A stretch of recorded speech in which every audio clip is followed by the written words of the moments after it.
Yeah,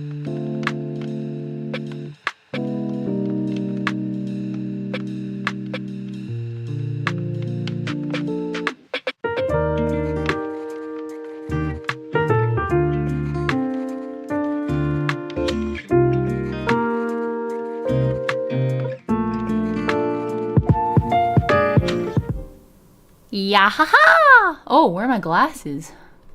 Why am I so white?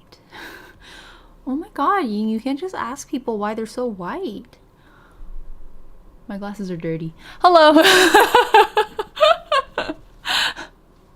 I'm extremely food coma, as I expected I would be today. We ate a lot of sushi. It's because there's a Kura Sushi Honkai Star Rail collab, and I have a friend who's still really into Star Rail right now. It's pretty funny. Apparently Amphorius also made her really mad. So we spent a lot of the lunch with her talking me out of going back to play Amphorius. She was like, don't listen to them. They're lying to you. And I was like, oh, okay. She was like, I say this is a fine on stand. And I'm like, oh. That's very convincing, actually.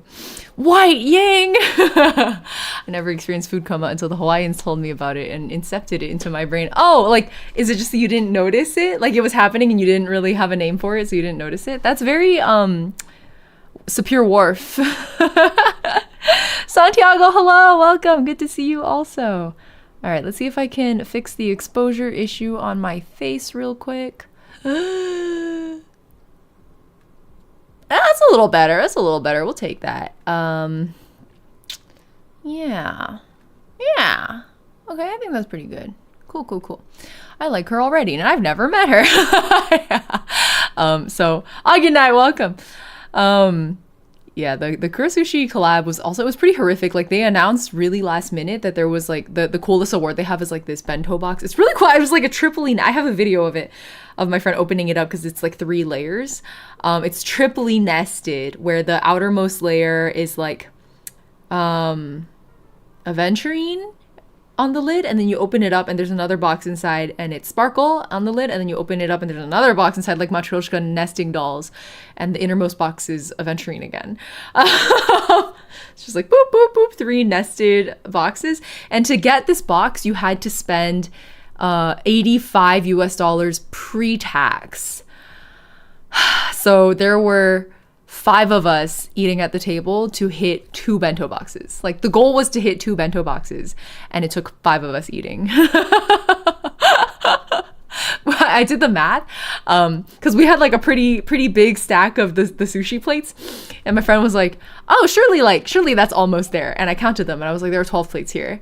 Let me just do the math really quick. So it was just like 85 times 2, and then divided by, the average plate price was roughly $4.10, so divided by that, and it was like 42 plates. And I was like, we're not even halfway, bro. So we made it though. We actually overshot. We got 48 plates, I think, by the end when we left. So it was good though. I'm glad we have Kura in the US, but it truly cannot compare to rotational sushi. Is that what it's called? Conveyor belt sushi? In my head, it's 回转寿司, so rotational, but I think it's called conveyor belt sushi in English. I'm glad we have Kura here. It cannot compare to Asia, unfortunately. Of course not. Yuri, final hour. It's the final countdown. Washing the dishes. Welcome, welcome. I've been bad. I haven't joined in a while. Aubrey, what do you mean? That's not being bad. That's just living your life. How do you not click on a title like that? It's time to eat, y'all. Yuri food. Time to clock in for the Yuri shift, guys. I was just reading something off Dynasty Reader. What's Dynasty Reader? Okay, shall we clock in for our Yuri shift? I want to get through the ending today. I hold on. Let me just triple check that I don't have anything after the shit. No, I'm good. I'm good. I'm not attending that meeting. One of my fellow board members is. Okay, cool. Someone else has it handled. In which case, we can go full send on Yuri time. So I'm going to go ahead and launch the game first. Did you install the adult patch? I can't install the adult patch and stream it. Does that make sense? I have to play the adult patch off stream. Zil, are you trying to get me banned from Twitch? Is that your prerogative? You want to never see me stream a Yuri VN ever again? Did you do the Discord special stream? No. Not for free. Oh my god, I opened Steam and the first thing I see is Deltarune Chapter 5. Stop. I'm avoiding eye contact. Not until I finish this game first. Gotta put the ADHD blinders on some days. Okay. Tomorrow we'll do Deltarune. Until then, I'm locked in on Yuri vampires. Happy Pride. Speaking of which, happy Pride. My Pride cover project, I meant to have it out at the beginning of Pride Month. I finally got it done the other day, so it's finally out. It's the Chinese speakers in chat may know it. It's Cai Yiling's 玫瑰少年, which I think the English name is it's localized to womanly with an X, where it's like X and womanly. Let me get the desktop audio up for you guys. Okay, cool. You should be able to hear the game now. Womanly English cover. Yes, I do have a command set up for it. Thank you, Callahan. I've been watching your content since last year's December. Santiago, damn, it's been quite a while already, huh? It's kind of weird for me to think that we're nearing the end of June, which means we're like halfway through the year. Isn't that weird? It doesn't feel like we should already be halfway through the year, but maybe that's just my age showing. I don't know. Every year gets faster and faster in the context of like all the other years of your life, the longer you live, right? Because it's just like a shorter proportion of the amount of total time lived. So like that makes sense. But I still don't like thinking about it. I can't explain it. It's like the days are passing slower and the years are passing faster. Okay. We are so back, as the kids say. Hallelujah! 3-stream streak! Welcome! Do not make me freak out about wasted timing. Well, don't. I feel like most of the time we don't give ourselves enough credit for actually making pretty good use of our time. Silver, happy 3-stream streak! Late night in the middle of June! Like, I feel like if you pause and you're like, wow, a whole half year has passed, that's crazy. And then your first instinct is like, damn, I did like nothing. But if you pause and you go month to month or even week to week of your year so far and just like write down all the things you did, you will probably fill like a whole page of paper. Like, probably. I've done it as an exercise a few times now, and my conclusion was maybe I don't need to panic. Maybe it's fine. Ying is giving me existential crisis. God, please don't say we're halfway through. I have to plan a wedding. Aubrey, oh my God, is that why you've been MIA? Congratulations. Okay, shall we indulge in our Yuri feast now? We'll try to do it. Yeah, Bruno, I think you'll find it perhaps quite rewarding, especially if you keep a calendar. You have all your like social events and activities and things like that on the calendar.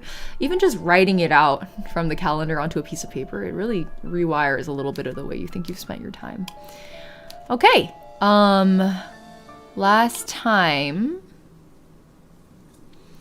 Oh, a lot of things happened last time, huh?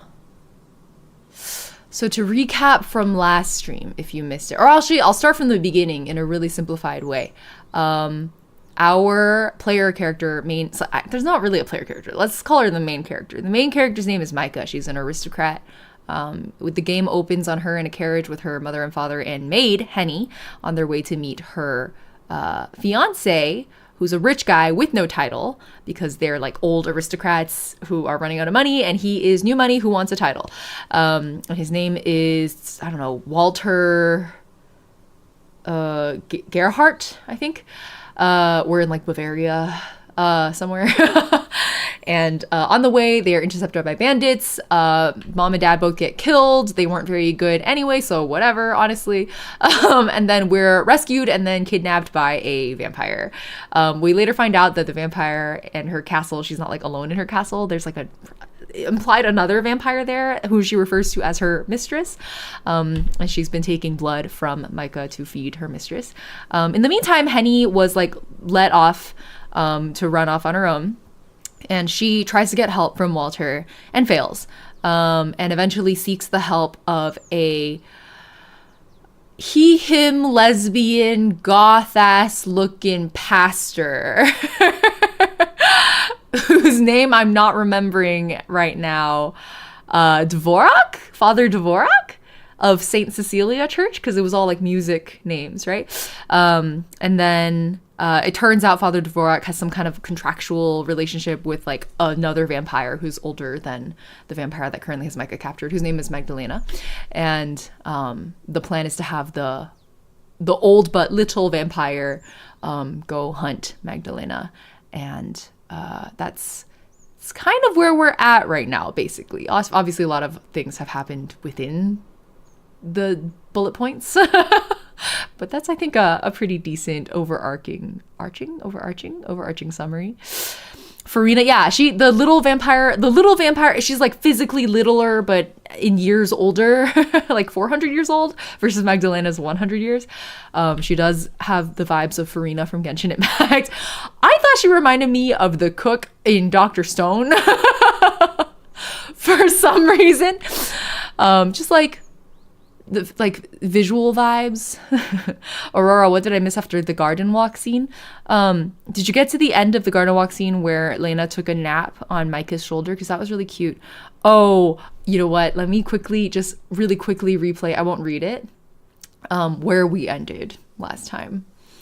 Where we got low-key blue-balled by the developers. But I think probably we just need to maybe get an R18 patch. I'm not sure. Anyway. Literally the last thing that happens is Magdalena undressing Micah. So to answer your question of what happened after the garden walk scene, I would say, other than Henny's trials and tribulations of trying to get help to rescue Micah, this is the main event. Here you go.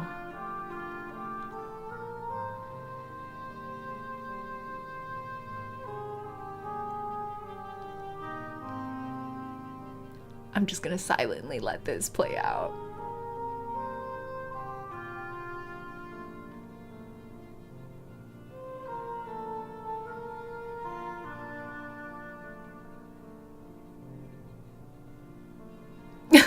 Corvus is like, they had a pillow fight.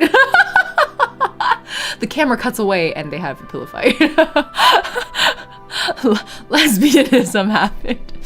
If we just edit all the sprites to be wearing propeller hats, Twitch won't know it's the adult version. Is that how the censorship works, Saturn? Qualscapes, hello. Okay. Anyway, so that was the almost sexy scene that I will, we leave as an exercise to the reader, as it were. Mostly I'm really curious for vote Saturn for president. I'm down.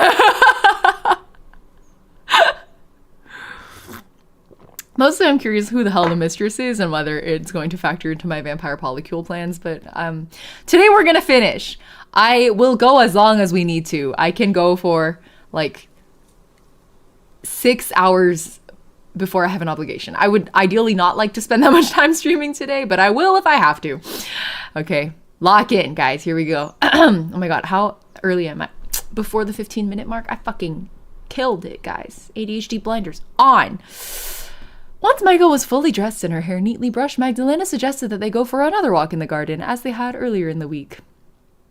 Micah, who had been shut up in her room since their brief excursion, agreed swiftly.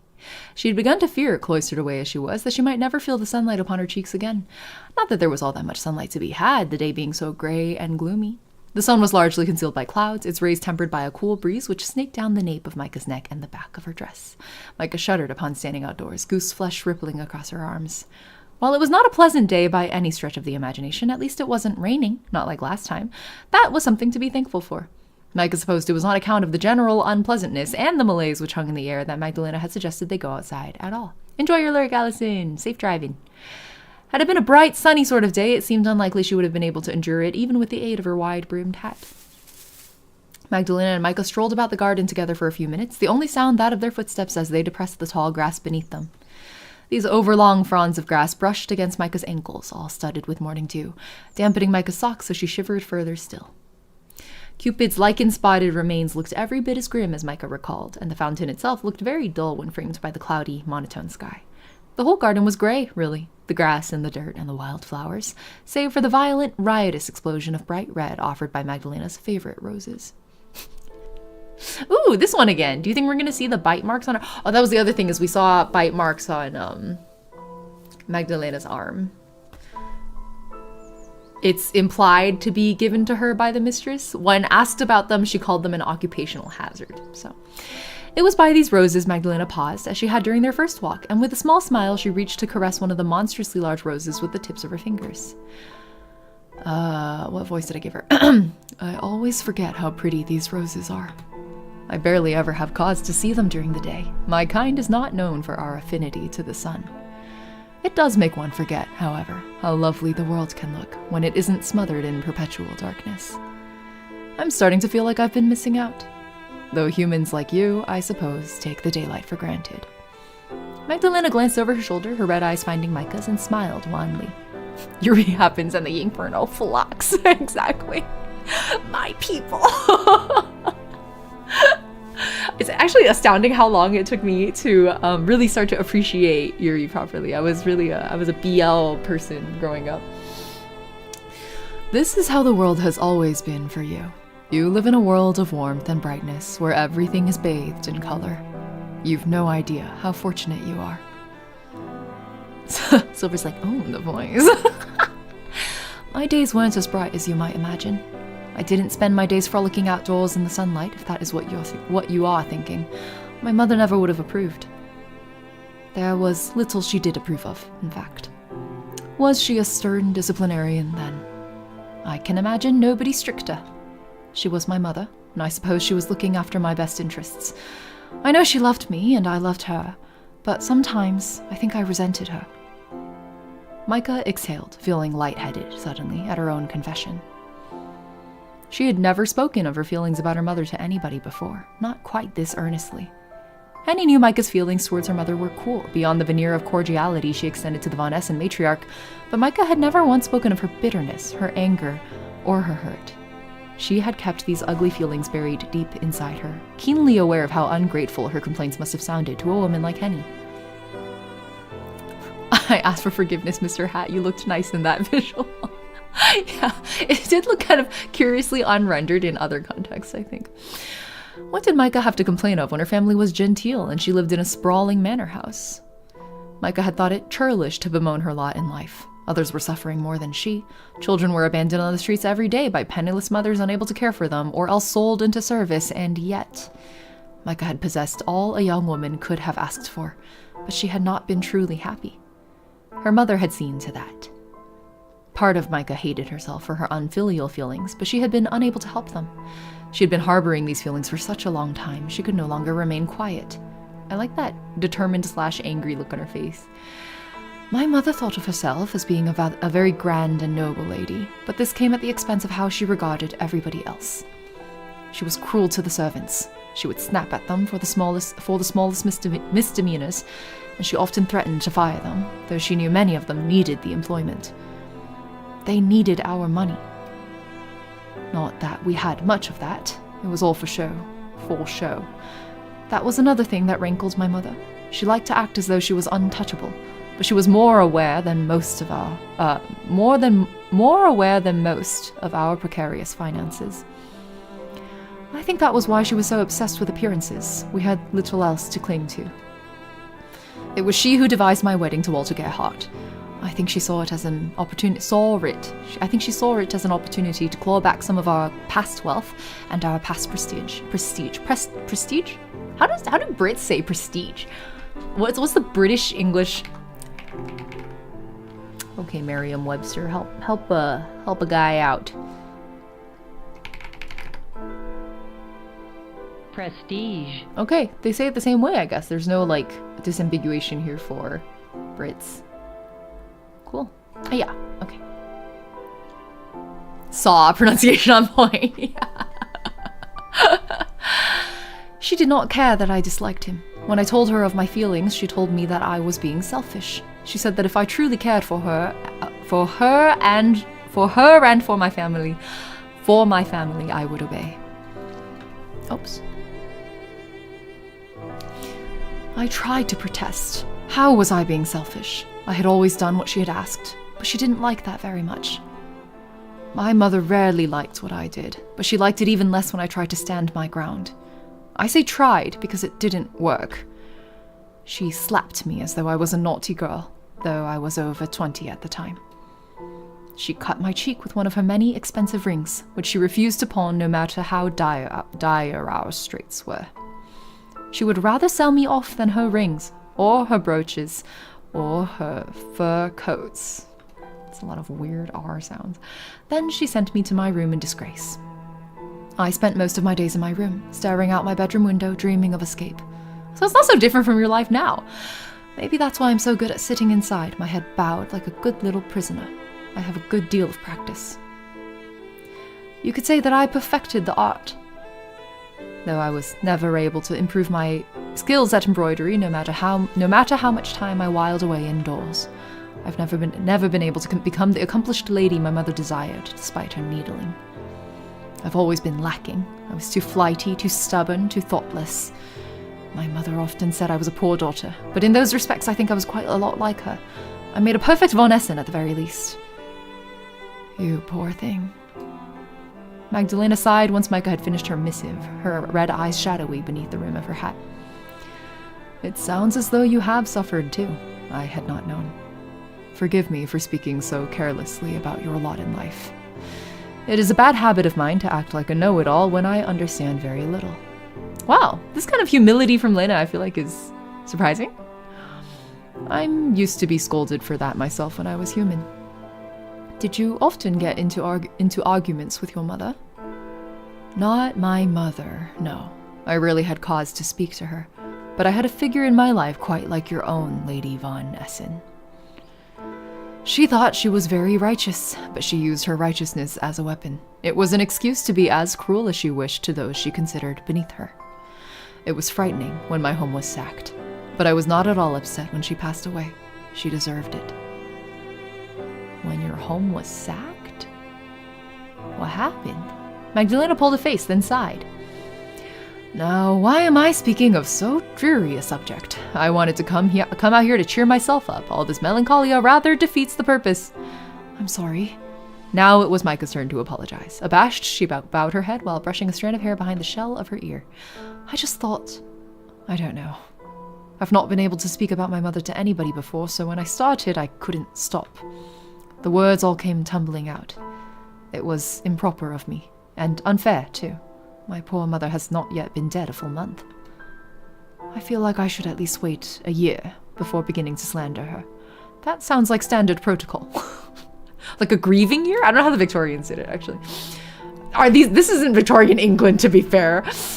Oh, don't worry your pretty little head about that. I'm glad that you trust me enough to open up to me, particularly on a matter so personal. I only worry I won't be able to offer an appropriate response in return. I'm still dreadfully tired, you see. Yes, I can see that. Magdalena looked wearier than she had during her first stroll about the garden, when she'd fallen asleep on Micah's shoulder.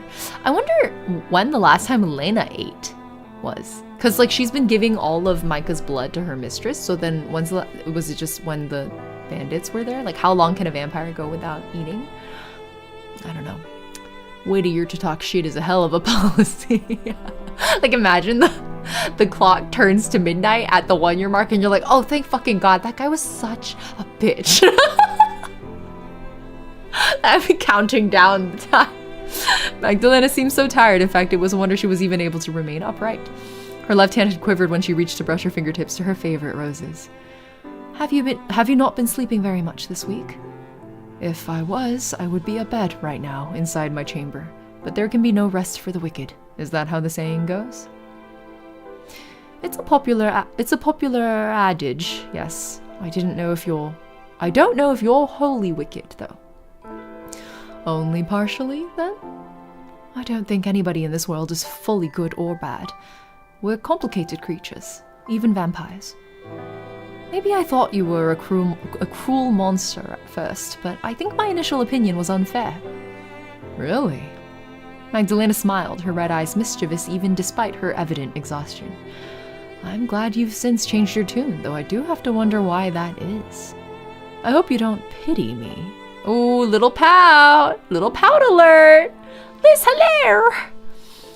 I feel worried for you, maybe. I don't know if that's the same thing as pity. Such feelings are cut from the same cloth. As a vampire, I've no need to court the concerns of humans. You are lowly creatures, far beneath me in the pecking order. I ought to find your worry insulting, really, but... Magdalena looked now to her feet, uncommonly abashed. She cleared her throat. Had she been a human, Michael wondered whether she would have blushed, and said, "It has been a long, long while since anybody worried about me. I'd almost forgotten what it felt like. It's not entirely unpleasant, I suppose. But I do wish you wouldn't. And why is that? Your sympathy is wasted upon me. I don't deserve it." Oh my god, it's midnight, Liz. Help.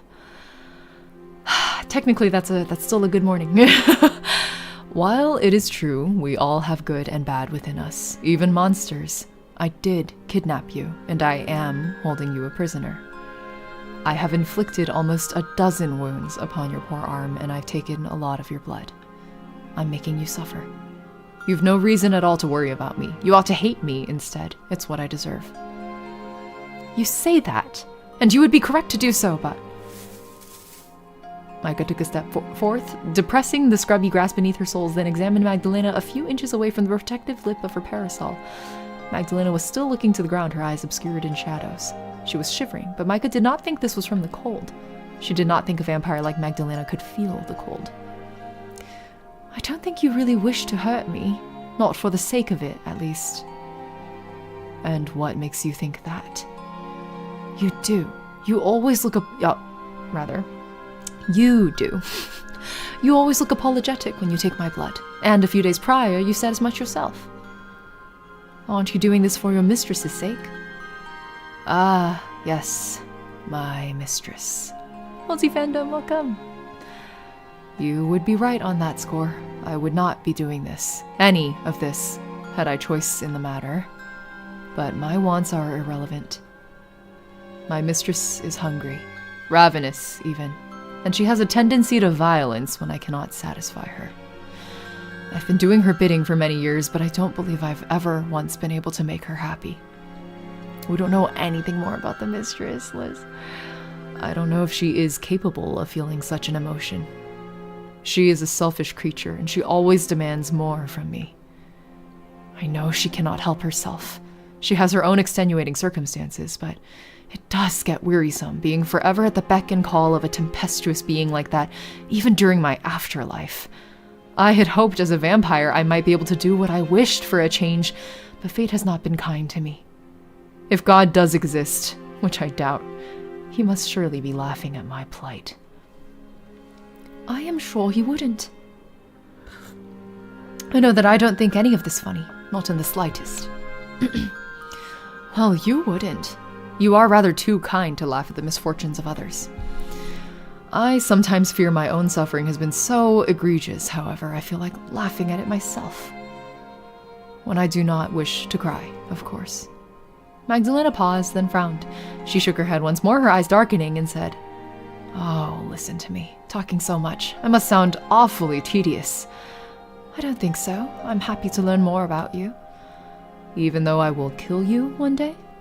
Even so. You don't hate me? Not at all? Ah, yes. I suppose you are too busy worrying about me for that, sweet girl that you are. Stupid thing." Magdalena scuffed the ground once more, agitated. She's like actually weirdly bratty. Then looked at Micah with intense eyes. "Oh, this is so unfair. I didn't mean to grow as attached to you as I have, but it's too late to worry about that.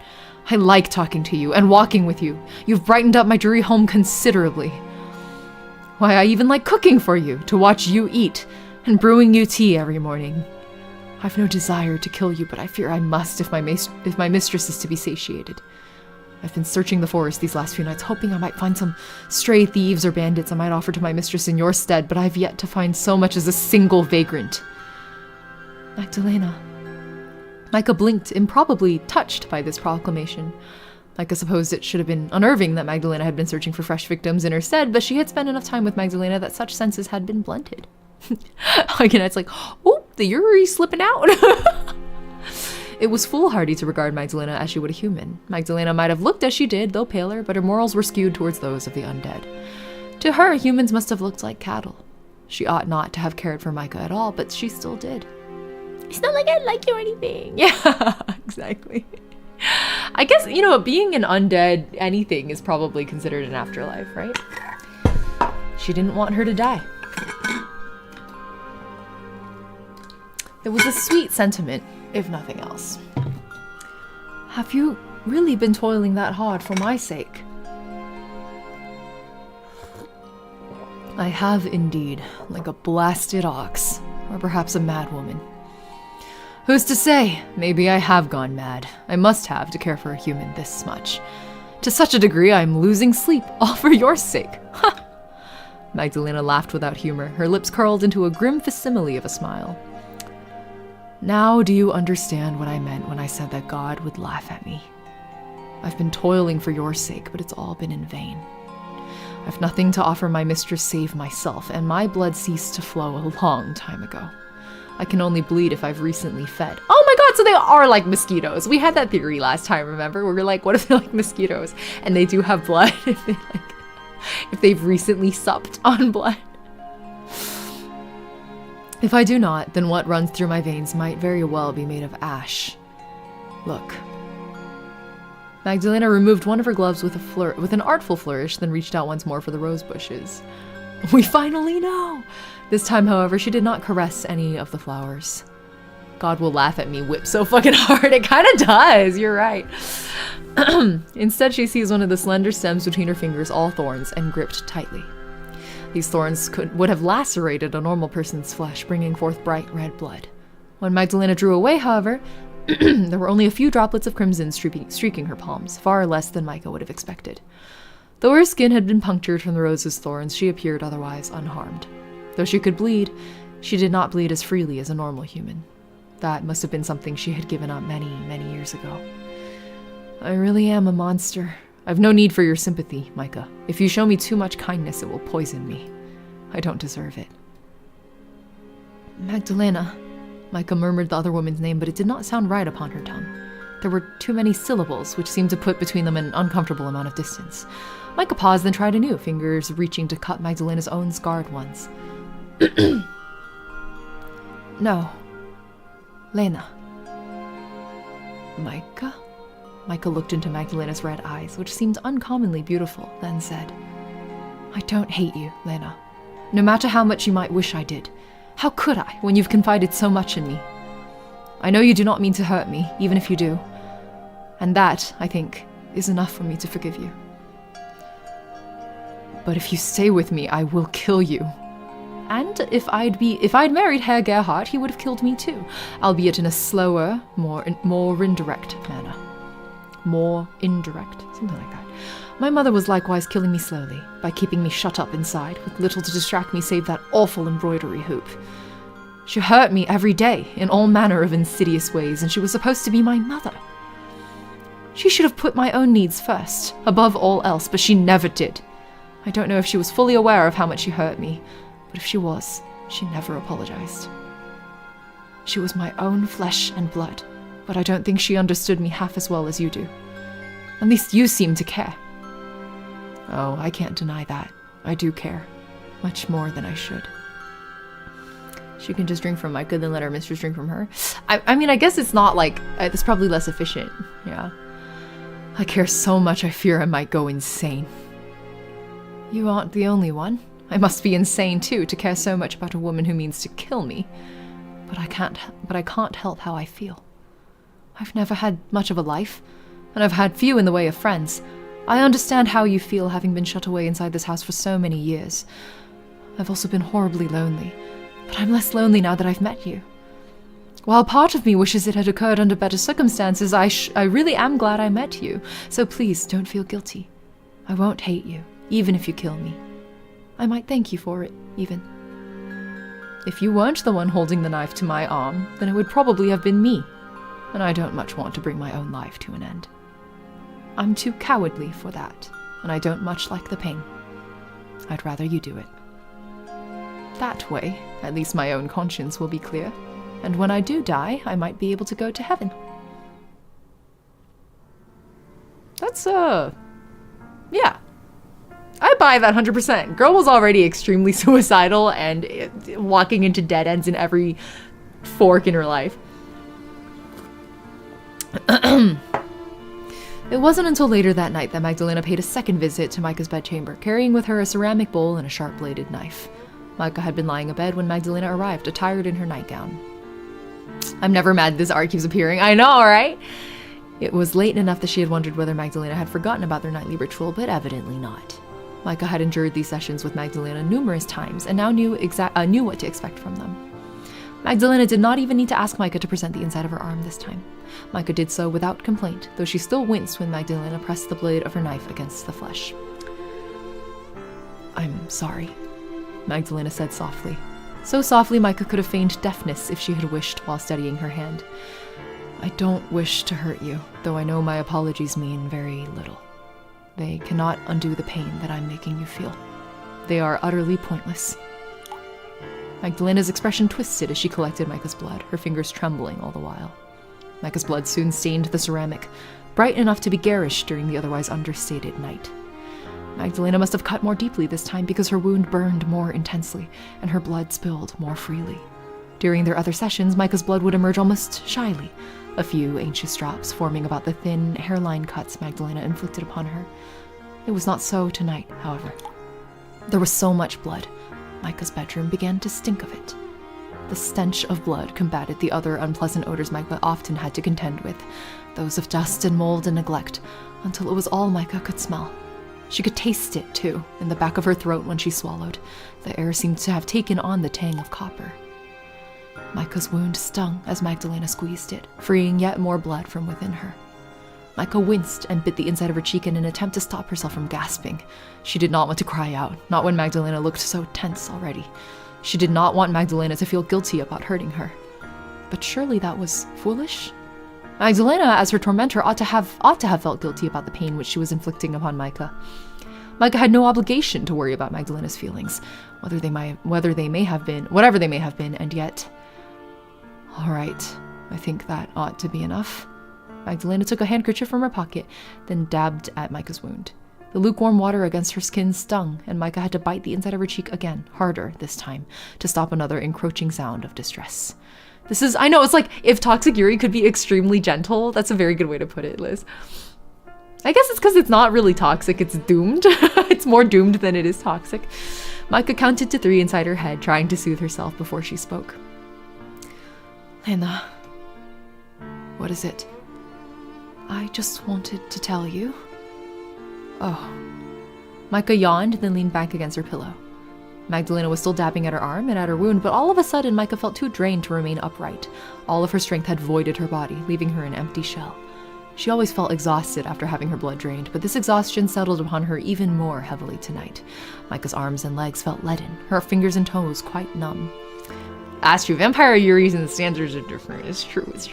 She could barely curl them, though she tried. Her breathing was regular, at least, but shallow, and still the air tasted of blood. Micah might have felt terrible, but she did not blame Magdalena for her plight. If anything, she pitied her. Thank you.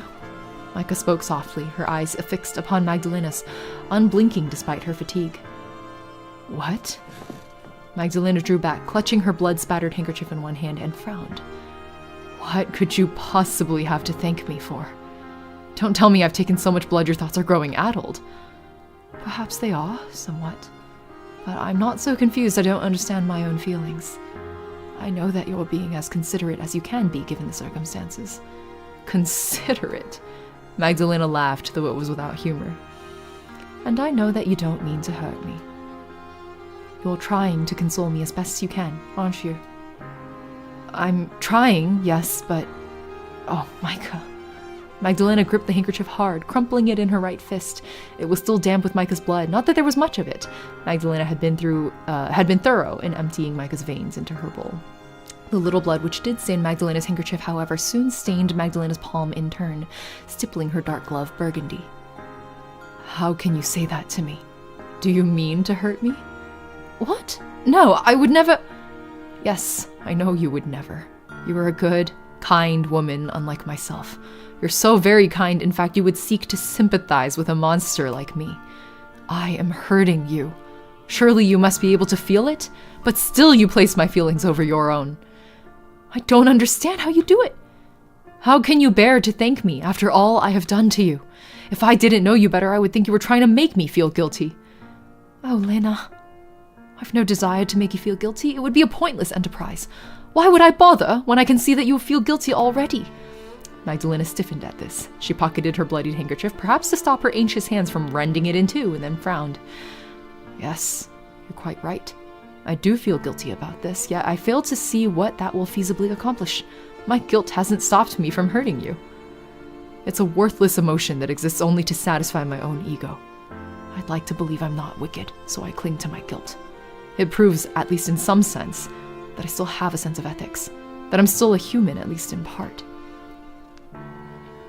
Oh no, Thanatos, why would you put that in my chat? I'm deleting that, dude. I'm not reading that. But no ordinary human being would inflict suffering like this upon another. It's all posturing. I don't think it is. How can you be posturing when you are being so sincere? Maybe I am, but what does it matter? It matters to me. I would hate you if you gleaned any enjoyment from treating me like this, but I can see that you don't. This is hurting you too. If she's been looking for people to kill instead of hurting Micah, has she not been feeding herself at all? That's what I was thinking, Liz. Like, I don't think she's eaten since the bandits. And it's been weeks. Like 2 weeks at least, roughly, right? In fact, I think it hurts you more than it does me. I don't know all the particulars, but you wouldn't be doing this if you had a choice.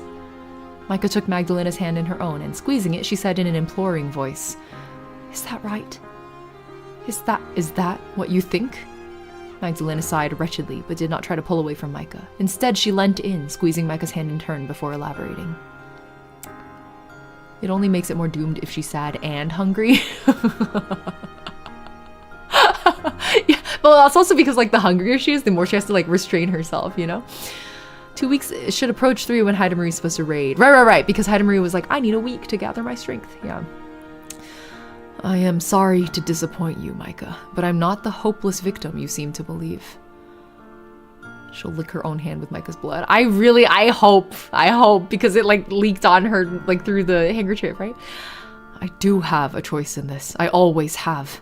It is my own foolish fault that I chose, and continue to choose, a poor one. I don't have to hurt you. I don't have to do anything. If I wanted, I could wash my hands of this farce and move away. Put all this bloodshed behind me. But you can't, though you say you could. You have your mistress to worry about. Indeed, I do. While I could leave her, I would not wish to. She would be hopeless without me. Just a little lick, exactly. Oh, Allison, good luck with capitalism, tithing.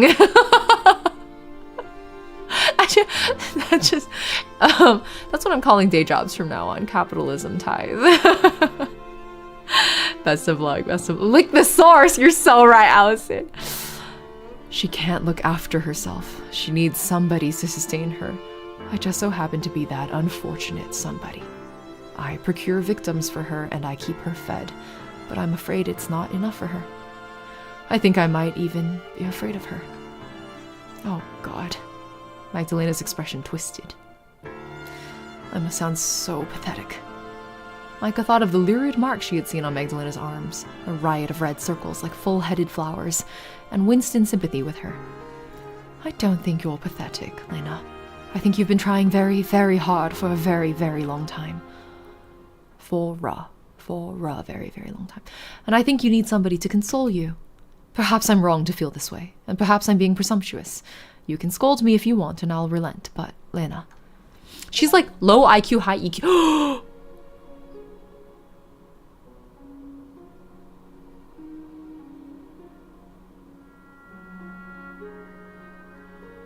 It's kind of Renaissance painting, even though the art style is decidedly not classic. But something about it. Maybe it's the light or the composition. New art just dropped, guys. Oh. I guess it's technically also thumbnail drop. Also, this like braid situation, I don't think I've really noticed that detail until now. It is divine, it is. Overwhelmed with sympathy, Micah leant in and wound her arms about Magdalena. You aren't alone. You have me. You can talk to me. If something is the matter, I would like to help you. I care about you, and I don't want to see you so upset. Micah. Oh, Micah. Magdalena sniffled, her eyelashes trembling. Can vampires cry? Do they have tear ducts? Do they have functional tear ducts? Her shoulders began to relax, her body draining of tension, but even as it did, she murmured, You don't have to pity me. I have no need of the sympathies of a mere human, particularly not when said human is one of my victims. You should be cowering away from me, not holding me even closer. Maybe I should. But, as my mother always said, I've never known what's best for me. That's why she arranged my life for me, down to the smallest detail. Now that she is no more, I think I ought to do what I want for a change. I'm tired of listening to other people. You won't even listen to me? I will, if you wish me to. You can push me away if you like, but I thought it might help. I don't know if there's anything you can do to help me, Micah. You or anybody else. The only person who can help me is me. And then, this is where, like in the Utena movie,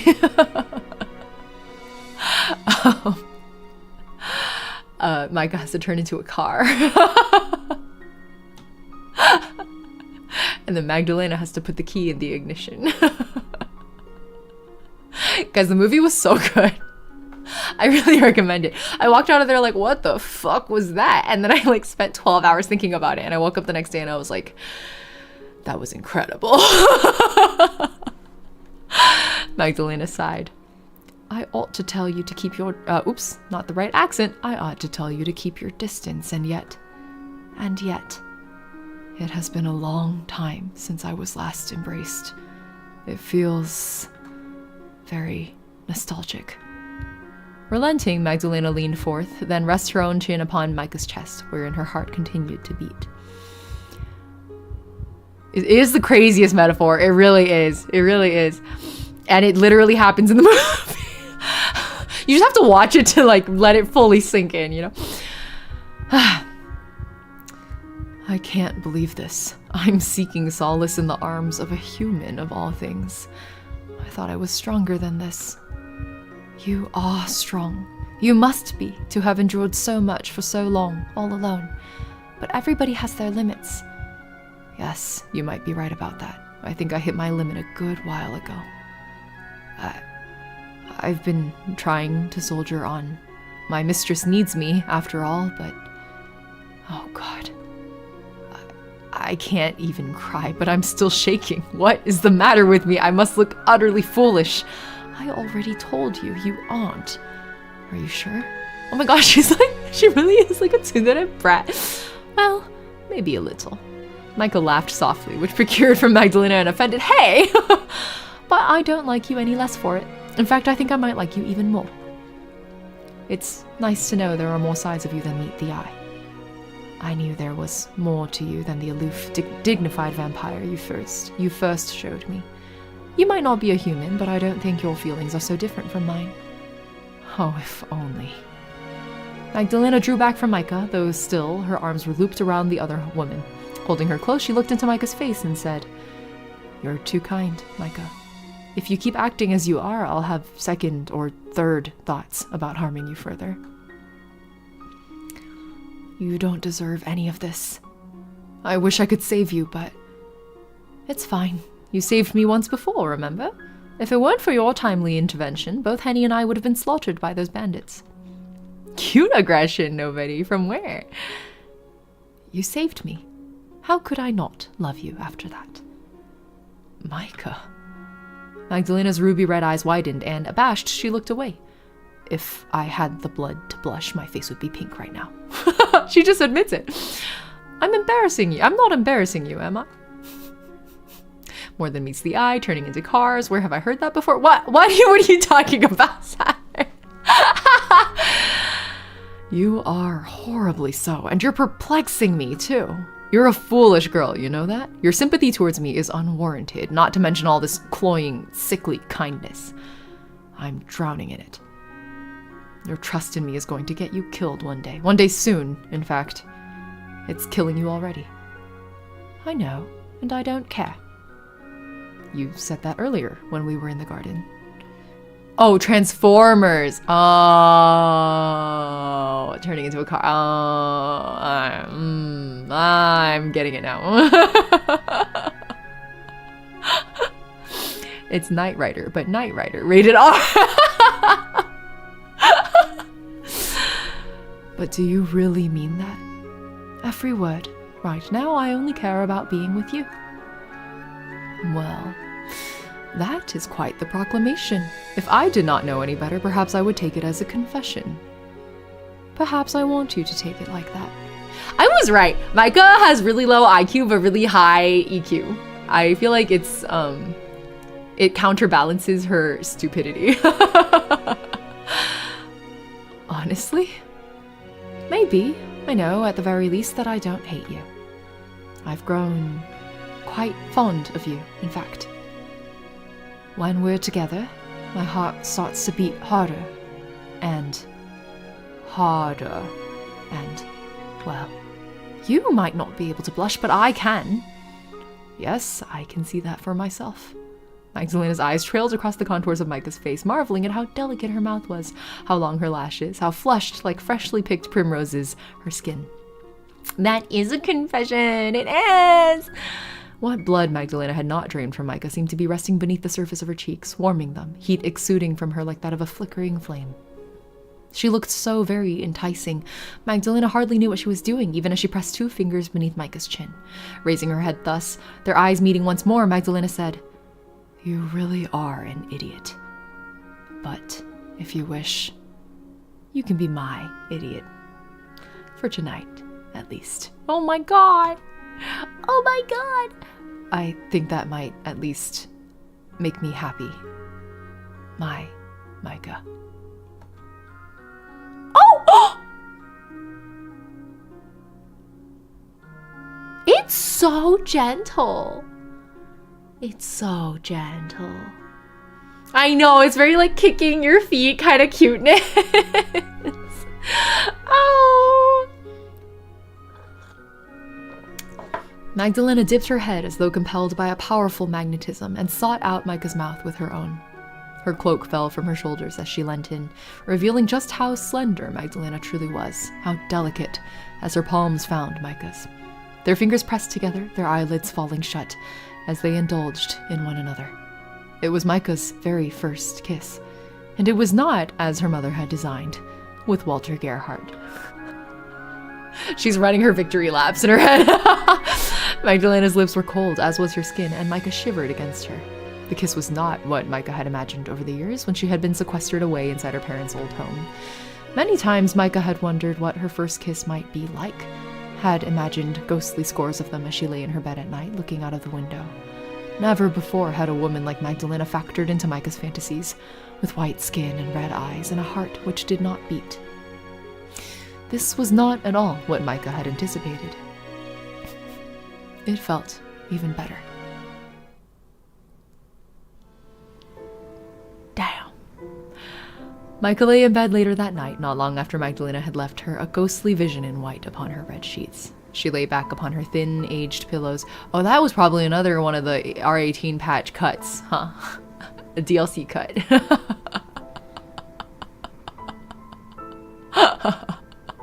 Surely. Her hair fanning outwards like a halo. Though she felt tired, sleep refused to come. It remained nothing but a distant dream. Images of the days passed, and all she had done with Magdalena flickered before her open eyes like the ghostly images in a What the hell is that? Ebihime, what is that? What is that?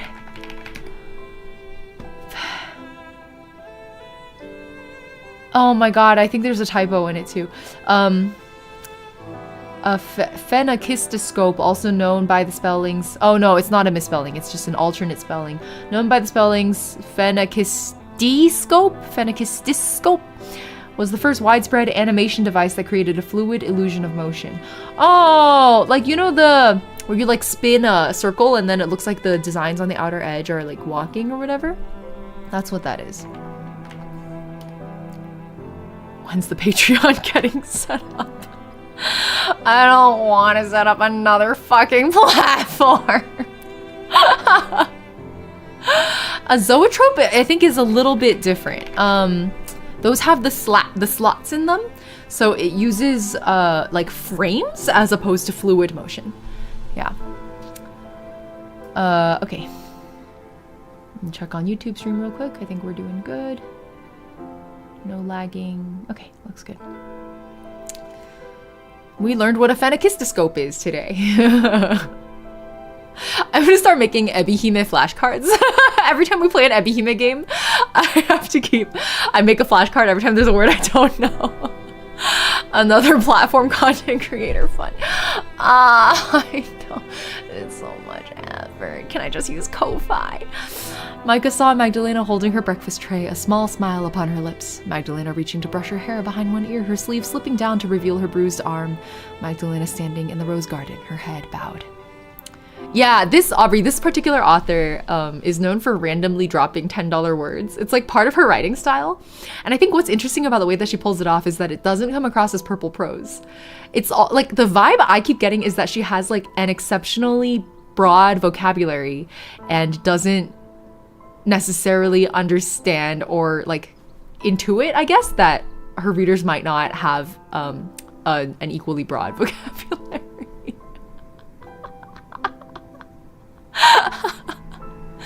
You say Ko-Fi and not Ko-Fi. So for the longest time I thought it was coffee, and then people were like, well, that's confusing to say out loud because it's like buy me a coffee, right? So I thought it was coffee, and then I was like Ko-Fi, and then I was like, that sounds bad. So then I was like, I guess I'll just go Ko-Fi, like just go full send all the way, the opposite for both syllables.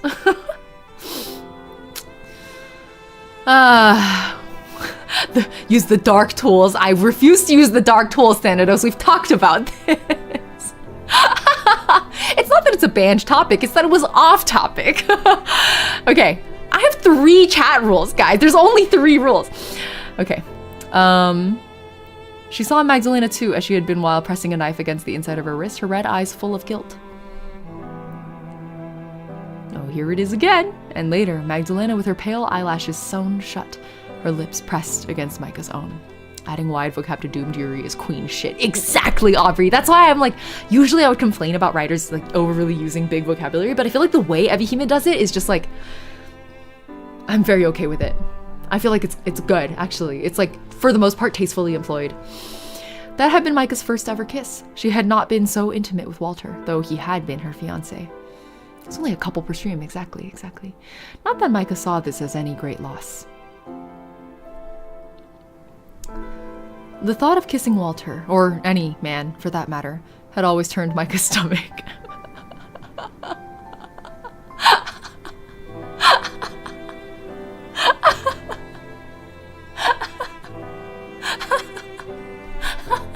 Yeah. Yep. Happy Pride. Congratulations on your lesbianism. Oh my God. Relatable, yeah, exactly. Oh my goodness. Okay, anyway, I'm so glad we played this during Pride Month, guys. It was the correct decision.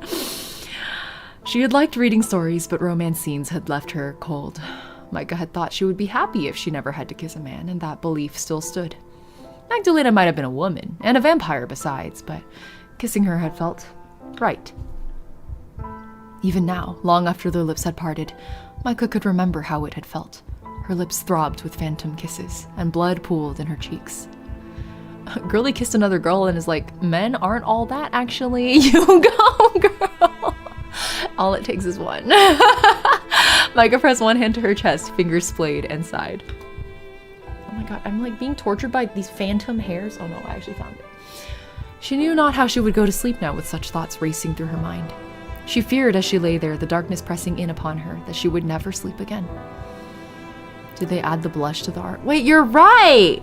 Oh my God, Liz, your eyes are so sharp. Yeah, hold on. Let's see when it shows up. I guess it was already there. Okay. Magdalena had stolen her ability to rest, just as surely as she had stolen away her heart. While Micah lay abed that night, trying to sleep, Magdalena sat at the bedside of another, holding in her hands a dish filled with bright red. "Here you are, my mistress." Magdalena proffered the dish to a figure who laid upon the bed before her, her expression one of fearful reverence. "I procured it a brief while ago. I fear I tarried a while to see you, and it may have gone cold. It is still fresh, though, and its flavor should not be compromised. I hope it is to your tastes." The shadowy figure rose, the metallic chains which bound her clinking, then shifted forth. Her nostrils twitched, savoring the scent of the blood in the dish before she brought her tongue to it, her red lips parting like an awful, oozing sore.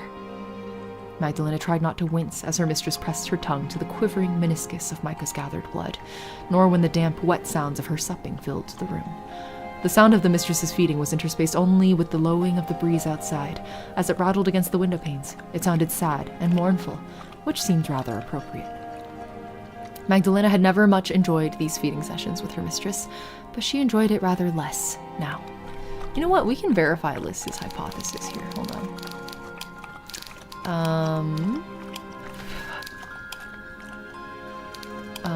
Let's load it.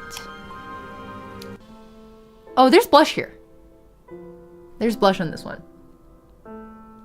There's blush. So, I guess it's not new. Dunno, welcome. Let's go, lesbians, let's go. Magdalena had never much enjoyed these feeding sessions with her mistress, but she enjoyed it rather less now. It was hard for her to remain emotionless, a Grecian figure carved from marble, when she knew so intimately the woman whose blood filled this dish. Thank you for the save. Oh, I just saw Nobody Person's comment that it's a very classic line to say, "You can be my idiot." And very early on, I was like, wow, Micah's really stupid, which means Lena has to be moron sexual. Thoroughly proven correct. She did not wish to exploit Micah further, nor to hurt her. She could hardly bear the burden of her wicked deeds. They weighed heavier and heavier upon her shoulder with each day that passed, but what was she to do? If she did not bleed Micah, her mistress would suffer in turn. Her mistress, weak and feeble that she was, needed somebody to look after her. She had no way of procuring blood on her own. Had Magdalena not provided for her throughout the years, she would have been long dead. Sometimes Magdalena thought this might be for the best, but these thoughts seemed wicked, and they made Magdalena shudder. I think what's really interesting is that I feel like it's a really clear allegory for the same relationship that Micah had with her own mother. Like, her mother was also like a monster bound in chains, feeding off blood from her daughter effectively. Like, the lifeblood of her daughter was what was sustaining her also. She literally basically sold her daughter to a rich man so that their family fortunes would not be compromised.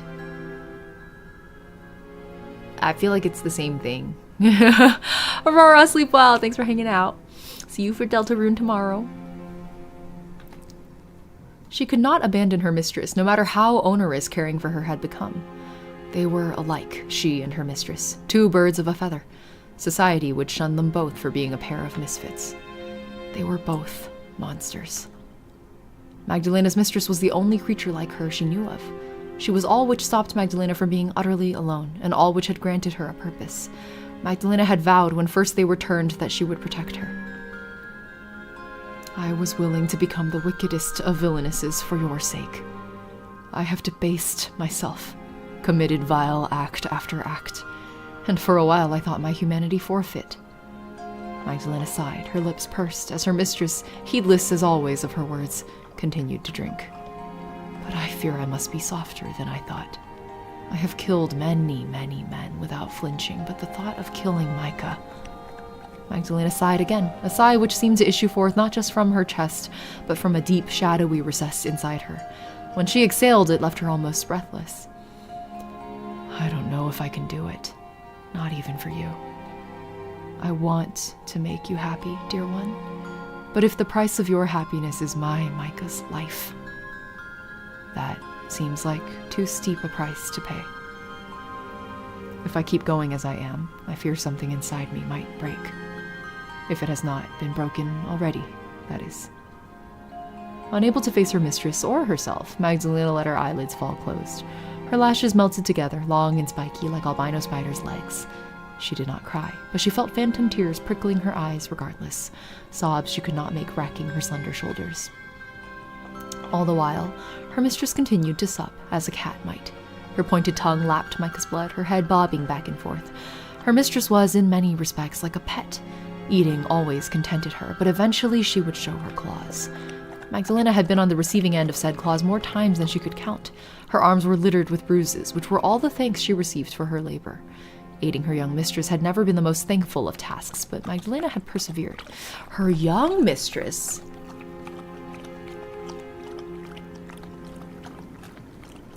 What is their relationship? Looking after her mistress had been Magdalena's only purpose in life for nigh on a century. It had been her only reason to keep going. Now, however... Oh, I wish you knew what I was speaking about. I wish you could understand how I felt. I wish that none of this had ever happened to me, and especially not to you. You never deserved any of this, my poor, dear Crystal. She has a name. Hello. 你在哪里找到这样的游戏？visual novel 嘛，当然有很多。我觉得中国的玩 visual novel 的人应该比美国更多吧。Antihero's asking where I even found this. I found this because it was it's published by the same people who developed A Date with Death, which I really enjoyed. Yeah, but also because it's Ebihime, so I would have found it no matter what. It doesn't feel like she's sentient. Yeah, like something's wrong with Crystal, right? So, like what though? And the dialogue implied that they both turned at the same time. So then, like, did one of them go wrong? I don't know. It was late at night, the moon round and full, when Henny ventured into the woods, Johan and Haida Marie in tow. The woods were every bit as eerie and inhospitable as Henny remembered from her wanderings weeks prior. The boughs of the trees were curled like claws, as though meaning to grab her, and the uneven floor was strewn with loose leaves, twisted roots, and creeping fog. It was a cold, windy night, and the breeze which ran through the boughs of these skeletal trees seemed almost to sob. The breeze nipped at Henny's fingers, and the hem of her sensible black maid's dress, so she shivered. Henny knew where Magdalena's home was, more or less, yet she had been in such a state as she ran away from it she felt disoriented. The forest was so full of tall, skinny trees it was hard for her to get her bearings. She hoped only that she was right in her recollections, and her footsteps were leading her closer to Micah's side, rather than further. Please, Micah, Henny prayed silently, her soles depressing the twigs and the leaves beneath her. Be safe, that's all I ask. Oh my god, I forgot how cunty he looked. Well, I guess both of them. But I feel like Dvorak especially. More and more like doomed Yuri. Yeah, I'm pretty sure, I mean, like Micah's been the one they keep telling us is going to die, which means I feel like it's pretty clear then that, like, maybe when they come hunting, they, I don't know, try to pull a fast one on us. Like, this whole time we've been expecting Micah to die, so maybe instead...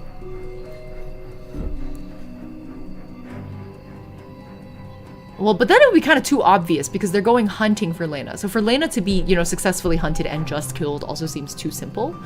So then maybe... What's like the least cliche possible way for this to play out? I don't know. I think all of the things I'm imagining are pretty cliched, actually. I think I oversteeped my tea again. I keep doing this. Okay. Haida Marie, what voice did I give you? Well, isn't this a beautiful night? Haida Marie spoke in casual tones that belied the seriousness of their situation as they walked. She, for her part, seemed quite at her ease, though perhaps that was just because, as a vampire, she was accustomed to the stillness of night. Imagine Henny seeing Micah telling her, no, don't kill the baddie vampire, she's my girlfriend. Micah sacrifices herself for Lena. I can see that being a thing, yeah. But I was like, is that too stereotypical? where, I don't know, I guess it would be a neat, like, with a bow on top kind of way to conclude, because then, like, we were expecting her to die this whole time, and she's like, well, I was gonna die anyway, so let me die for you instead, or something. And then, like, jumps in front of the blade or fangs or whatever it may be. Well, maybe. Okay. Certainly she would have preferred it over the heat and the light of the day. The moon is so lovely, yet lethal. Lethal? But of course, werewolves aren't the only beings who undergo significant changes during the full moon. It also imbues us vampires with strength. Haida Marie flexed her fingers, extending them as a pianist might before setting them down to play a symphony. For a being who has been dead for so many centuries, I feel quite alive. I'm positively tingling with excitement. Yeah, she's dying for Lena instead of for the mistress. Exactly, Aubrey. That's why it's like very neat with a bow kind of vibe. It's been a long, long while since I had a job to do. 他们是 vampires. I love that look. 他们是 vampires. the bilingualism in chat right now. Yeah, they're vampires. They're vampires, anti-hero. Haida Marie's lips split into a grin wide enough to reveal her incisors. They glistened at the front of her mouth, sharper and more deadly than needles. I hope it doesn't disappoint. I'll be upset if this Magdalena does not put up a fight. What the fuck voice did I give you? I don't think I ever settled on one for him. Now, Haida Marie, we didn't come out here to have fun. Frau Henrika wishes for our help, and we must do all we can to aid her. This is serious. A woman's life may be on the line. Well, of course I know that. I'm aware that this will be a delicate operation, and I think that makes this even more entertaining.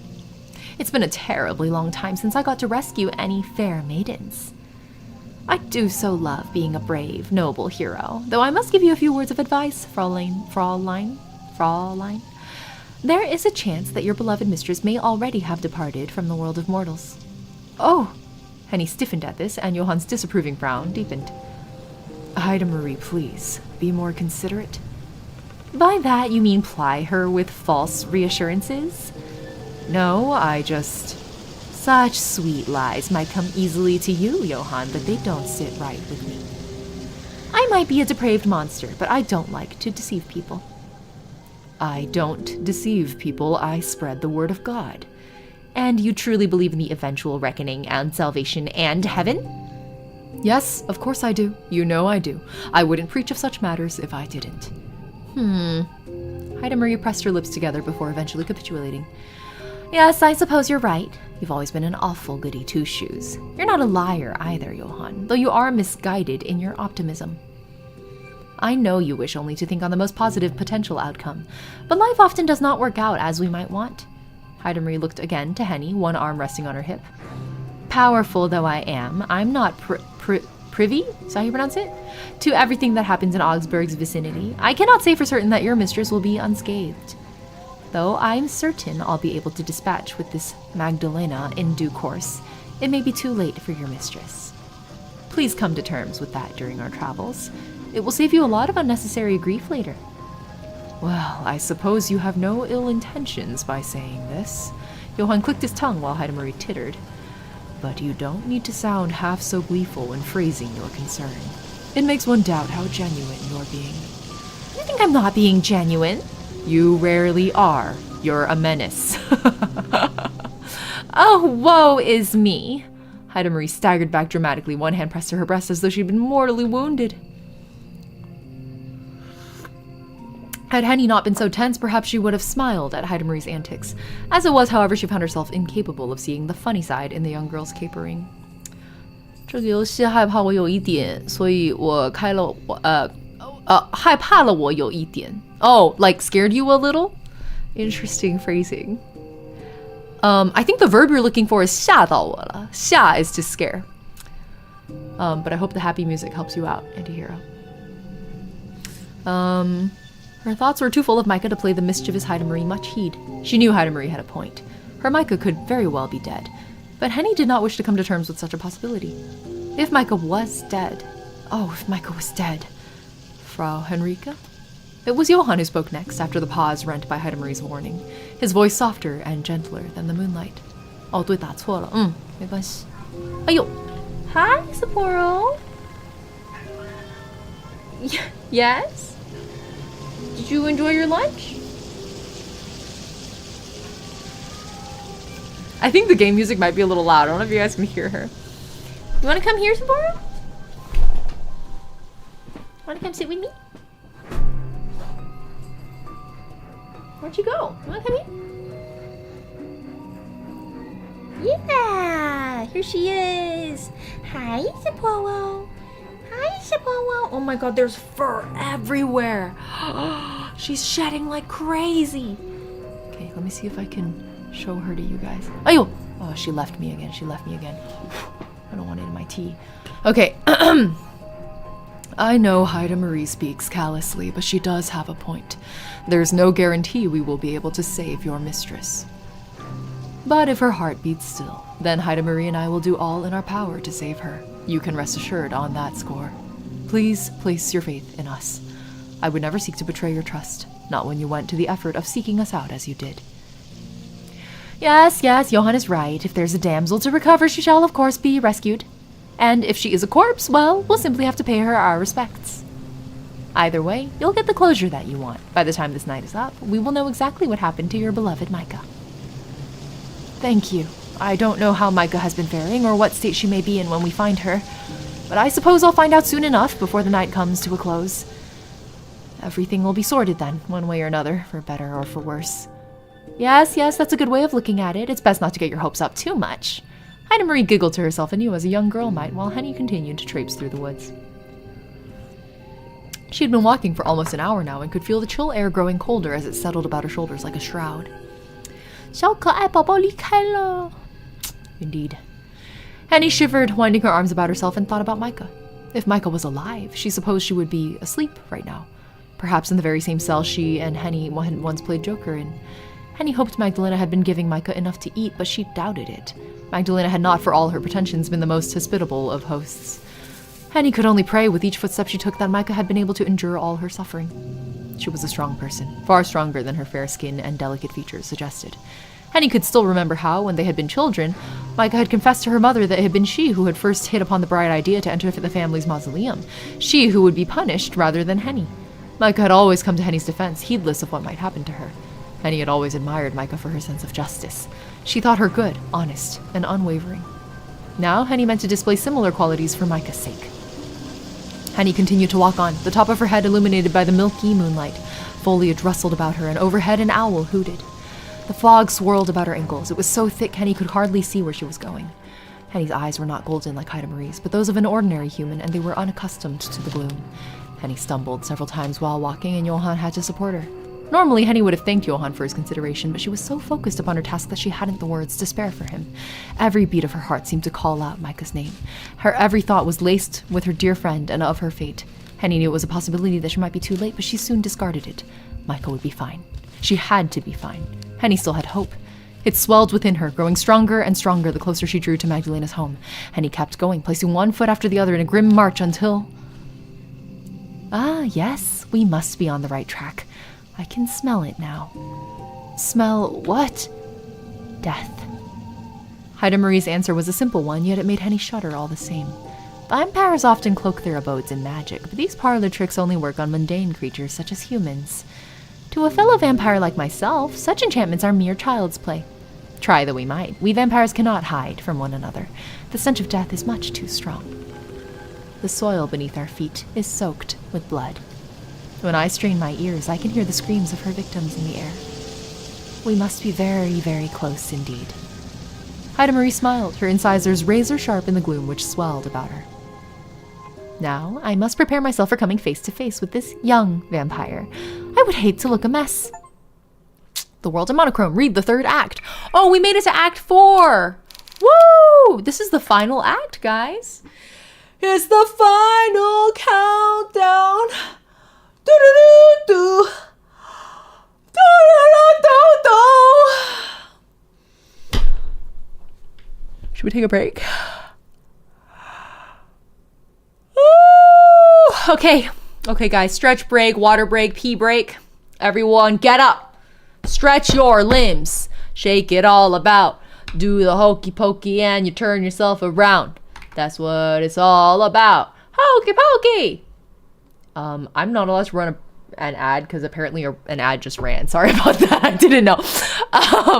Let me get some music playing from the game before we do that. There's no music from here. You guys are just gonna sit in silence with the game audio. I apologize. Okay, baby.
Oh, I forgot I had boba.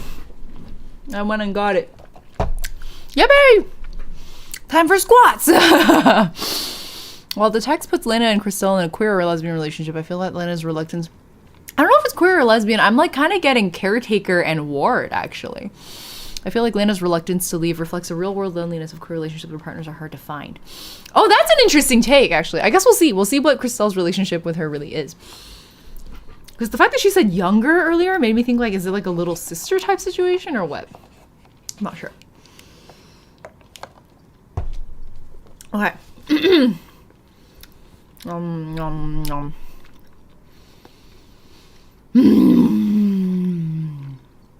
I also tragically must adjourn to do capitalism. Glad that Yuri brought me back to stream. We'll try to be back tomorrow. Enjoy Sad Vampires. Aubrey, I'm glad you had fun. Yeah, I think you're probably gone already by now. I just saw it, though. I don't know how long you said you'd be away. Oh, I don't think I said. Okay.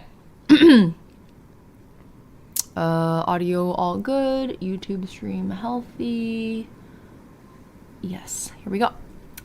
It took Micah almost a full hour before she was finally able to drift off that night, lulled into the world of slumber by the stirring of the breeze beyond her bedroom window. In her dreams, Micah saw herself and Magdalena as she wished they were, smiling, arms linked like a pair of ordinary women. In this dream, Micah was not the sole daughter of the once noble Von Essens, and Magdalena was not a vampire. They were both young ladies from moderately well-to-do families, both young and fresh-faced, with no outside pressures forcing them to wed. In this dream, Micah and Magdalena were of a like age, equals who had formed a fast friendship. Bye, nobody! Good luck in class! Together, they would promenade about their families' estates, play cards, and help one another with their hair. They flipped through fashion magazines, offered helpful critique upon one another's clothes, and often during quiet moments, they would sit together and devour books like sweetmeats. They would read plays and poems and prose, and once they had finished with their tomes, they would talk about them to one another excitedly. Nobody condemned their friendship, and nobody sought to come between the pair of them. Henny gladly gave Micah and Magdalena her blessing, as did her parents. Micah's mother in her dream was not the exacting Lady Von Essen, but another woman altogether. A woman kinder and more accepting, who did not smack books from Micah's hands, nor revile her for being too willful. Micah even dared in this dream to pursue with her fictional Magdalena a relationship deeper than that of close friends. There were covetous glances and brushing fingers out in public, arms linked with heads dipped just a little too close when they shared secrets. In private, meanwhile, between their reading of books and their girlish chatter, they came even closer together until... But Micah knew these dreams could never come to pass. She was tormenting herself by indulging in a fantasy which could not be realized, but still, she continued to dream. She did not want to give her fantasies up. How could she? Micah had been lonely for most of her life, and she was tired of denying her heart what it wanted. She was smoldering. Micah turned beneath her covers, lost amongst her wonderful, impossible, painful dreams when the sound of a scream awoke her. It was distant, but loud enough to penetrate her bedroom door. Uh-oh. Don't do it. Micah sat up with a start, her mind jumbled. One hand flew to her chest, fingers splayed, beneath which her heart beat wildly, caught between sleep and waking. The screaming continued, high and hopeless. It was hard to gauge who owned the voice, but Micah thought it belonged to a woman? Was it Magdalena? Had she been caught off guard, her home laid waste? Micah knew not what kind of creature could make a vampire scream, but it must have been a frightening one. A trembling Micah rose from her bed, then dashed barefoot to her bedroom door. She took the handle between her fingers and tried it, but she was soon scuppered. The door was, as always, was locked. Micah took a step back, fingers clenched at her front, deliberating. How was she to escape? Brute force was an option, she supposed. Micah was not very strong herself, but Magdalena's home was ancient. Everything was crumbling. The lock must have some give in it, enough to be sprung perhaps by her shoulder if she applied enough force. Maybe she could try to jimmy the lock with a more elegant method, maybe a hairpin. Micah had several, which she kept in a ceramic tray by her bedside, which she used to style her hair. Ilune, hello, welcome. I'm thinking the window too, maybe, Liz, but I don't know how high off the ground she is. Micah had never tried to pry open a door with such an inelegant method before. When she had broken into the family's mausoleum all those years ago, she had simply stolen a set of keys. It seemed imperative to try, however. If Magdalena was being hurt, then Micah wanted to protect her. Micah knew she could not simply stand idle and do nothing. Micah padded to her bedside and lit the candle which sat there with trembling hands. Then she selected a hairpin from the dish by her bedside for the job. Clutching it tight in her hand, she then started back for the door. Micah paused by the door, making to slide the slender pin into the lock, but her attempts at escape soon proved to be unnecessary. The door opened outward, creaking as it did, before she had a chance to make use of the hairpin. There was somebody standing in the entrance of Micah's bedchamber. Somebody that Micah knew well, despite the darkness which swirled in the hallway. It was Henny. Oh my god, wait! They get a CG together? Oh! Oh! Micah looks like a different person here, though. I don't know something about the... Oh my god. Wait, jewels to redeem. What are those, Ilune? What are you seeing? Oh, is that like a YouTube side? Like where Twitch has bits, does YouTube do jewels or something instead? Interesting. Oh, Micah! Micah, thank goodness! I'm so glad to see you are all right! Henny threw herself forwards before Micah had a chance to speak and tightly wound her arms about her mistress's waist. The hairpin Micah had grasped now fell from her hand, her fingers falling slack. It hit the threadbare carpet, and there it lay, illuminated by spots of moonlight which crept in through the worn curtains drawn about the windows. The other Yuri, says Agenite. The moonlight lit Henny's face, too, or half of it, and Micah could see tears beating upon her lashes. Micah didn't think them tears of sadness, however. They looked instead to be born of relief. It had been almost a month since Micah had seen Henny last. Now they had finally been reunited. It was all so sudden, and so very unexpected it did not feel real. Micah wondered whether this was not a continuation of her dream, now taking on a different bent, but that seemed unlikely. Henny's body was soft, as Micah remembered, but it was unyielding as it pressed against her, her grip too tight to be made a fancy. Micah had read a good number of books in her time, but her imagination was hardly good enough to conjure up a scene this vivid. It really was Henny in the flesh, come to rescue her just as she had promised. I know, I hope we'll see Christelle too. Henny! Oh, Henny! Micah began to sob herself from both surprise and relief. Ilune sent a gift! How fun! Jewels! I wonder if I'm allowed to, like, rename those to something? Like how we have birdseed in Twitch chat. Thank you for the jewels, Ilune. I don't know what that is equivalent to, but I think that's real money, so thanks for that. I just had to see. That's very funny. She returned Henny's embrace, resting her head upon her shoulder, and for a while neither woman spoke. They only stood there in the entrance of Micah's bedroom and sobbed, clinging tight as though their lives depended on it. The screams, however, did not abate, and a fresh volley of piercing cries made Micah's body stiffen. YouTube gave me free tokens. Oh, okay, interesting. Cool, okay. Concerned, she drew back and looking at Henny said, "What are you doing here? What are you doing here? How did you get here? Did you do something to Lena? There's no time to explain right now. First, we need to escape. Escape? But where? Outside. Hurry, Micah, before she catches us. She? Micah's brow furrowed. Are you talking about Lena? I mean that monster, yes! Heidemarie's holding her back, but I don't want to hang around while they settle matters. I've spent more than enough time around monsters to last me a lifetime, and I bet you have too. Oh, it was horrible, Micah, the things I've seen tonight trying to save you. But I don't want to dwell on it. It doesn't matter. Come on, let's go. But I'm not dressed. I can't wander around the woods in my nightgown, not barefoot. I need some shoes at least. It can wait. Please, Micah, let's hurry. You need to run. But... Micah tried to protest, but Henny refused to listen. She squeezed Micah's hand in her own and turned, pulling her through the hallway and away from her bedchamber. Onward to the Yuri. The fencing emoji is very accurate, isn't it? We can buy wogs, says Saturn. Away from her life with Magdalena. Micah called after Henny, bidding her to stop, but Henny did not listen. She continued instead to run, her soul slapping against the stones. Micah tried to twist her arm free from her friends, but she hadn't the power for it.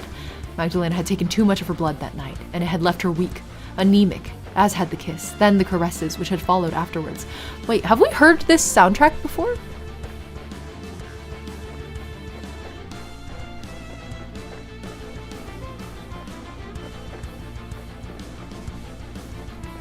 It's good. Micah had always been thinner than Henny, her coloring more delicate, but in that moment Henny's strength seemed indomitable. This must have been the measure, Micah supposed, of how greatly Henny cared for her, but oh. While Micah was glad to see Henny, she did not wish to leave Magdalena's side, not like this. If she was to leave, she at least wanted to speak to her once more, to tell her what had happened. Micah tried to dig her feet against the cold floor, but it was to little avail.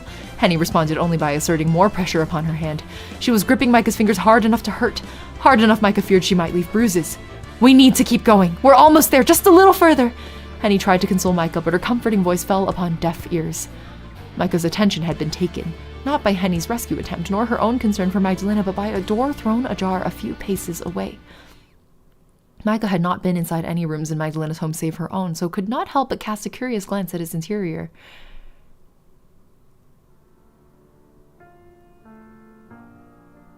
The room was dark, the curtains drawn, yet Micah could make out several shadowy shapes within it. There was an armoire, an escritoire, and an impressive oaken-hewn bed, not so very different from the one in Micah's room. Could this be? There was one factor, however, which differentiated the room in which Micah had stayed from this one, and that was the chains looped about the headboard. These chains, which glinted in the dappled moonlight, ended in manacles, which were still sealed tight about the limbs of a creature which no longer stirred. The creature which laid upon the bed had 2 slender arms and 2 slender legs, and it wore upon its body a gown which might once have been fine but now was hopelessly tattered. Its legs were bare, and it wore no shoes. Its hair, long and dark, was matted about its face, its eyes closed as if in slumber. Micah could tell it was a small creature, even lying down, a good head shorter than herself and far skinnier. Why, Micah realized with a gasp, the creature was not a creature at all. It was a girl, and a very young girl at that. She could not... That young? I don't think I'd anticipated, like a toddler. She could not have been much more than 4 or 5 years of age. She was still a veritable infant, an innocent child.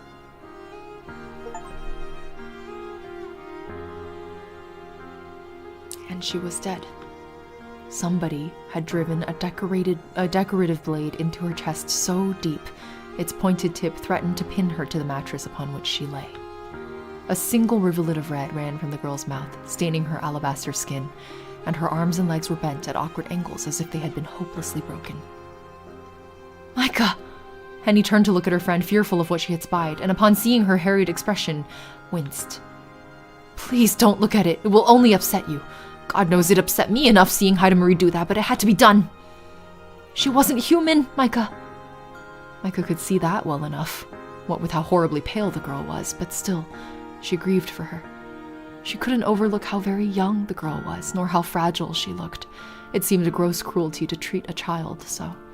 Who could have killed her so callously? Micah's stomach churned. She heaved. Then, with bitter, acrid tears beating in her eyes, Micah! Micah turned her head and vomited all over the stone floor. Micah felt woozy after ejecting the contents of her stomach upon the floor, yet hadn't the time to properly regain her bearings. Aya, you made it just in time to see, the Christelle reveal. Lena's daughter or her little sister? Unclear. Yeah. I feel like Lena seems like she was turned when she was, like, what, 18-ish? So probably too young for it to be daughter. While sympathetic, Henny was anxious to keep moving, and after consoling Micah soon took hold of her hand again. I'm sorry, Micah, but we really have to run. We can't stay here, not any longer. I need to get you to safety. Micah would have argued, if she could, that she felt perfectly safe with Magdalena, yet could not. There was a sharp, sour taste at the back of her throat which prohibited all words, and in any event, she knew the words she wanted to speak were untruths. She was not safe with Magdalena. How could she be when the other woman had caused her so many wounds? If she continued to stay with Magdalena, it seemed inevitable that she would die. Henny knew this too, and had traveled all this way to rescue her, yet, though Micah appreciated it, an ungrateful part of her wished she had not bothered. Micah had already made peace with the thought of dying. Yeah, why mistress? Exactly. She had made the peace with it long ago, before Magdalena had taken her a prisoner, even. She had always been a captive in some form or another, unable to say what was on her mind or do what she truly wanted. Living with her parents had been no true life. It had been a hollow, empty existence which had parodied living, yet had been so too full of waiting, all without consequence, for it to mean anything. Micah had never truly lived at all, not in all her 25 years. This had only changed after meeting Magdalena. Magdalena meant to kill her, but at least her company had lent Micah's pitiful existence some sense of purpose. Micah didn't want to leave her. She couldn't leave her. But Micah knew not how to communicate this to Henny. She did not think Henny would understand, regardless of how close they were. How could she? Henny had witnessed Micah's loneliness for herself with her own eyes over the course of many years, but she knew not just how it had hurt Micah, wearing her down until death began to seem preferable to the purgatory she found herself in. She had no idea. She thought she was saving Micah. Stockholm Syndrome is, fake. You should look it up. But in actual fact, she was only wrenching her away from all it was she cared for. What would she do, Micah wondered, if Henny really was able to liberate her from Magdalena's abode? Where would she go? To Augsburg, she supposed. To marry Walter Gerhardt, as her parents had planned. But that was too horrible a fate to contemplate. Micah would rather have died. She would rather had died with Magdalena. Come on, Micah, just a bit further. Henny led Micah into the entrance hall of Magdalena's home. It was a vast, empty shell of a room, which might once have been grand, but now was choked with dust. What was Lena again before turning? Yeah, she appeared to have been a noble lady, but it's hard to say. There are times where she speaks like that's not the case. So maybe she was a servant? It would be interesting, like, if she was this girl's, like, attendant or something, and the girl was the nobility. And then maybe that's why she, like, let Henny go, and why she was touched by Micah, like, caring so much about Henny that she would try to pretend to be the maid, even though it was, like, obviously untrue. Like, maybe that's... I feel like that might explain a lot. Like, if Lena is Henny, right? Yeah, exactly. Micah took in, though vaguely, the chandeliers suspended from the ceiling, festooned with spiderwebs, and the old piano in the corner, the lid closed, the keys untouched. The air was stagnant, and it stunk of decay. The entrance hall was dark, too, illuminated only by a few weak, wavering bands of moonlight, which spilled in through the windows. The moonlight was bright enough, however, that Micah could see the hall was not deserted. She could see figures, one hanging back, obscured by shadow, while the other two faced off against the other. One of these figures was Magdalena. She was glowering, her lips pulled back in a snarl which revealed her teeth, sharp like knives. Remember how Micah noticed how Lena was just as good at Henny at folding up her nightgown? Oh, you're right! Ooh, that's a good detail to catch. The other figure, meanwhile, was unfamiliar to Micah. Her stature was diminutive, her heart-shaped face dwarfed by her swathes of fair hair. Oh, the other thing to consider, though, is that, like, Micah has been wearing Magdalena's old clothes, and they are fine. Like, they're nice clothes. So, I do wonder... I don't know. The other figure, meanwhile, was unfamiliar to Micah. Her stature was diminutive. Oh, I already read this. This figure, this girl, seemed so slight. Micah wouldn't have put her age as anything past 8 or 9. She was so slender, there was something fairy-like about her. I think you could see period to pieces in being used for young nobility. For what? Christelle being a child makes more sense than her being a non-sentient monster. The cries were probably just a distressed child, not a beast. Exactly. The girl looked innocent. Why is my phone like, what the fuck, guys? Oh my god. This is why my friends joke it's impossible to reach me, because I just have to mute everything. The girl looked innocent, but a glance made it apparent that she was no ordinary child. Her skin was as white as milk and her eyes were liquid gold. She must have been like Magdalena, and like the girl, Micah thought with a shudder, shackled to the bed, impaled through the heart. She was a vampire. Come on, Micah! Let's try and get around them while they're busy. We've got a bit of a way to go, but I think we'll be able to make it. I don't think they've noticed us. Henny led Micah down the stairs. She followed, barefooted, dazed by all which had occurred. True to Henny's words, Magdalena seemed not to notice her. She was too busy glowering at the young vampire girl, a truly awful expression upon her face. Could have been fibbing. Yeah, maybe they weren't her clothes. True. Goodness me. Is this how you treat all your guests? You aren't the most hospitable, are you? I thought you would have been glad of the company living in a lonely pile like this for so very long, but I suppose not. Please don't tell me you're one of those curious people who enjoys being alone. Oh, curious people who enjoys being alone. If that were the case, I doubt you would be such an ardent practitioner of kidnapping. Shut up. Don't you take that tone with me, you monster. Don't you dare. Oh? The girl raised her eyebrow. A monster, am I? Yes, you are. You're an unpardonable monster. Don't act so high and mighty when you know what you did. You killed my mistress, you coward. You killed her in cold blood while she was chained up, unable to act, and she was only a child. Yes, I suppose I did do that, didn't I? You suppose? Indeed, I did. And I must apologize for that. I fear I must have made quite the poor first impression. Perhaps I ought to have sought your company out first, rather than heading straight to the little mistress in her chamber. But I thought it common courtesy, you see, to talk to the lady of the house before her servants. We were right! We were right. You might have had years to perfect your deception, but I can tell at a glance you're not a proper lady. You're just a common scullery maid. It's very amusing that you thought you could act above your station like that. It's so funny, I might laugh. But I suppose that would be rude too. Goodness me, I really can't do anything right. Haida Marie. A third figure, this one a tall, slender man who had been half hidden in the shadows, stepped forward to caution the young girl. Don't make such a scene. Murdering a child is nothing to gloat about, not when she was incapable of fighting back. Now, let us stop this silliness and focus on the task at hand. We still have one more vampire to dispose of before we can consider our job done.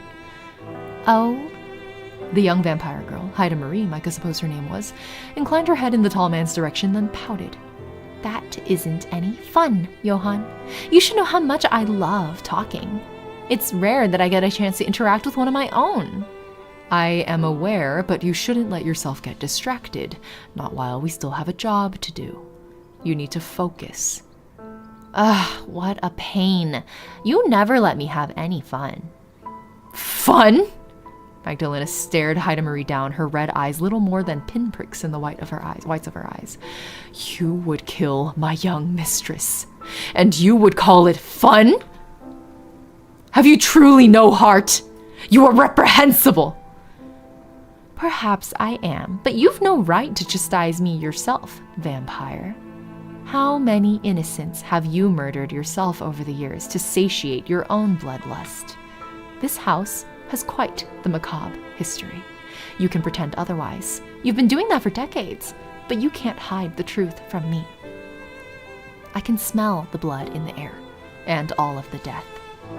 Now, I think it high time I put an end to your wicked ways. It shouldn't be that hard. Haida Marie's golden eyes flickered languidly over Magdalena. You aren't at all in your peak physical condition. I can see it in that pinched, pained look on your face, and in the way that you slouch your shoulders. That little mistress of yours, who you kept chained up like a rabid dog, hasn't been treating you very well, has she? That is none of your business. You've been sustaining her over the years with fresh victims. Don't think I don't know what's been going on, but she hasn't been at all appreciative of your efforts. I imagine she gets violent when she gets hungry. I wouldn't be at all surprised if she bites. Be quiet. That's the problem, of course. When our kind are turned too young, these poor, pathetic fledgling vampires tend to lose their rationality. Well, you were probably turned pretty young yourself, Haida-Marie. 8 or 9, right? They can't handle the strain of immortality, and their mental faculties abandon them. They lose their sense of self, and they become nothing more than monsters. They can't be reasoned with. They can scarcely even think. They exist solely to satisfy their own hunger. But we vampires are greedy, selfish creatures, and we are never satisfied for long. Oh, she turned Lena, you think? That is a very solid theory, Callahan. It's impossible to keep young vampires like that from lashing out, no matter how hard you might try. That girl was obviously a lost cause. I have no idea why you thought it was a good idea to keep her alive for so long. I was doing her a favor when I killed her. She was an aberration. I said, be quiet. I might not be in my best condition right now, but I'm more than a match for a coward like you who murders small children for sport. I won't let you escape unpunished. Not after what you did to my mistress. Now that is funny. That's awfully hypocritical of you to want to fight me when I was turned before my 11th year. In human terms, I'm still a young girl myself. But please don't get any funny ideas into that empty head of yours. I'm not so weak as that creature you called your mistress. I never did lose my sense of self, though I've been alive for centuries. I am one of the oldest vampires in Europe, and I am certainly the most powerful. Do you really think you can best me? If so, I admire your optimism, but it's very much misplaced. It would be easier if you simply submitted to me. But never mind. I'm more than willing to teach you a lesson. Micah had been watching this exchange halfway up the grand staircase, frozen in horror, but now Henny seemed at long last to have had enough. Micah, come on! Henny tugged at Micah's hand again, trying to chivvy her along. We need to move! Micah knew Henny was right, yet she could not tear her eyes away from Magdalena. Haida-Marie was fast approaching Magdalena, supremely self-confident despite her short stature. The vampire girl might have looked like a child, but Micah knew she was anything but. Her smile was I've never tried to say this word out loud. Genial, do you think? Genial. Genial. Okay, cool. My guess was right. But her gold eyes were cold and contained within them no mercy. It was she who had killed the child chained upstairs. She had driven a stake through her heart and had listened perhaps to her dying cries.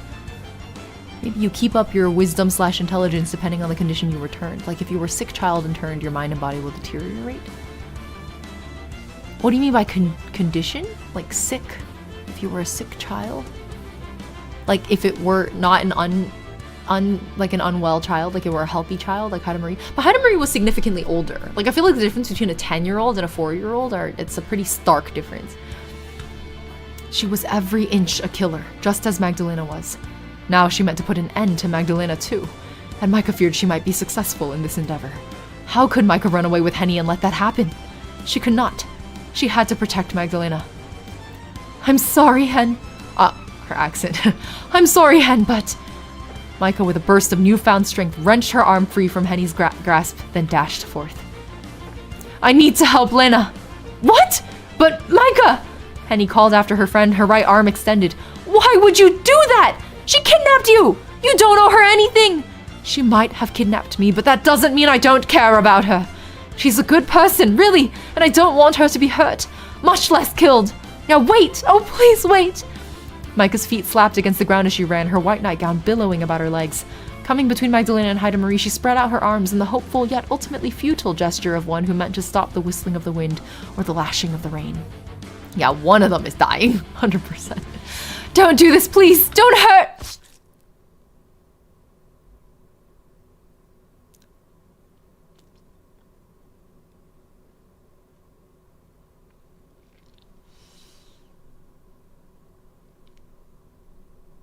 What did we just say?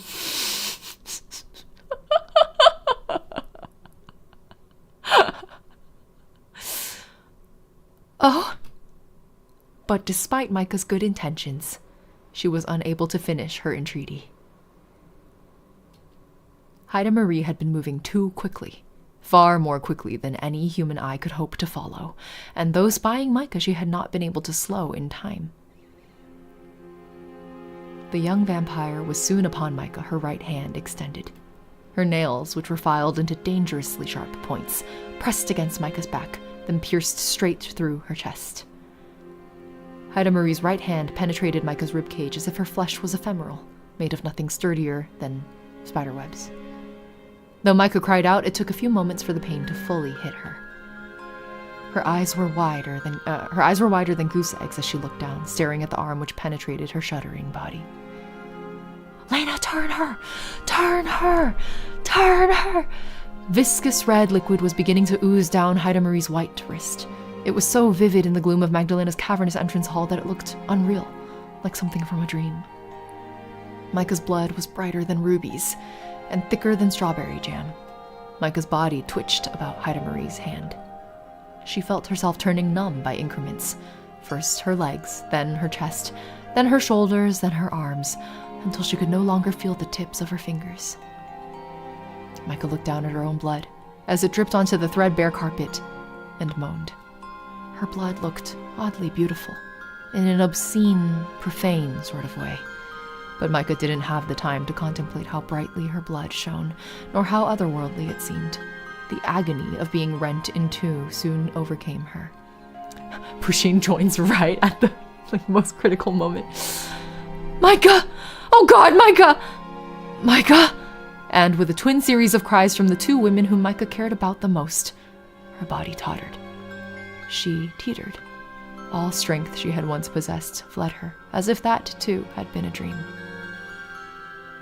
Micah drew away from Haida Marie with one jerking footstep, thus freeing herself from the young vampire's grasping right hand. Her chest wound, no longer stoppered by Haida Marie, seemed to expand when she shuffled away. It gaped open like the maw of a hungry beast, and more of Micah's lifeblood spilled onto the stone staircase. Micah pressed one white, trembling hand to her wound and was surprised when her fingers came away stained. She could smell blood in the air. Her blood. It was a dizzying over... Who did that?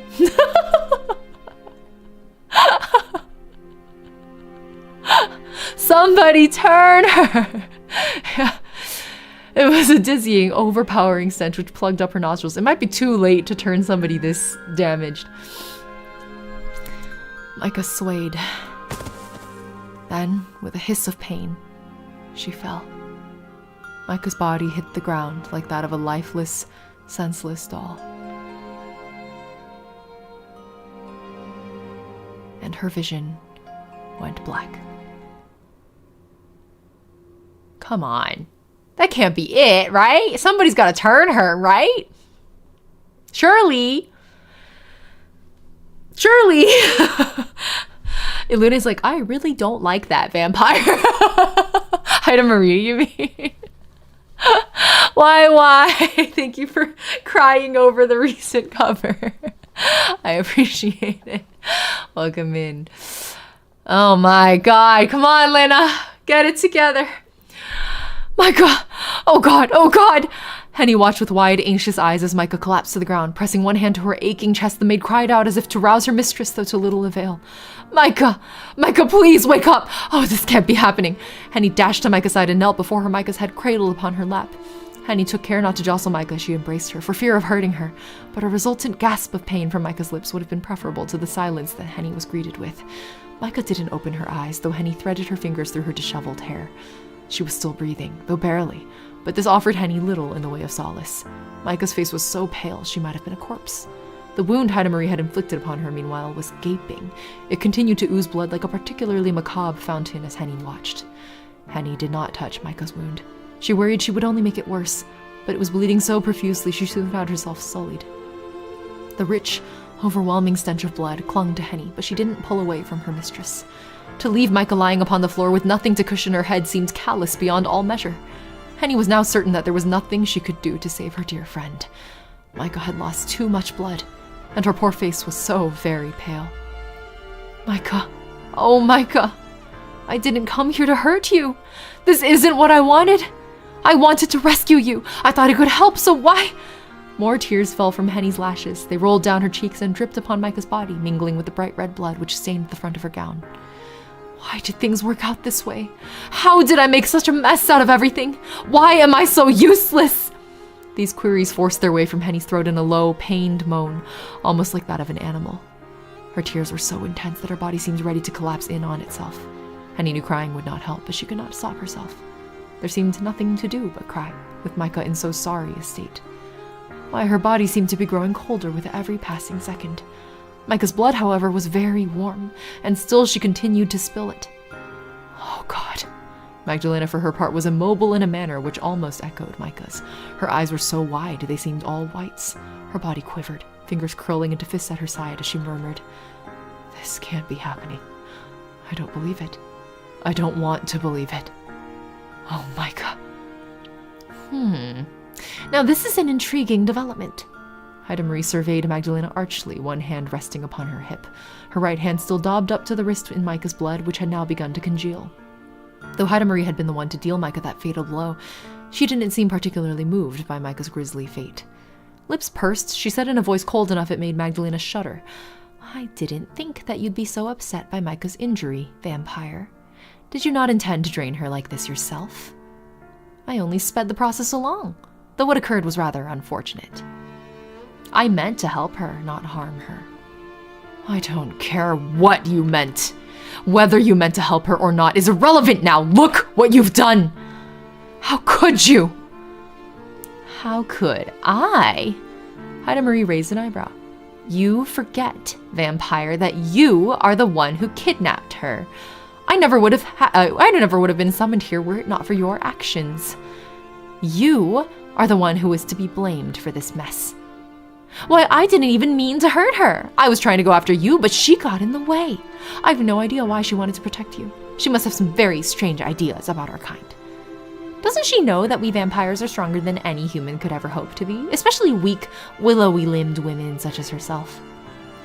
If I hadn't adjusted the angle of my attack in time, I would have pierced her heart. Then she would not be breathing at all. But of course... Oh, oops, wrong person. Henny must feel so guilty. But of course Micah knows about vampires. We've spent enough time together that she should know full well my strength eclipsed hers, and yet... Magdalena grit her teeth together, overcome by the intensity of her own emotions. She knew that, but she still came between us. Michani like, less talking, more turning, chop chop. She must have meant to protect me. Micah has always been like that. She's thoughtful to a fault, to the point of self-sacrifice. Why did she have to play at being a heroine? She should have known that things would end up like this. Oh, Micah. Micah, you fool. Magdalena couldn't cry, but her shoulders shook regardless. Her face twisted anew, not with anger, but with grief, as she pressed her hands to her face. You're right. I might have lashed out at you, but the fact remains that Micah wouldn't be in this situation if it wasn't for me. I'm the one who put her in danger. This is all my fault. I never wanted to harm her, but... Another dry sob wrenched its way from Magdalena's throat, one so intense she had to squeeze her eyes shut. The smell of blood hung in the air, dense and heavy. Magdalena could smell it when she inhaled, taste it upon her tongue.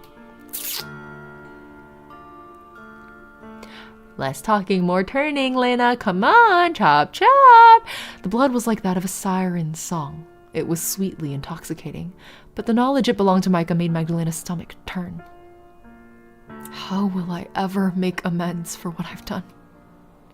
Oh, Micah, you sweet, idiotic, adorable little fool.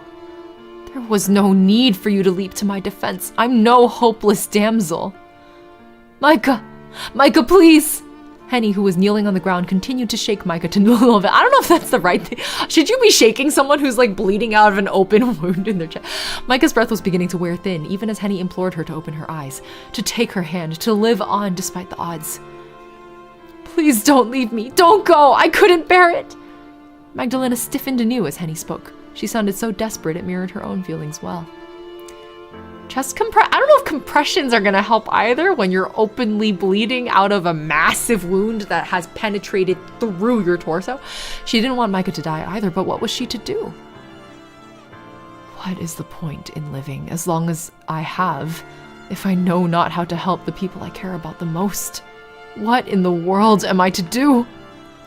Haida Marie, who remained arch despite Henny and Magdalena's evident distress, only sniffed. There is something you can do, you know, if you wish to save her as you claim. Turn her! Turn her! Turn her! Turn her! What? Magdalena drew her hands from her face, then raised her head to meet Haida Marie's gaze. What are you referring to, exactly? Must I elaborate further? You must know already, vampire, given your nature. Do not tell me you have not considered the possibility of turning her. You mean I ought to make her into one of us? I did not say that you ought to, only that you could. If you care about this human woman as much as you seem to, then you could still save her. You need only to bite her neck and drain some of her blood. That should be enough to change her. Her heart might stop beating, but she'll still be alive. In a sense, at least. You should be fast about it, though, if that's what you desire. I don't think she has much time left. We cannot transform corpses, only the living. But I suppose you must know that already. Of course I do. You don't need to explain it as though I'm a child. I have thought about turning her, of course. Believe me, I have. But do you really think I could go forward with such a great act of selfishness? You think it would be selfish to spare her life?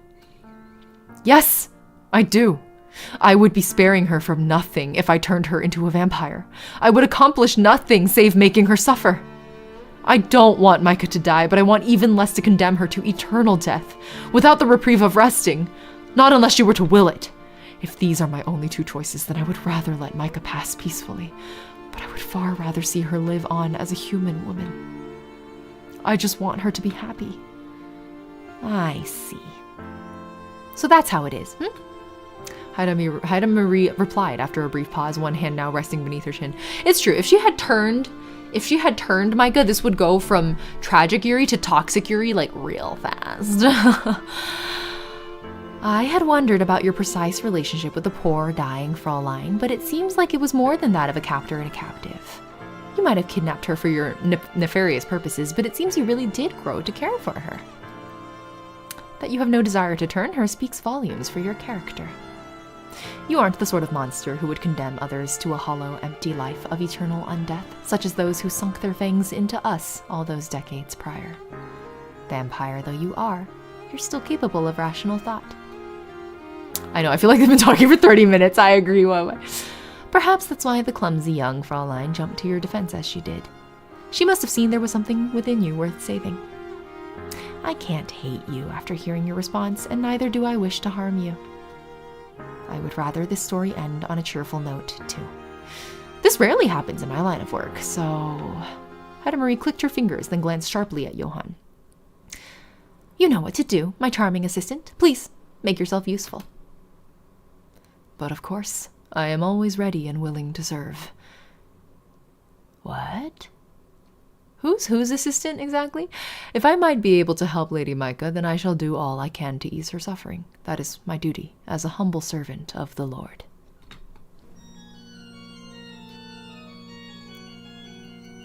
Wait. What?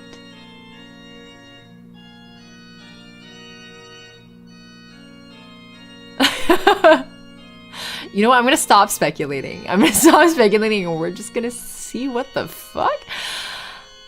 It was with these words on his lips that Johann bent down by Micah's side. Reaching down, he captured between his... There's like three possibilities, right? Like, one is there's the existence of like some kind of cleric class. And he like lay on hands or like spare the dying or something, you know? Greater restoration. I don't know. And then the other possibility, the second one, is that he's a vampire. And he's gonna turn her instead. And number 3 is that he's gonna put her out of her misery by just killing her. But there must be something I haven't considered because none of these 3 feel correct to me. Maybe it's the cleric option. I don't fucking know. Reaching down, he captured between his fingers one of Micah's limp, pale wrists and offered Henny a small smile. Oh! It's kind of bisexual lighting. You got the purple and the red. Please, forgive me, Frau Henrika. Cherry Mai, thanks for the follow. Welcome. I don't mean to disturb you, but I must if I am to aid her. I will be quick about it, though. She has lost an awful lot of blood. I can see that myself, but... Oh, what do you mean to do to her, exactly? I mean only to aid her, if I can. I have helped others before, in similar circumstances almost as dire as this. I fear this may be a challenge, though. Stop talking more, Healy! Exactly. It may take me some time and no small amount of concentration. Might I ask that you hush so I can carry out my work uninterrupted? Of course you may, if that will help my Micah, but I fail to see what can be done for her. You don't have training as a physician, do you? Please. Hidemarie scoffed. Johann's capabilities aren't half so prosaic. He has no need for a needle and a thread to sew together his patients, even unfortunate such as your Lady Micah. Johann has several unique capabilities, which normal humans do not possess. Well, that's why he looks like that, I guess. He is so very pure and goodly. You see, his hands exude a certain kind of energy, I suppose you might term it, or else magic? You know that I don't hold with magic. It smacks of the devil. I would prefer to think of my abilities as a gift, or else a blessing bestowed upon me by God up on high. Yes, I know. Goodness, you're so picky about these things, Johann. I don't think the semantics matter awfully myself. I've been alive too long to care for such petty things, but you humans are all so sensitive. I wasn't trying to insinuate that you have been touched by the devil. You're too much of a do-gooder for that. Why, thank you. Are you healing her? You better be already healing her. I will take that as a compliment, I suppose. It wasn't meant as one. You're so very kind, you make my stomach turn. The characters of this world love the sound of their voice way too much. I know, right? Why? You would say that, loving chaos as you do. You can never pass up on a chance to make others uncomfortable. And what of it? I believe I've earned that right after living for so many centuries. Life gets boring, you know, if one is always trying to be nice. I suppose that is something you wouldn't know, though, not having dwelt upon this earth for all that long. I feel like we've been saying less talking, more insert verb here for 20 minutes! I'm glad of that too. If living as long as you have would warp me into a ne'er-do-well such as yourself. These really are JoJo minutes. These are 2 excruciating JoJo minutes. You would call me a ne'er-do-well? How cutting! My poor heart bleeds. Your heart can't bleed. There's no blood left in it. Your body dried out a long time ago. And now you mean to call me a husk? Hidemarie drew back. In a display of faux offense, her arms folded. Do you think that's why her eyes are gold? 'Cause she drinks his blood. That's like their contractual situation. And he's like some kind of godly cleric type. So she's like drinking celestial blood. And that's what's making her eyes gold and not red. It's the One Piece scenes where the main boss walks down some stairs for 10 episodes. Yeah. You can't save Micah right now, but you can say, okay, Liz, this doesn't even have branching paths. I don't need to save that much. Hidemarie drew back. In a display of faux offense, her arms folded. Well, I never. As Hidemarie and Johann bickered, Henny looked to Micah with a pale face, perturbed by her mistress's plight. Oh, man. Celestial Vampire will be my new D&D character. I feel like it goes so hard. Get with a friend and have them play a paladin and you play a vampire, right? Wait, this would make a pretty good Vampire the Masquerade premise, potentially. Johann would so argue with you about the difference between a cleric and a warlock and maybe even a paladin, despite the fact that they all get their abilities from some otherworldly power. Yeah. Johann would nitpick semantics with me for sure. The fuck is this graphic? She could see, even as she sat there, a strange, celestial light beginning to gather about Johann's fingers. Oh, I guess he's been working on it then the whole time they've been bickering. This light spread over Micah's body, imbuing it in an otherworldly glow which made Henny gasp. Surely they would have at least an allergic reaction to the holy blood. I don't know. Maybe it's like, you know, holy water. Well, holy water is supposed to like do vampires in. Maybe holy blood is the perfect neutral because blood is what they sup on and then the holiness is like canceled out or something. I don't know. Goodness. I don't fully understand what it is you're doing, but are you healing my mistress? Healing? Is such a thing truly possible? It is within my God-given gift, yes. I have the ability to diminish aches and pains with nothing more than a touch of my hand, which is why I work with Haida Marie. It is my duty to keep an eye on her, and to aid any unwitting victims who may get caught up in the crossfires of battle. She is not given to restraint, as you might have noticed. Here Johann sighed. It is harder for me to heal wounds such as this, though, particularly when so much blood has been lost. I need to concentrate if I am to have any hope of succeeding. Holy blood is vampire hot sauce! Wait, I love this theory, Saturn. That's true, she is covered in crosses, that's fair. At least in this universe, the crosses don't seem to affect the vampires. Maybe drinking his blood is like an episode of Hot Wings! Literally true and fact. Oh yes, of course, please forgive me. I've never seen anything like this before, so I was curious. But if this will help Micah, you can do whatever it is you want. Whatever, Haida Marie smiled thinly. I would be careful when issuing such words forth in the future, Fräulein. You give Johann rather too much leeway. Fortunately for you, he's kind enough not to take advantage, but you might not be so lucky when it comes to the machinations of others. Haida Marie snickered unpleasantly while Johann continued to work. He gripped Micah's wrist tight and bowed his head, his lips pursed together in silent prayer while he worked. Henny, meanwhile, could only watch, wide-eyed, still holding onto Micah's crumpled form. It seemed impossible that Micah might be restored to her senses after having been so grievously injured. Why, it would take a real miracle to save her. That was what Henny thought. But weren't Johann's healing hands miraculous in and of themselves? Oh, yes, thank you for the hydration. Henny had never before heard of any humans who possessed such powers, and she felt rather overwhelmed by it all. Oh, and a stretch. All right, thank you, multi-fandom. She did not begrudge Johann for aiding her mistress. But it unnerved her all the same.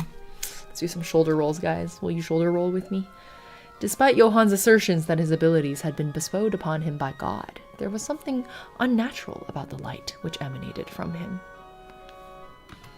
Henny had half a mind to pull Micah away from him, and so to sever the connection established between her mistress and the grim-faced father, but this would result in disaster. Johann seemed to be the only person capable of aiding her. As such, Henny had little choice but to allow him to work, despite her own misgivings. Henny closed her eyes, cradling Micah's head upon her lap, and internally she prayed. Please, Henny prayed, with a fervor she had not felt for quite some time, not since escaping Lord and Lady Von Essen's carriage with Micah in tow. Let my Micah be safe. Please let her open her eyes. He's so a warlock and not a cleric. Like, clearly siphoning power from some kind of divine ? Source. Something like that. Let her draw in breath anew without having to struggle for it, and lessen the burden which weighs upon her body. Please let her get better. And he prayed, and she prayed, and she prayed as the seconds elapsed. So entrenched in her own thoughts, her surroundings slipped away. Like often a thing you get in, and all stories are true, the church tends to bend over backwards to appropriate the magic they like. Oh, like they'll make any kind of excuse to be able to use the magic they want. Yeah. Maybe when he signed the contract, he misread warlock as cleric. The stench of blood in the air no longer weighed upon her, and neither did the anxious beating of her own heart within her breast. She forgot about Magdalena, who stood still as a statue, and of Haida Marie, who watched with the idle curiosity of a bystander, and even about Johann, whose fingers still clasped Micah's wrist. She thought only of Micah, her mistress, and her friend, both. She recalled the times they'd spent together, when they had been younger, and their ill-fated excursion into the Von Essen family crypt, which had incurred Lady Von Essen's ire. They keep bringing up the crypt thing, and it makes me wonder if it's like, it has to be relevant somehow, like it has to come up some way. She recalled walks through the Von Essen family estate, their arms looped together as if they were promenading ladies, and of sitting by the riverbank in the summer months when the dragonflies were out and about. She recalled games of Joker played in Micah's bedroom and the shy, whispered secrets Micah had shared with her late at night when nobody else had been around. She recalled Micah's fears about marrying Walter Gerhardt and how she had trembled when she had confided these feelings in Henny. Henny had been dismissive of Micah's worries back then. She had tried to cheer Micah up, to tell her that things would not be so bad when she had settled in, but now Henny feared she had been callous. Can he do the same thing to the young girl? Well, that young girl is a re-dead undead, so probably not. A re-dead undead that has been undead for 100 years. Had she upset Micah by failing to pay proper heed to her concerns? Henny wished that she could apologize for any hurt she might have caused. She wished she could have told Micah how much she meant to her. She wished... Oh, there was so much she wished for, and so much she wished to say, but what she wished for most of all was that Micah would recover. Henny clung to this hope as though it were a talisman, her eyes tightly shut. Her desperate desire burned within her, brighter than any star, intense enough to be all-encompassing. She prayed and she prayed and she prayed, and eventually... Henny? Henny heard her name being called in a soft, sweet, soft cadence she recognized only too well. The voice was weak, void of any real energy, but still it was enough to soothe Henny of all her anxious thoughts. Henny's eyes snapped open. Fitfully, she stared down at the woman who laid upon her lap. Micah! Oh, my Micah! Micah's own eyes were still closed, but upon her lips she wore a small smile, one which was marred only slightly with pain. That young girl just needs raised dead. They just need to re-dead... Wait, they need to re-undead the undead that got re-dead. That's so confusing. It's like playing whack-a-mole with an undead state of being. What is... I think Lana's just standing man emoji. Why like full-on standing man emoji watching all of this happen. Her nightgown was still spattered with blood, but Henny could see that her wound had healed. Her skin visible through her torn nightgown unblemished. A repeated motif in vampire stories is how truly bad and messed up it is when children become vampires. That's true. Yeah. Johann had succeeded after all, despite his earlier cautions. He had healed her. Micah was safe. Oh, thank goodness. I'm so relieved. Micah! My Micah! How many people are calling you? There's 3 different people calling you my Micah? Micah? You are very loved. Henny. Micah squeezed Henny's hand with her own as though to reassure her, and it was this gesture, so selflessly sweet and so very Micah, which tipped Henny over the edge. Do necrotic spells heal undead? Asking all the right questions. Silver. She slumped forwards, her shoulders shaking. Then she began to cry. Yeah, she was called my Micah by 3 different people. She's in high demand. Exactly, Liz. Magdalena, too, was surveying the scene which unfolded before her with wide eyes. Pressing one hand to her mouth, she exclaimed softly, Micah! Oh, Micah, I can hardly believe it. I was so worried about you. If you had died... Oh... A shudder ran through Magdalena's body as, overcome, she sunk to the floor. I don't know if I could have endured it. I've no idea what I would do without you. I'm so sorry you suffered so much. I'm sorry.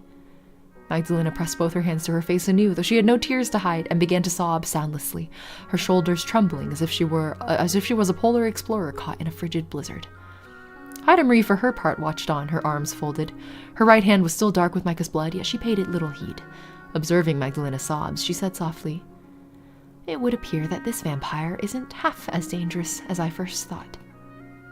That little vampire the little vampire I incapacitated upstairs was much more threatening than she is.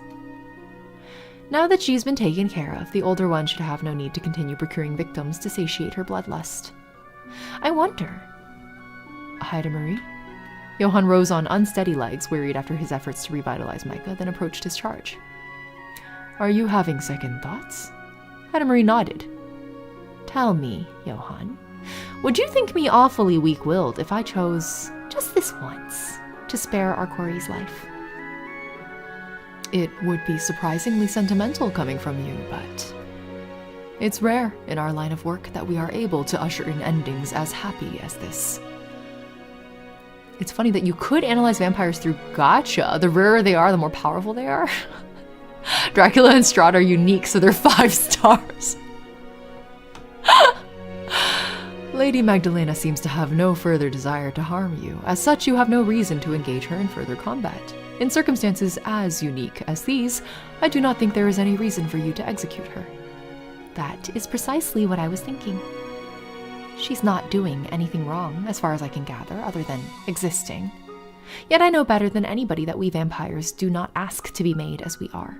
We have little choice in the matter. Haida Marie is like so jaded and so inhuman that the one I was least expecting to be reasonable in this moment was her. But I think it's actually kind of touching that even she's kind of moved by this. Like after 400 years of being an utterly unsentimental creature, I believe this poor conflicted creature is a victim, not a monster, and ought to be treated accordingly. I am not completely devoid of feelings, and I do know how to sympathize with the plights of others. I cannot help but feel sorry for this poor Fraulein. Haida Marie clicked her tongue, considering, then smiled. Yuri saves all. Well said, YY. Johanna Marie both also want the Yuri ending. These two are actually just Yuri enjoyers. Very well then. I shall spare you.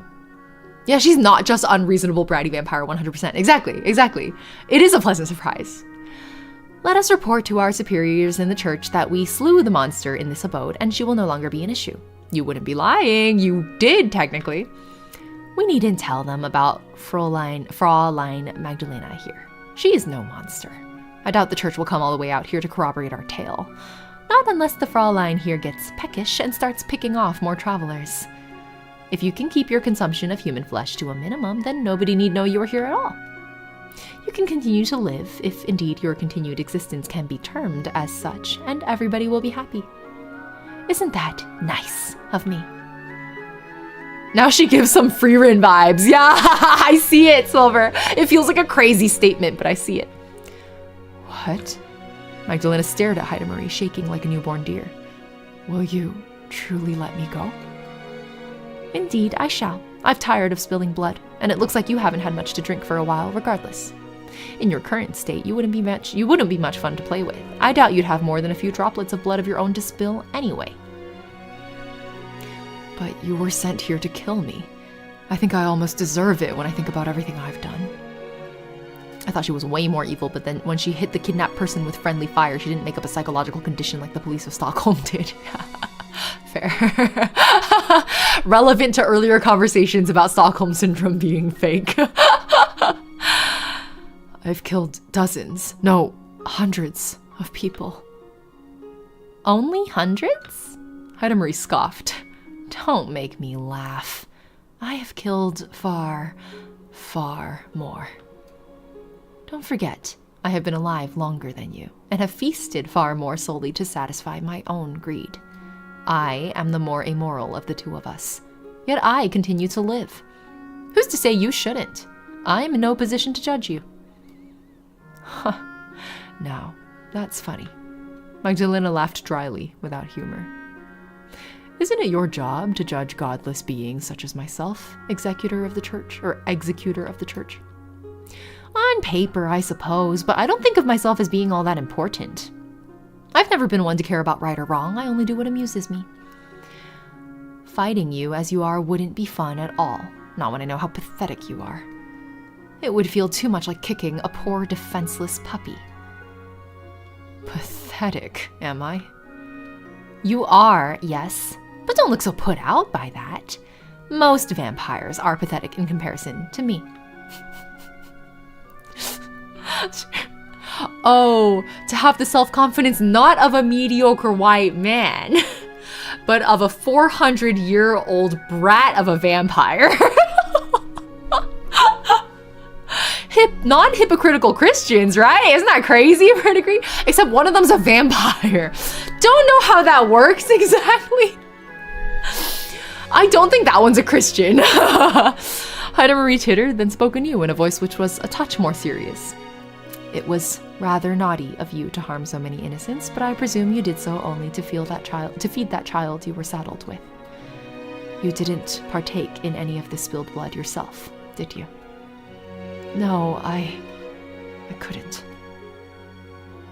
Seeing Christelle feed turned my stomach. I knew I had no desire to end up like her, a slave to my desires. I thirsted for blood too, like all vampires do, but I've never once drank the blood of a human. I feed only on the blood of wild animals. Oh! You're Twilight. All those people I killed, the bandits and the brigands and the vagrants, were offered up to Christelle. I had to hunt for her. I had no choice. Without me, she would have died. I understand that, but I think killing her might have been for the best. Surely you knew she was a lost cause.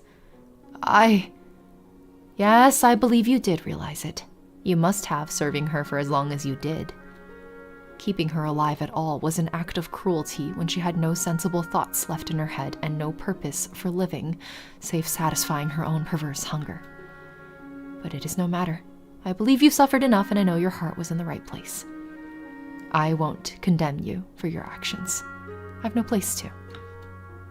Yeah, I'm also like, why wouldn't Christelle just drink animal blood then? If she, unless she's like a really picky eater and like slaps it away or something. Your enduring loyalty to your mistress, though misguided, is somewhat touching. It is almost enough to bring a tear to my eye. Or, at least, it would be, could I cry. Now, Heidemarie looked to Johann, a small smile playing about her lips. I believe our work here is done. We have defeated the vicious vampire, and peace has summarily been restored. I've no desire to wait it out while the heroines of the story make amends, so shall we part? Shall we depart? I would hate to get in the way of their joyous reunion. That one is 100% a Yuri enjoyer. And you are in dire need of rest yourself, Johann. You look half dead upon your feet. I cannot argue with that. I feel awfully weak. I'm unsure whether I can make the journey back to Augsburg unassisted. It's fortunate for you, then, that you have me to help you. You may lean on my shoulder if you wish, and I can guide you. Is that not kind of me? Oh, yes, very much so. Your thoughtfulness knows no bounds. That's what I thought. Heidemarie snickered. The pair of us shall soon be departing. Do you wish to come with us, Fräulein? This question she addressed to Henny, who knelt on the floor by Micah's side still. Or would you rather stay here to tend to your mistress? I believe she will be in safe hands with Magdalena, but I've no doubt you're also worried about her welfare. Excuse me. Oh, yes, I must thank you both for leading me to Micah, and you, Johann, for helping her, but I can't come back with you. Micah needs me to stay with her, and she's in no fit state to travel. I'll stay here with her for as long as she needs me, unless... And he looked at Magdalena unabashed. You would have a problem with that? I forget, this is your home. Because she was young, those turned too young, lose their shit over immortality, made her unable to not thirst for human blood. Yeah, I would fully believe that. Yeah. Vampires don't drink animals so they don't lose their minds, and she's already lost her mind. Oh. Yeah, I mean, I feel like it's easy for me to assume that she just, like, wouldn't accept animal blood. It's probably that simple. Should have known the ominous gay goth priest wouldn't be evil.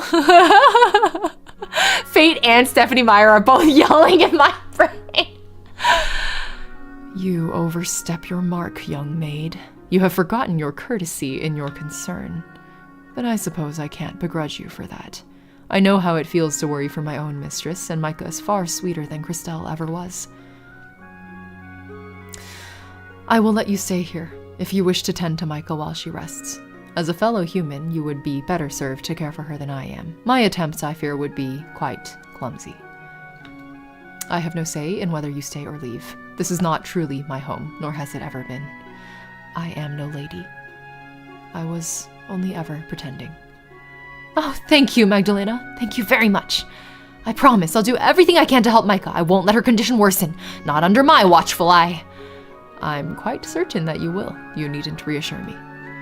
The relationship shared between you two is very special indeed. While I was nothing more than Christelle's maid, I can see that you are truly Micah's friend. Why, it is enough to make me feel almost jealous. I fear I could never compete with that. That's all right. I don't think we need to compete. We both care about her after all, and, like they say, 2 heads are better than 1. Guys, hear me out.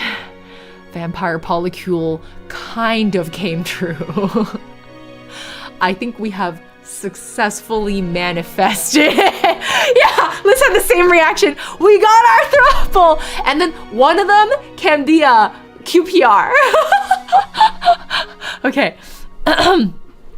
Akinet's like, poly? Does it count as what if you're, I guess it would be poly in a way, where like one of the relationships is queer platonic and the other one is romantic and sexual? Unclear. I think Micah will recover much better if we're both there for her. What do you say? We all can share. Micah has 2 hands. I think after everything that has happened, I'm very tired. Would you mind escorting me to my room? I need to lie down. Oh, of course. Let me help you to your feet, Micah. You come too, Magdalena, and help me lift her. You're a lot stronger than me, so this should be easy for you. Now that is funny. What is? I thought you would balk at the prospect of me touching your precious Micah. In the past, perhaps I would have, but you've proven how much you care for her. You wouldn't have cried for her sake otherwise. Now come, let's not beat about the bush. Micah needs us. Wow, where was Henny telling everybody to shut the fuck up earlier? Well, to be fair, Henny, the one sensible person in the room, probably thought that her mistress was like already dead and gone. Like it was too late to do anything to save her. She probably wasn't thinking turn her or heal her, you know? So she probably didn't have she had the sense, but not the motivation to be like, everybody shut the fuck up. They're still all in a relationship with Micah being the metamor. Yes, dear Lena, please come and help me. Hen can't support me on her own. I fear I am hopelessly heavy. Don't keep your distance, please. That would break my heart. Magdalena looked between Micah and Henny, one hand clasped at her chest. She inhaled, her lips pursed, and then said with a sigh, "Oh, Micah, I'm so glad to hear you say that." Magdalena stepped forth, and with Henny's aid, not that it was necessary, she was able to raise Micah to her feet. Both women shifted her gently so as not to harm her, each taking one of Micah's pale arms about their shoulders. While all this occurred, Haida Marie smiled, then turned upon her heel. "Let us be on our way. There is nothing which can be gained by us continuing to stand here. I know not about you, but I have no desire to stand around gawping." Right. I'm coming, Haida Marie, but don't walk too quickly. Please, spare a thought for me. He's like so much more pathetic than I imagined the beginning too. Like, their relationship's actually really funny. I would read a whole visual novel spin-off of just like the adventures of Johan and Haida Marie, like traipsing through the European countryside, making war with various undead monsters and ghosts and the like. I think it would be really fun. Like I said, no one needed to die. Well said, Silver. And he's having a night. Yeah, for real. Yeah, I do think, I did get that vibe. Johan was like watching. Oh, what? Yeah, we gotta go. Oh my god. The inverse of the Helsing series. Yeah, I guess. Haida Marie crossed the area entrance hall, then pushed open the imposing double doors with but a brush of her tiny, seemingly insubstantial palms. Oh my god, Killua Zoldyck, is that you? The doors opened with a low creak like that of an injured animal, and the chill night air rushed forth to greet her. She paused for a few moments upon the threshold of the door to look back at Micah, who was being held aloft by Henny and Magdalena. Despite their differences, Haida Marie thought that the 3 women looked awfully close, just like sisters. This thought brought a smile upon the young vampire's lips. Not even the lowing wind could disturb. She did not wait, however, to watch as the unlikely trio proceeded up the extravagant staircase. She turned anew, satisfied that she had performed her job, then stepped out into the night. Liz going like, sisters! This is where the 13-year-old aunties show up, and they go, you're not allowed to ship them because they were described as being like sisters, so now it's incestuous if you ship them. Sapporo, what do you want to say? What's going on? They're such gal pals. Sisters, the historians would call them. Sapporo, you want to come here? You want to come here? Up she comes. Up she comes. Hello. Yeah. Yeah. Yeah. Oh, are you comfy? Are you comfy? Oh. Oh. Okay. Let me see if I can show you guys without disturbing her. Do you see her? Do you see her? Shapoa. Meow. I can't scoot the chair back, but she's right here. A baby. That's a baby. A baby. Ha, ha, ha. Ow. Ow. Oh, you can see her ears. Okay, are you comfortable? I'm going to keep reading Yuri Vampire visual novel now. It feels a little high, but yeah, this is why I don't like moving my webcam, because it gets really confusing. Maybe something like that. Okay. Johann followed along behind her, limping, and shut the door behind him. The door creaked once more, then slammed shut with a tremendous thud. This thud echoed throughout the cavernous hall of Magdalena's home, once deserted but now full of life. Christelle's corpse still lay in her bedchamber, turning cold, but Magdalena's thoughts were with Micah as she held her, and Henny as she helped her. The night had been one of horrors, but Micah was still alive, as too was Magdalena's hope in the future. Maybe God had not forsaken her, after all.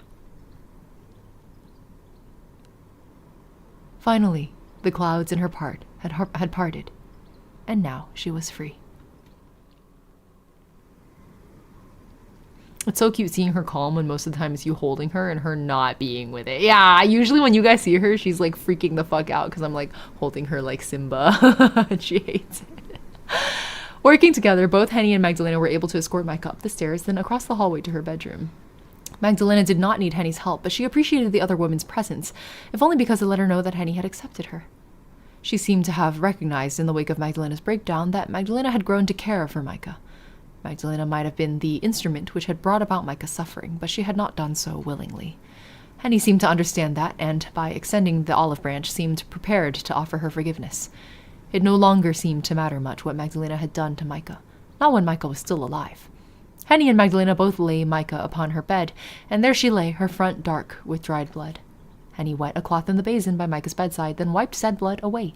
As she did, Magdalena soothed Micah, reassuring her in gentle tones that all would be well. I won't let anything hurt you. Not again.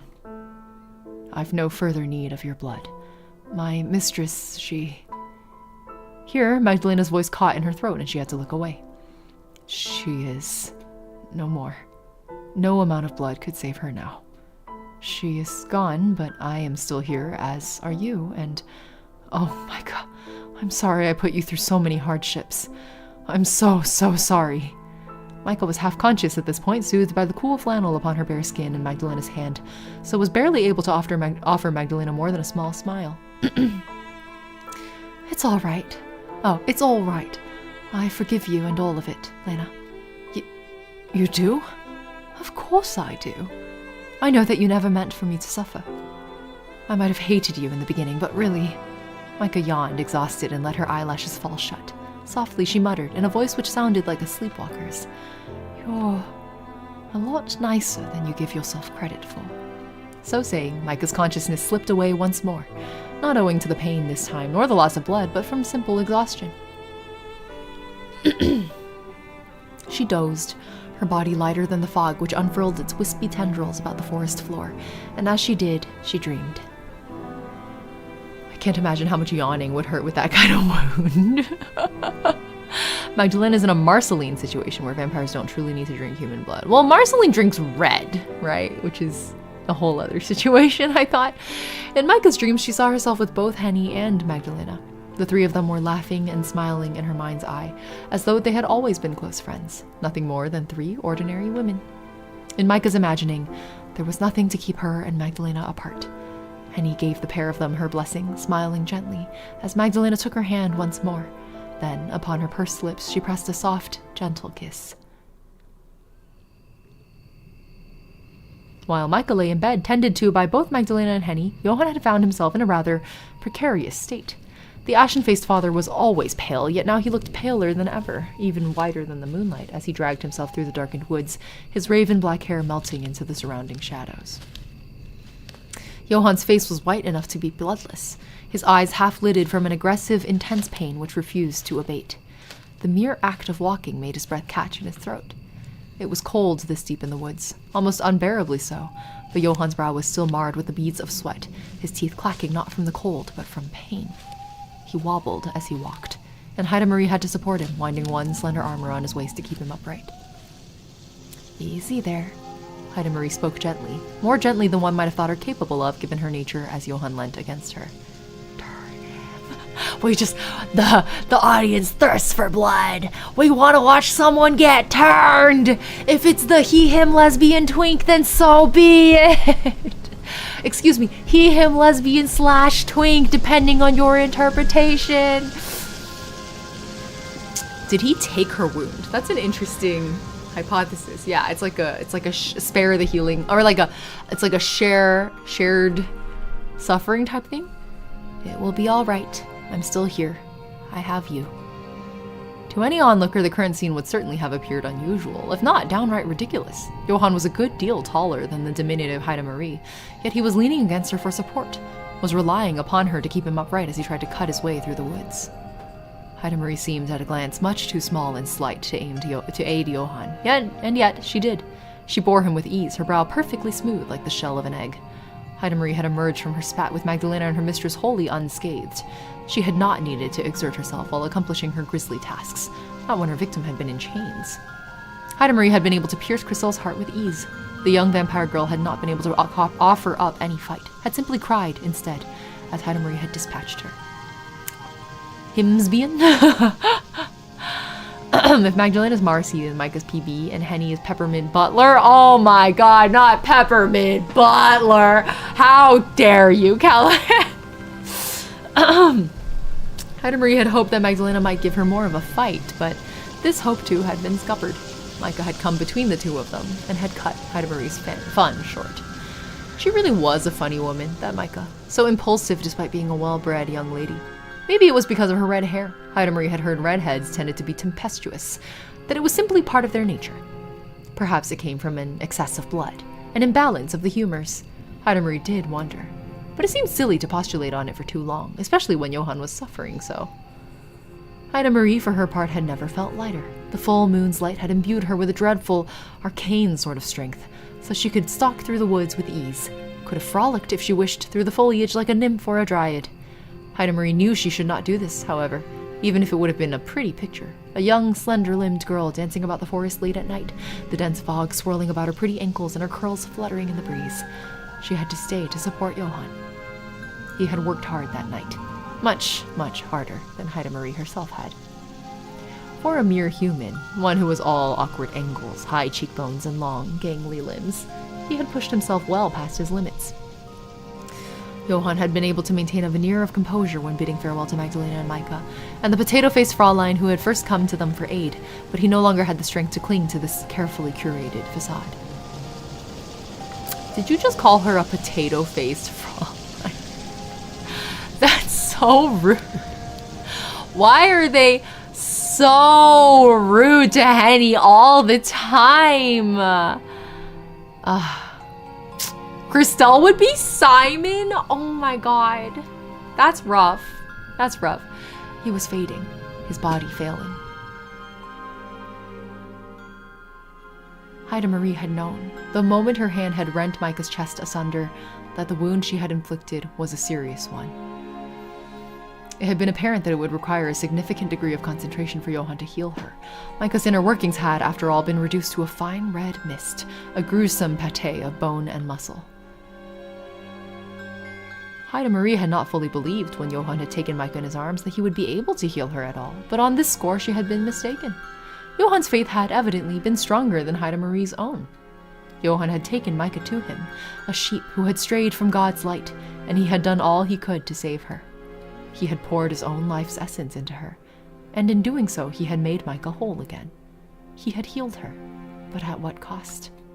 Haida Marie had seen Johann utilize his curious powers on other occasions, had seen him set bones and soothe fevered brows, but never before had she seen him use his powers to close a wound as large as that. Haida Marie did not think Johann himself had ever used his curious gift in such a manner, and now he was paying the price. Oh, right. Warding bind. It was a post-injury warding bind. Yes. Johan's gift. That's a paladin spell, right? Johan's gift might have been divinely granted. It was a skill he had possessed ever since he had been a young boy, but it did not come without its drawbacks. It required no shortage of mental fortitude for Johan to utilize his healing touch, and no shortage of strength, too. Unfortunately for Johan, his strength had been in short supply for quite some time, so Johan the Holy used his powers to cure and mend the hole to make her whole again. Aya's in chat writing poetry, guys.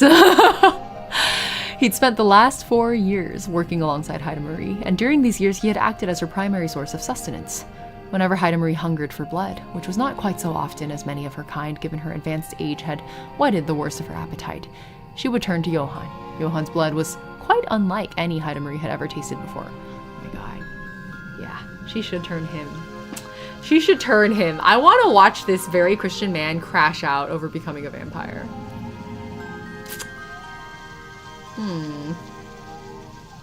What a worthy cause. I would die for Yuri. Well said. Johan's blood was quite unlike any Haida Marie had ever tasted before. It was pure, and it was rich, deeply nourishing, like a mug of hot cocoa served upon a sickbed. It was difficult for her, when she sank her teeth into Johan's pale neck, to stop, to regain her senses, to remember who she was. Wait, why has this not turned him over all these years?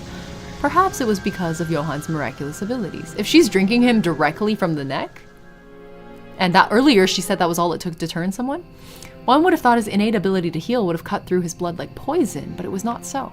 Johan's goodly power seemed to pulsate within his lifeblood, his veins full of the stuff. When Haida Marie bit Johan's neck, she tasted miracles, sweet and light, like heavenly manna. Maybe he can't be turned. Yeah, I'm thinking the same thing right now also. Johan was simply too delicious for his own good. So much so, Haida Marie might have taken 1 or 2 liberties with him. She had drained his blood, of course, before their excursion into the woods, but perhaps she had taken too much of the stuff? Johan had tried to reassure her to the contrary when Haida Marie had drawn her lips away from the white column of his throat, but Haida Marie was no fool. She had seen, even if Johan had not wanted her to see, how he trembled when she drew back. Haida Marie had bitten too deeply, had indulged too much, and Johan had already been weak when they had first ventured into the woods.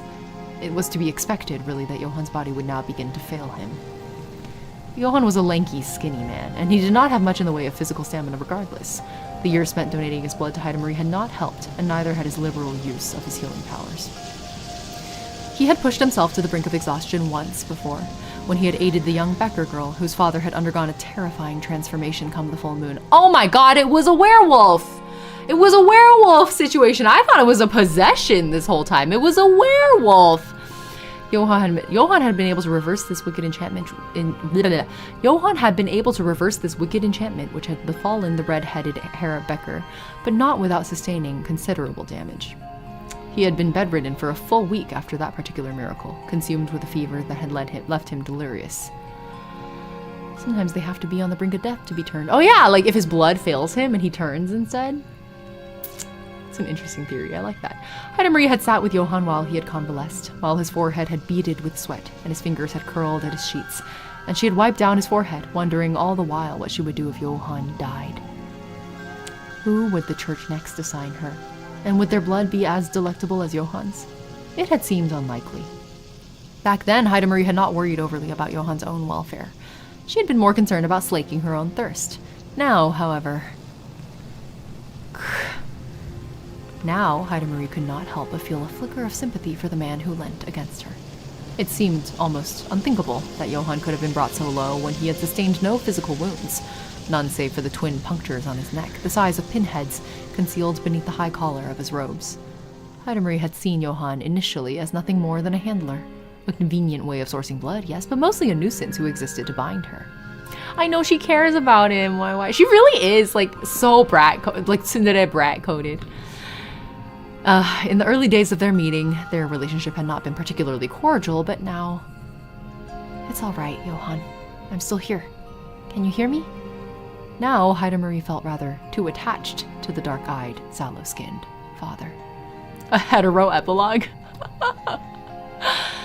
She had not wanted to care for him, but what could she do? For all the centuries she had lived, Johann was one of the few people who did not seem to fear her, who spoke to her as an equal. For a human, he could be awfully saucy. But Heidemarie appreciated it. She had always enjoyed how much fight Johann possessed, how often he betrayed her expectations. He did so now, even though he was on the brink of collapse, a smile playing about his lips despite his rapidly weakening state. Is this when we pick Twilight Team memes? I also want a game of Johann's Prelude. I want like just these two off on adventures together. Or like the story of them meeting and then becoming partners in crime. Or partners in doing good, rather. Unfortunately, yes, I can still hear you. My faculties have not deserted me. Not completely, at least. Oh, and what do you mean by that? What could be so very unfortunate about hearing the angelic strains of my lovely voice, you silly man? Well, you know how it is. No, I don't know how it is. Would you mind elucidating? I want to know what exactly you mean by that. Though I fear you were not being at all polite. Well, your fears might have some basis in reality. I am grateful, of course, that you have thought to stay with me. It really is very kind. But I wish I did not have to hear you worry about me at all. I have no desire to be a burden. Doomed hetero in Yuri games keeps happening for some reason. And worrying does not suit you either. What? Heidemarie glanced at Johann. She cocked her head inquisitively like a little bird and frowned. Do you think me incapable of caring about people, Johann? You were when I met you. You were so cold and so aloof, just like a little statue.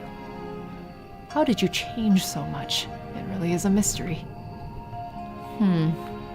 Heidemarie pressed her lips together into a line. She looked to Johann, her golden eyes skimming him up and down, and then... It isn't that much of a mystery. Oh, she credits him with it. No. No. I might be old, but I'm not immutable. I can still be moved, provided the right person comes along to move me, that is.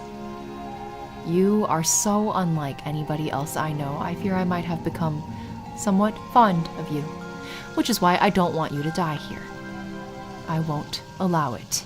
Do you hear that, Johann? If you do perish, I shall be very cross with you. It's giving, if you die, I'll kill you! I know, I think they're really cute, too. Is that so? Once again, Johann laughed, but it was a weak laugh, one which made his sloping shoulders shake. My apologies, then. I will endeavor to cling to life to the best of my abilities, but I fear it may be too late for me already. I am but a mere mortal. There is only so much I can endure. Yes, I know you've endured so much already. Perhaps it was unreasonable expecting you to walk all of the way back to Augsburg, especially when... Johann winced, his body seized by a newfound paroxysm of pain. He shifted sideways, pressing yet more of his weight upon the diminutive Heidemarie, and she tutted. Especially when you are in such a state. Goodness. Perhaps you ought to sit down for a while, try to get your breath back. Would you like that? I fear it would only be delaying the inevitable, but if you insist. Straight Yaoi? We technically labeled him as a lesbian. Well, he and lesbians aren't necessarily men, right? So, Johann smiled, though it was a strange smile, one which did not illuminate his dark eyes. I would hate to make you worry about me. Idiot. Heidemarie sat Johann down upon the stump of a nearby tree and skimmed a gloved hand against his face, wiped his brow free of sweat. Then she said, I always worry about you. How can I not, when you're nothing but a mere human? Your kind is so very vulnerable. You try to act strong, yet your bravado really does make me wonder. How can you live life as you do, knowing how fragile you are, knowing that your meager existence could be cut short? Here, Heidemarie drew a hand across her throat. Just like that. How do you stand it? Now, that is a good question. I would expect nothing less from you, but let me see. I suppose I can live like this because this existence is the only one I have ever known, meager or not. I know I am not as hardy as a vampire, but I've never had any cause to envy you. I am weak of the no sleep. At this point, I don't know what I'm saying anymore. Silver, I'm concerned. How could I be jealous of something I've never had? Besides, Johann looked at Heidemarie. His smile was crooked, but he smiled still as he said, his face horribly waxy. Envy is a sin. You're so godly.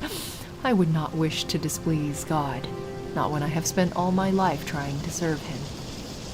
Yes, that does make sense. You've always been an awful bootlicker, Johann. You would call my faith bootlicking?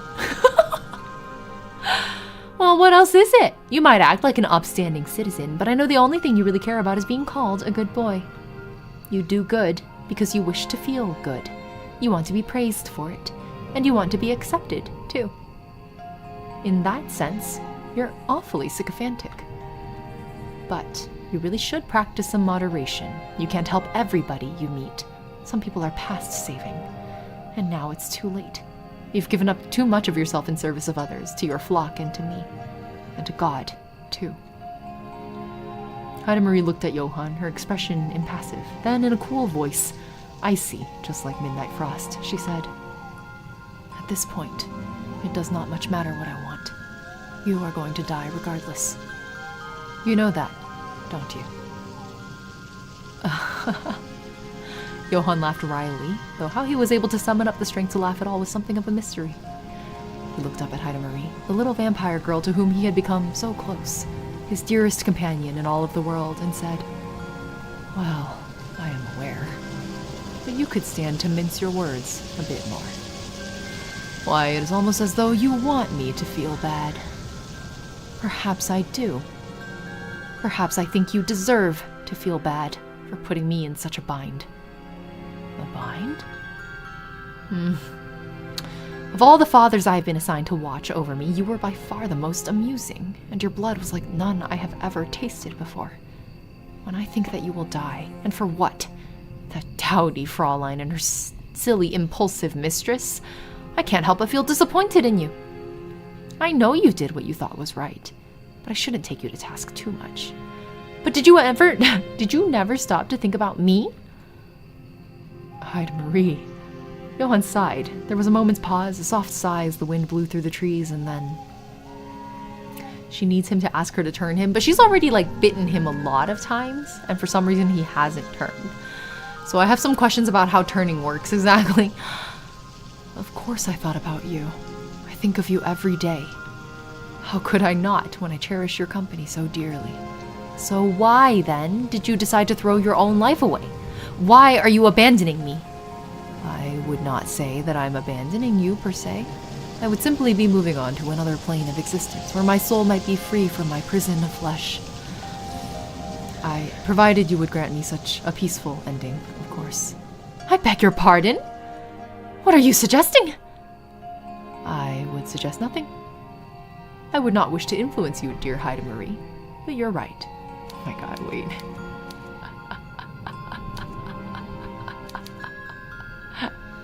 He's subtly trying to say, let me die, don't turn me.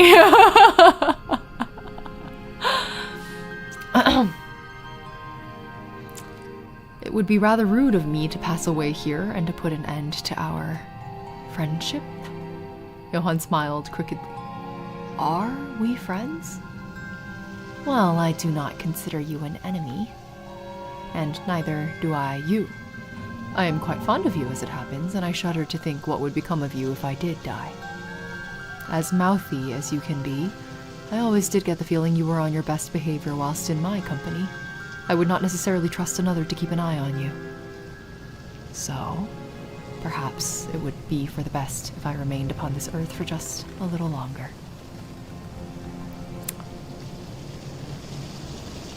Wait, no, he's asking to be turned. He was just doing it in a really roundabout way. Bro just used plain shift on her just like this. He wants to turn. Yeah. They're having the what are we talk. I love how Corvus frames it as transition him. Trans beam. I am sure there is more I have left to give, even if this were to stop my heart from beating. And I would not want you to be lonely. That is the real poison, after all, which tends to kill your kind, to drive you mad. Is that not right? Huh. So in this world, vampires go crazy when they are lonely and or turn very, very young, it seems like. Okay. OMG, vampires are trans. Yeah, why I also was having that realization. Oh my god, Twitch chat can't see it, but I said in YouTube chat, OMG, vampires are trans. That Mormon lady wrote the best-selling trans fiction. Yeah.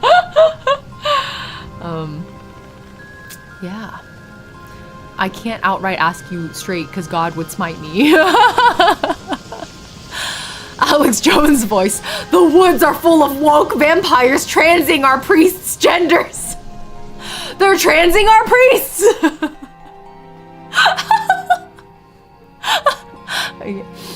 Okay. Do it, Haida Marie. Johann. Haida Marie continued to examine Johann mutely, her fair curls shifting about her heart-shaped face. I had a big burp built up in there, and now it's let out of me. Hallelujah. I don't get loud burps very often. They're usually really subtle. That was like kind of cathartic. She inhaled, drawing in a breath she did not need to fortify her heart, which did not beat. I feel like he probably hates Catholics already. Good push. She took a step forth. Then, taking Johann's shaking hand in her own, she said, "Are you sure this is what you want?" Well, I've no particular desire to die. That seems like a poor way of repaying the church for taking me in all those years ago when I appeared on their doorstep. I am sure there is more work they would have me do. I can keep going. And things would be easier, would they not, if I wasn't such, weak and fragile human? Once again, Haida Marie pressed her lips together. She examined Johann, saw the determination in his face, the furrow of his brow. She drank in his eyes in particular, which were very dark, so brown they looked like the carapaces of a beetle set into his pale skin. I know, I really want to know what happens to his holy magic. I'm really curious, because it's like, if it's in his blood, then when his blood stops pumping, what happens? Then lightly, she laughed. Oh, Johann, I knew there was a reason why I liked you. You might be an awful do-gooder, but you know how to keep me on my toes. I never can predict what you're going to do or what you're going to say. And I think if you were to die here, it would be an awful waste. The world needs more men like you, Johann, whether your heart still beats or not. So, please, allow me. Haida Marie leant down. She pressed her gloved hands to Johann's shoulders, her fingers curling against the dark fabric of his robes. She closed her eyes.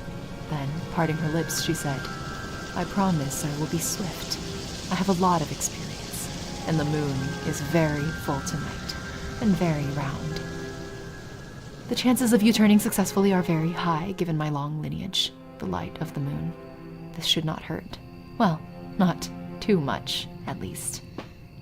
Wickedly, she smiled. Her incisors, filed down to sharp points, flashed in the moon's light. Yeah, maybe it's the amount and not just the bite. Maybe she has to, like, basically drain him of blood, do you think? Then she dipped her head, taking Johann's fate between her teeth. And summarily shattering it like a piece of pottery.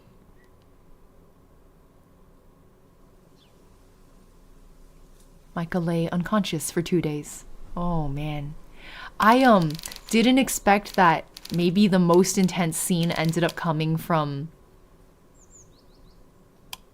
Haida Marie and Johann. Like, I just didn't call that.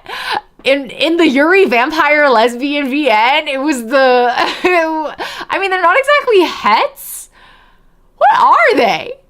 It's like, I feel like it's giving queer platonic. I'm gonna, as the, what did we call me the other, as the asexual president.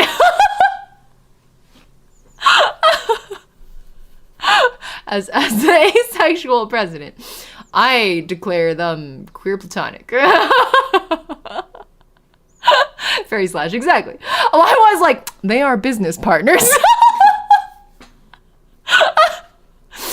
Oh my god. They did gloss over it. Why they did.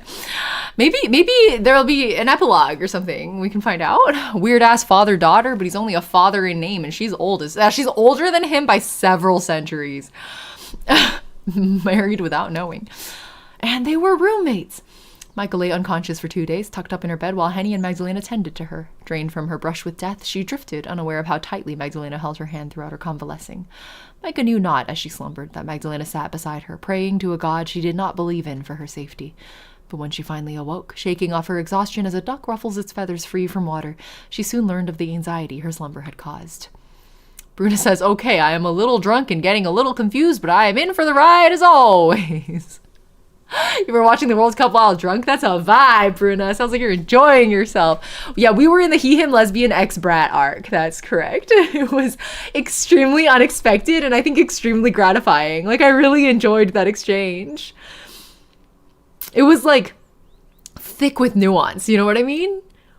Like, there was a lot there. It was early in the morning when Micah opened her eyes. It was cloudy and overcast, and only weak rays of sunlight could spill through the moth-eaten holes in the fabric, all pale and washed out thanks to the bower of clouds which hung in the sky.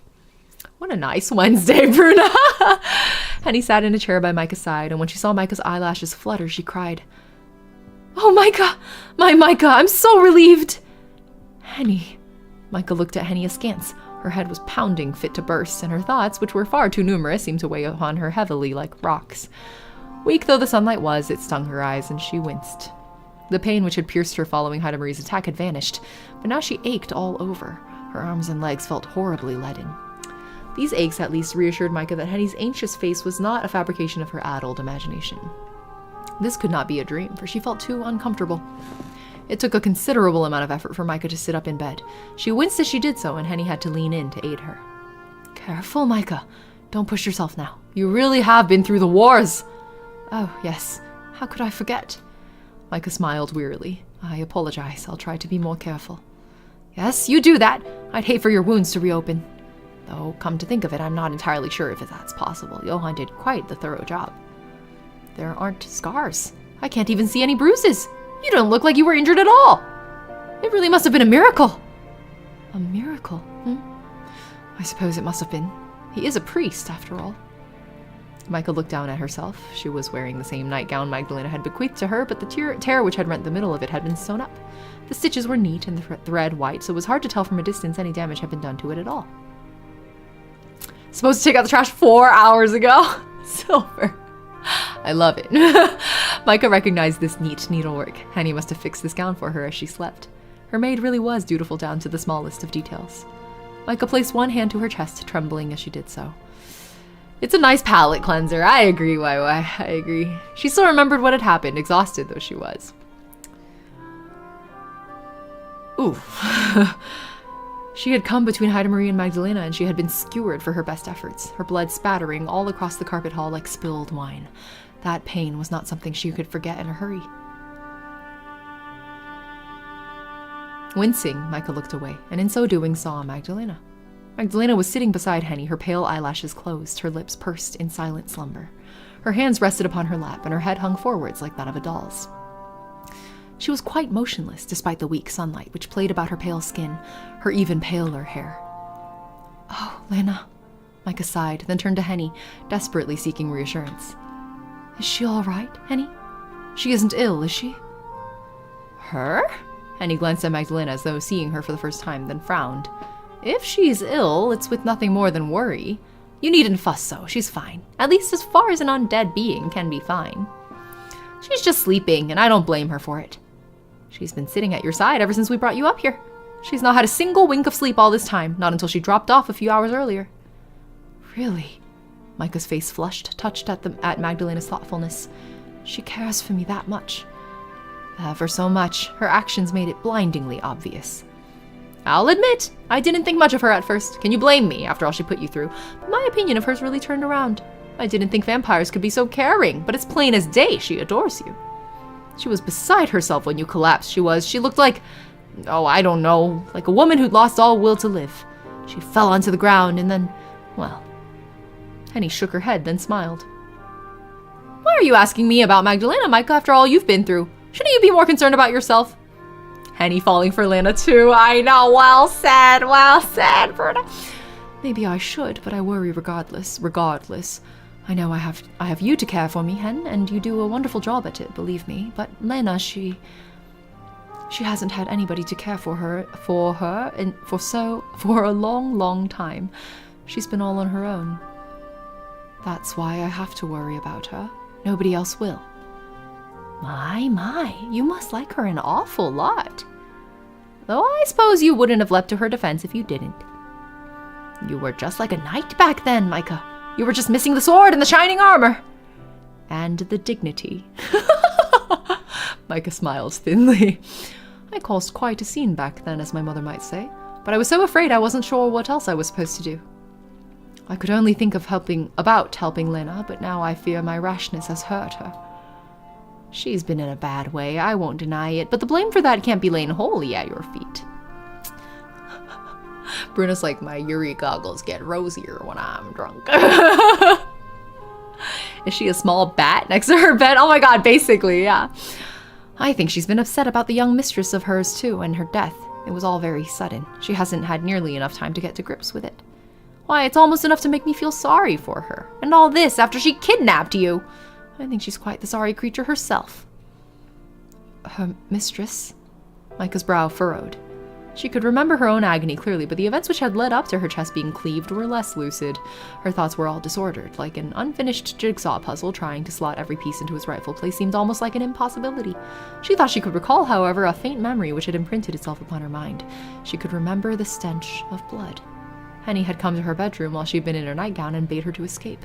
Taking her hand, Henny had led through the hallway, Micah's bare feet pounding against the floor. Together, the two women had passed the large bedroom, its door ajar, and upon the bed Micah had seen. Micah winced, then pressed a hand to her mouth. Yes, she could still remember that. Micah let her eyes fall upon Magdalena once more, who continued to sleep. As Magdalena had no need for air, she slept quite soundlessly. Her chest did not rise, and neither did her eyelids tremble. In sleep, she really did look like a doll, one which was devoid of life.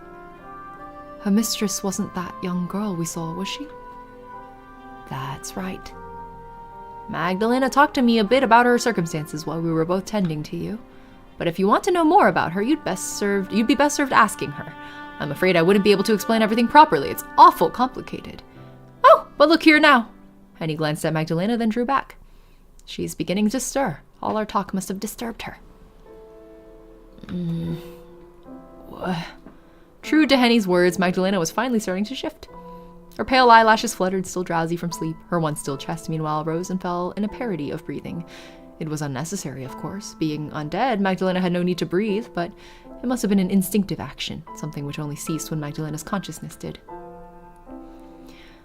I think I'll make myself scarce for now, Micah. I'm sure you've a lot you'd like to talk about with Magdalena, and I'm sure she has a lot she'd like to talk about with you.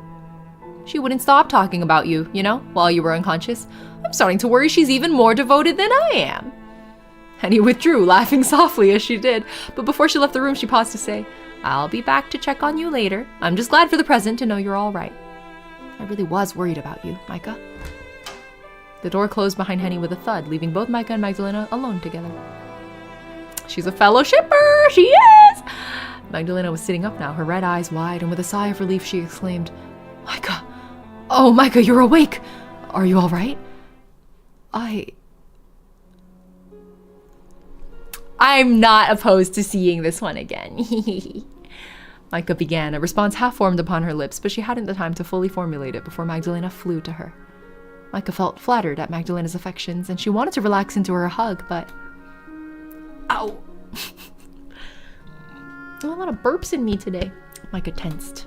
Pain began to ripple through her every nerve ending on fire. Feeling Micah shudder and hearing her gasp of pain, Magdalena drew swiftly back, abashed. If Magdalena had possessed the ability to blush, her face would surely have turned pink. Oh, I'm sorry, Micah. I apologize. I was just so relieved. I've been watching you ever since you collapsed. For the last 2 days or so, I've barely slept at all. I know you have, Henny told me. Oh, she did she? Magdalena pouted. I ought to have expected that she would take the wind from my sails. That maid of yours is such a busybody. When we started, I would never guess Lena was just a bottom putting on a facade. I know, right, Bern?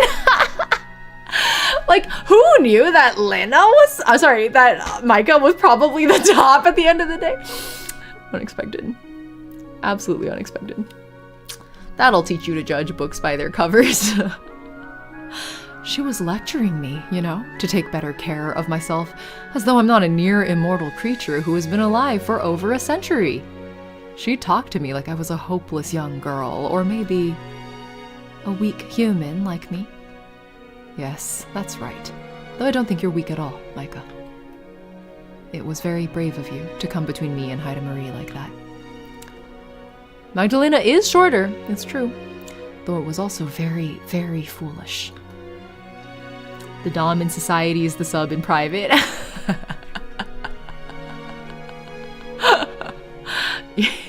Something like that. What's the senpai in the streets saying, right? Well, I can see that now. It didn't occur to me at the time, though. What did occur to you then, pray tell? Only that I wanted to protect you. Protect me? Magdalena smiled, bemused, and shook her head. The sentiment is sweet, but you need protecting far more than I do. Now more so than ever before. I'm starting to think it's no wonder that maid of yours is such a fusspot, having a mistress like you to deal with. Looking after you would turn anybody into an anxious wreck. I do wish she hadn't lectured me so, though. But I suppose she meant well by it. Convoluted class dynamics, you're so right, you're so right. Really convoluted class and power dynamics here. Henny always does. Henny always does. She's such a sweetheart. She's always watched out for me ever since we were children. I could tell when I watched her tend to you. Her concern was palpable. It made me a little jealous, I must admit, to see another fuss over you so, and to know that she was the one alert when you finally did awake. I wished to be the first person to see you when you regained consciousness, but my foolish body betrayed me. I might be undead, but even I need my beauty rest. Yes, you do. You haven't been getting nearly enough of it. The bags under your eyes are frightfully dark. Oh my god. Magdalena smiled bashfully. Do you mean to admonish me too? I've been getting earfuls of it from that maid of yours already. Senpai in the streets, kohai in the sheets. Yeah, that's the saying. That's the saying, why? You can rest assured I have seen the error of my ways. My caring for you might, I admit, have been too effusive. But how can I not worry when you mean so much to me? I was terrified for your sake. You humans are much too delicate for your own good.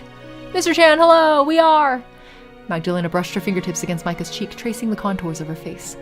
You really must be more careful in the future. If you were to sicken or to get hurt, it would destroy me, especially with that Henrika fussing over you so much. I started to feel distinctly like a third wheel. Lena. Micah smiled, touched by Magdalena's concern, and let her fingers rest upon Magdalena's. Don't tell me you're too horribly jealous of Henny. She is only my friend. I know that, yet it hurts nonetheless to know she loves you so. Not that I can blame her. Who wouldn't love you, really, when you're so eminently lovable? I think you're exaggerating. Hardly. There's a lot to commend you for, though your intelligence might not be on the top of that list. Finally, every time she openly calls Micah stupid, I'm like, yeah. Yeah, that's right. Here, Magdalena smiled, as did Micah. The two women shared laughter, soft and pattering like falling rain, Micah subdued by the ache in her chest, which had yet to fully shift. Once their laughter had passed and Micah had reassured Magdalena that yes, she was all right and no, her unexpected embrace hadn't hurt, not that much at least, Micah then dared to ask the question which had been playing upon her mind since she had awoken. I was just wondering, when Henny tried to run away with me last night, or maybe it was the night before, I don't remember, my head is all a jumble, we passed an open bedroom and inside, well, I saw a young girl shackled to the bed, lying in the shadows. I didn't get a good look at her, but she seemed very young. Gonna have to mute my phone again, sorry guys. Why can I only turn on Do Not Disturb 1 hour at a time? I don't know. And she had been very dead. She really did just flat out call her a dummy. She did. No quarter given at all. I don't want to pry, and this might be a peculiar question, but was that small girl, your mistress? Silence descended between the pair following this question. Micah glanced at Magdalena from beneath her eyelashes, and Magdalena glanced back, her face deadly pale. For a while, Magdalena was quiet, her lips pursed. Then, after heaving a small sigh, she spoke. Yes. So it comes back to this. That girl, I thought you might ask about her, and for good reason.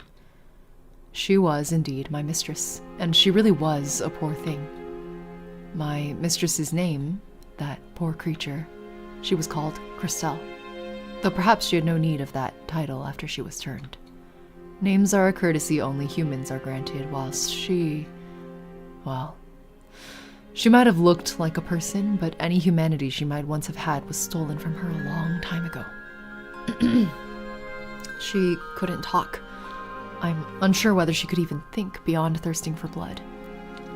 Seeing you have an iPhone is like an advertisement for Android. Yeah, I used to be an Android truther, but there were, let's just say, a host of decisions made me very reluctantly get an iPhone. It is what it is. I resigned myself. I'm a very reluctant iPhone user. She was less a girl than a force of nature. She was always hungry, and she was angry alongside it. That's true. I'm kind of like a walking Android ad because I'm always like, fuck this iPhone. It wasn't always that way, though. Christelle used to be a sweet young girl, though I can scarcely believe it myself.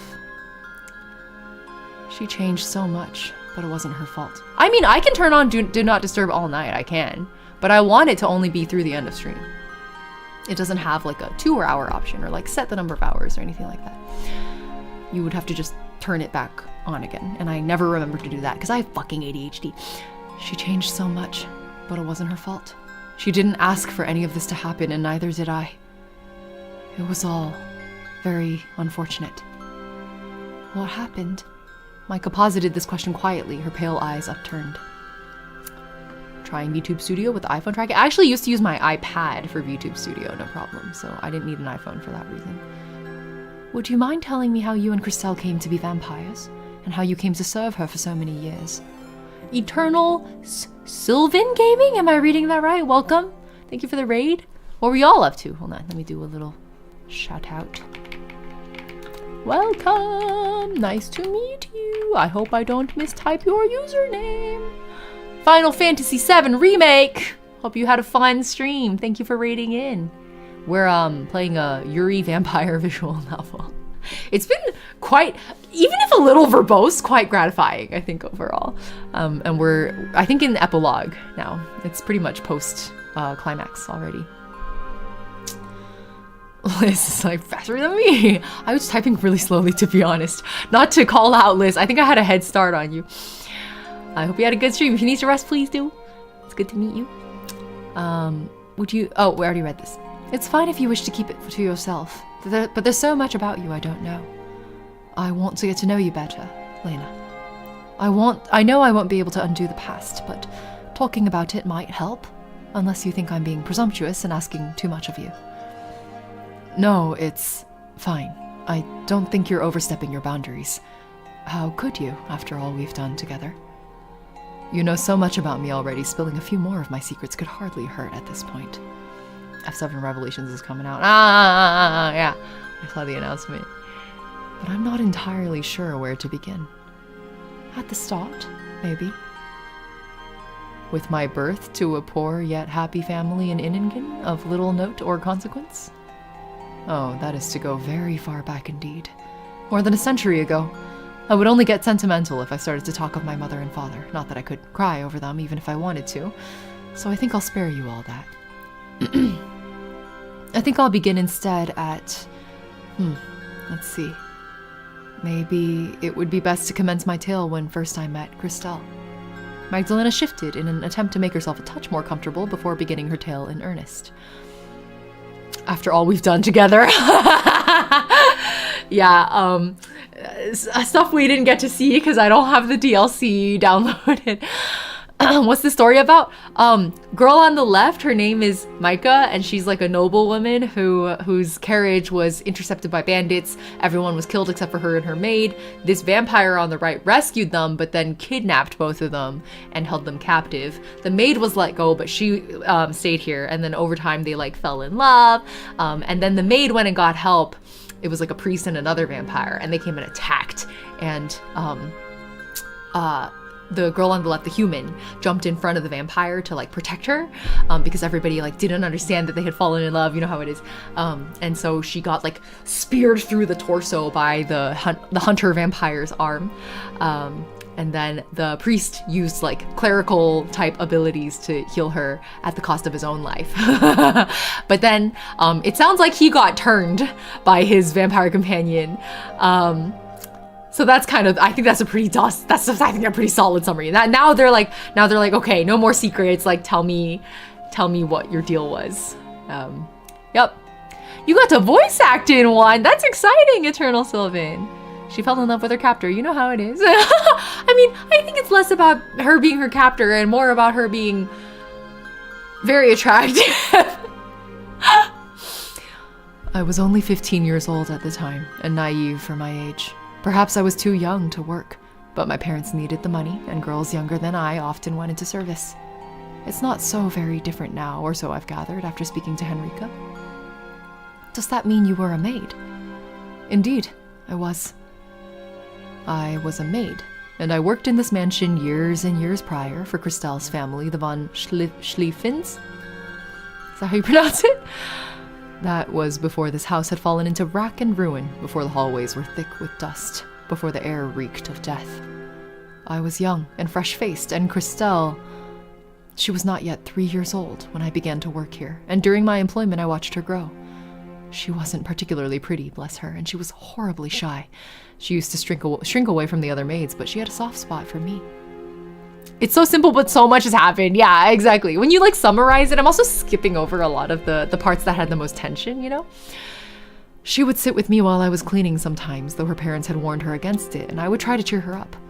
She was neglected by her parents. When they spoke to her, it was only to chastise her. She didn't have any friends of her own age to play with, nor any siblings. Von Schlieffen? I don't know the history there. I think she was lonely. That must have been why she sought out my company. I mean, I've literally only played one other Ebihime game, but our themes of loneliness really, for those of you who are Ebihime fans, is that like a common theme in a lot of her writing? That must have been why she sought out my company. I was one of the younger maids who worked for the von Schlieffens, and I tried to pay her especial attention. She rarely smiled around anybody else, but my silly stories and jokes were able to make her laugh. She wasn't pretty, like I said, but when she smiled... Magdalena sighed, then shook her head. I so badly wanted to protect her smile. I had 2 younger sisters of my own, and Christelle reminded me of them. I suppose I've always been protective, and I took it upon myself to look out for her. Eventually, even her aloof parents took notice of their daughter's attachment to me, and they decided to make me Christelle's nursemaid. Christelle hadn't gotten along very well with her previous nursemaids. She'd been sullen and sulky with them, and sometimes she even bit them. Perhaps this was a portent for what was later to come. But I can't blame Christelle for lashing out. She was constantly being pushed around at the whims of others. As a lady yourself, I imagine you know how she must have felt rattling about in this empty house on her lonesome. Yes, I can imagine it. My childhood was much the same, though I never bit anybody. I used to climb the trees in the garden, though, and pick the blackberries in the summer. And once I sneaked into my family's mausoleum. My mother was furious with me. I knew she would be, but I did it all the same. I think I was tired of listening to her all the time. It was stifling. I suspect it was the same for Christelle. This house, Magdalena gestured about Mecca's bedroom, at its high ceiling and the wide window with the drawn curtains, though, through which the grey garden could be seen. Might be large, but it's lacking in warmth. It was cold even then when it was full of people. It was nothing more than a cage. Cage of roses. Title drop! Title drop! Christelle couldn't stand it. In fact, I rather think she despised it. She was at her happiest when the two of us were walking through the garden hand in hand, and she could be free of the servants and her parents and all their guests. Christelle and I became so close I would even accompany her when her parents attended luncheons or soirees further afield, in Augsburg and beyond. The von Schlieffens were well known. They were much in demand. If they didn't have half of Bavaria staying here, they would be paying visits to the nobility all across the country. These near-constant festivities occurred for 3 years, until an unfortunate event paid to them quite quickly. Except everybody was dying from starvation at the time. Magdalena paused now, one hand resting against the base of her throat. Her expression was pensive, her brow furrowed, and it took her a few moments before she gathered the thread of her tale once more. It was on a dark, stormy night. Don't these stories often begin like that? When it happened, the von Schlieffens were returning home after visiting a noble family in Regensburg, I think? It's been so very long I don't remember. The von Schlieffens didn't often take Christelle with them when they were on their excursions, but I believe they had stayed with these people for over a week of festivities. Perhaps there was a special occasion, maybe a wedding. I had been ordered to come with them, to keep an eye on Christelle, who was too young for dancing and drinking. I remember the carriage was wending its way through the forest. Wait, so it's the same story? It was cold, foggy night, and the moon was full in the sky.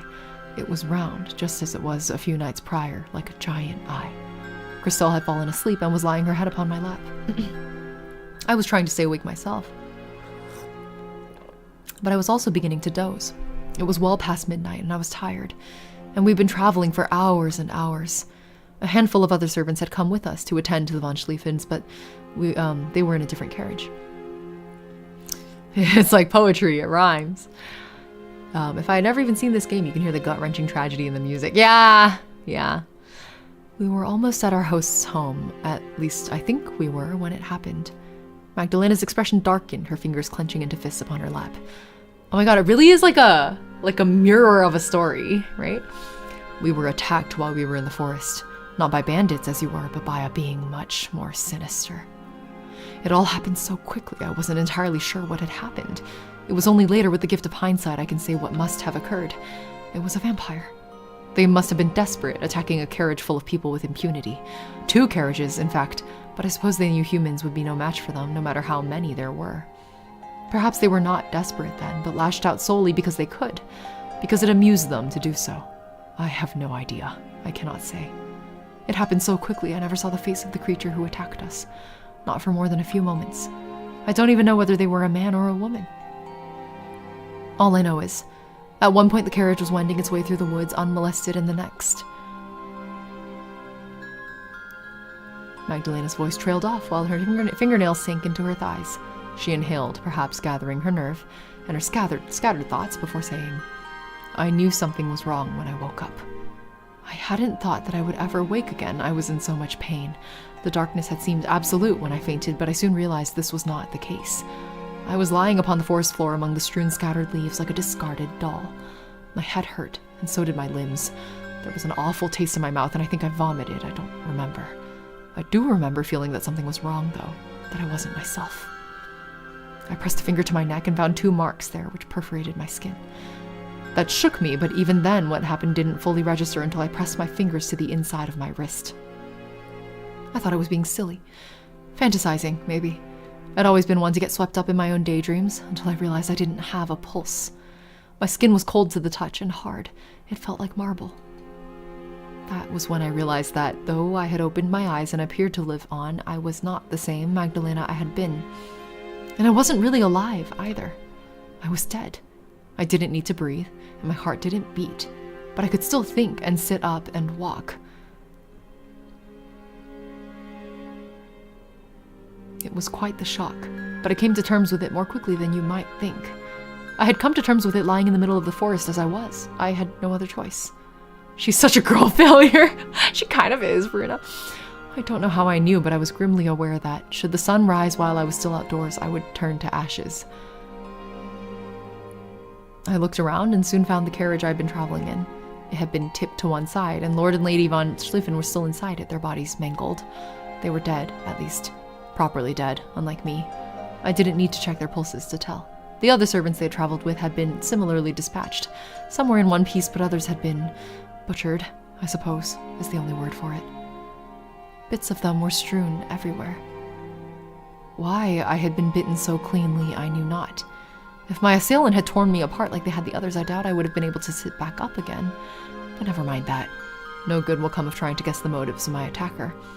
I don't know who attacked us or why they spared me, in a sense. It was probably a whim. I wasn't the only one who survived this assault either, though I wish I was.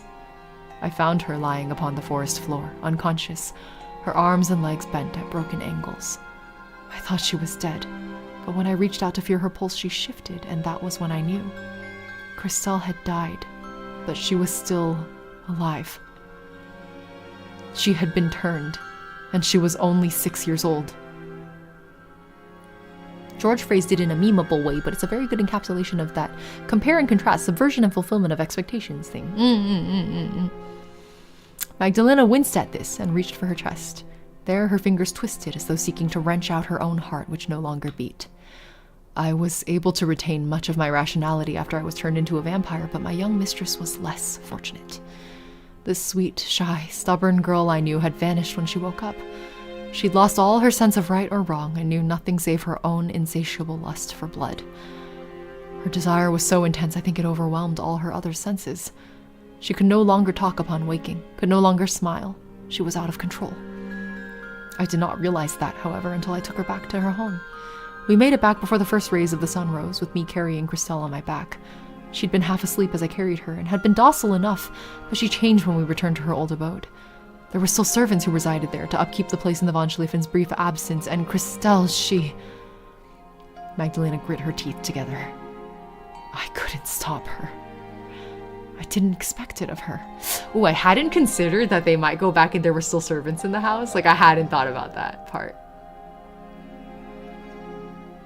I had no idea she was capable of such cruelty.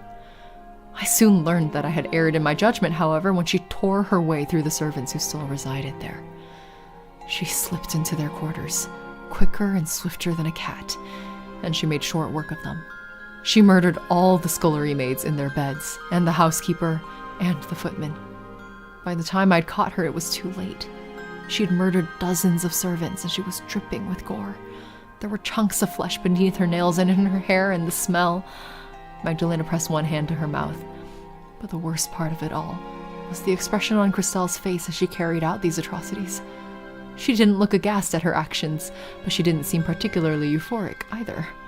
Her face was just blank, like a slate, and completely empty. Killing didn't seem to rouse any particularly strong emotions within her, but she killed all the same because it was what her instincts told her to do. Like a rabid animal, she knew of nothing save attacking. Rabid? Rabid? I don't know. She bore her fangs in her claws and she killed them. All of them. The servants' quarters looked like a scene from hell itself, and the blood. I'm ashamed to admit that I found the smell quite enticing, but the horror of it all helped me resist. I was no longer a human, but I still possessed my sense of morals. I didn't want to behave as Christelle was. She was a child and had an excuse, but I was an adult. I knew better. I told myself that I would act better, too. I knew I couldn't reintroduce Christelle to polite society, or any society as she was. I was afraid she would harm anybody she came across, so I decided to bind her inside, to her bed, to stop her from causing any further chaos. Then I devoted myself to finding victims for her so she would not starve. I had hoped animal blood would be enough to satiate her, but she turned her nose up at it. She would only drink the blood of humans, and it had to be fresh.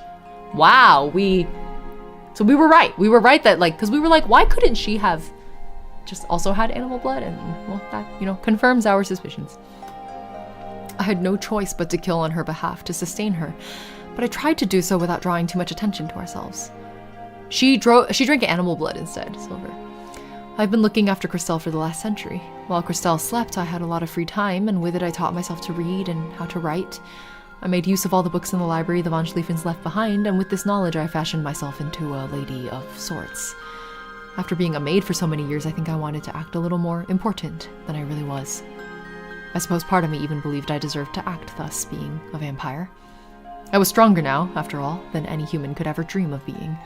It was quite a rush, I'll admit, when I slew my first victim for Christelle's sake. It was thrilling, almost, to bring down a grown man with such ease. Part of me took delight in my powers, but another greater part of me grappled with the cruelty of my actions. I tried to target people who deserved it, much like those bandits who pursued you and Henrika, but it hasn't always been possible. I've killed any number of innocents to sustain Christelle. I try to tell myself I'm not like her. I, at least, am rational. But when I consider all the evil deeds I've committed over the years, I have to wonder, am I really any better than she is? I'm a vampire too, when all is said and done. I should have died over a century ago. I can play at being a human well enough, better than many others of my kind, and I do try to remember my manners. The fine clothes I wear are all for show, as is my affected way of talking. Christelle might have been a monster, but she was never trying to pretend to be otherwise. She was too earnest for it. I, meanwhile, gad about as though I'm worth more than I am, as though I am a real lady. A lady! Magdalena scoffed, though it was without any humor. Though her lips were pulled into a grim facsimile of a smile, her eyes were dark and joyless. Just like my cousin who refuses to have any pizza but pepperoni. That's a really macabre comparison, vertebrae.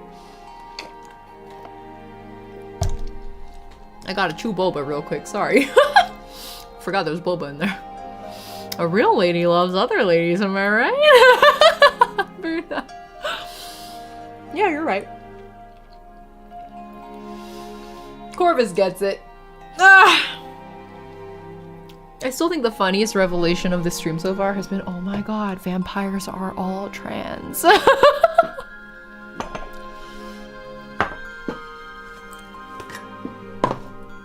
I could never be a lady like you, Micah. I wasn't born into nobility. I'm just a hapless maid playing pretend, but no, I'm not even that. I am a monster, a murderer. I've no right to act with all these airs and graces as though I'm so much better than anybody else. I've no right to be alive at all. Oh, Lena. Hydration, good. Micah sighed thus, once Magdalena had finished speaking. She looked at her companion with gentle, compassionate eyes, then reached forth. Taking one of Magdalena's gloved hands in her own, she squeezed and said, "You might see yourself as a monster, but I don't. I could never regard you like that." No? Magdalena sniffed, her shoulders trembling, though her eyes as always remained dry and devoid of tears. You don't think me wicked after I caused you so much suffering? I kidnapped you, and if Haida Marie hadn't killed my poor mistress, I'm certain I would have fed you to her in the end, as I have so many others. Yes, I know. But it's not as though you tricked me. You lent me no illusions that, should I remain in your home, I would not meet my end. You warned me, but still I persisted in remaining here. You would have let me go, remember? Had I not come to Henny's defense? Well, of course I remember. It was your self-sacrifice which first made me regard you, not as another morsel for my mistress, but as an equal. I thought the way you treated Henrika was admirable. My own mistress, Christelle's mother, that is, would never have been so conscientious.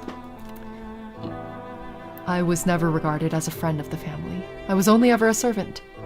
In that sense, I suppose I am somewhat jealous that you and Henny are so close.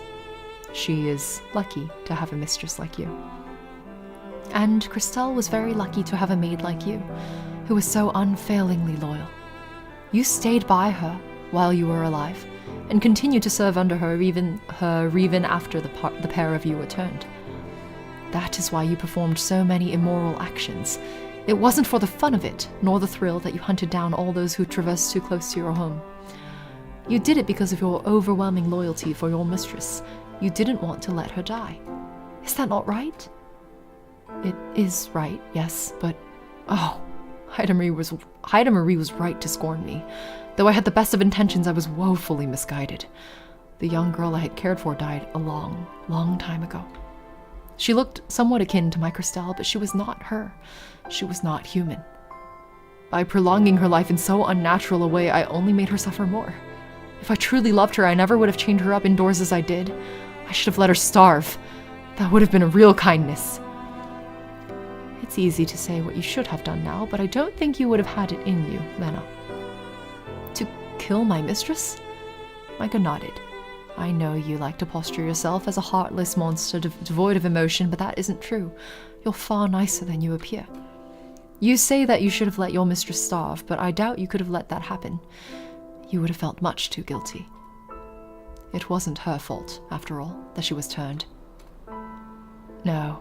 Oh, no, it wasn't. You're right about that. My mistress was innocent in a sense. She was only a child. I don't think she really knew what it was that she was doing. But she was still incredibly dangerous, all the more because she did not understand her own strength. She certainly didn't recognize me after she was turned, though she had always been fond of me when she had been alive. I would sit with her every day and try to penetrate the fog which shrouded her memories to little avail. If she had known who I was, I like to think that she wouldn't have hurt me. But she still did. Oops. That was Magdalena, and I read it in the wrong voice.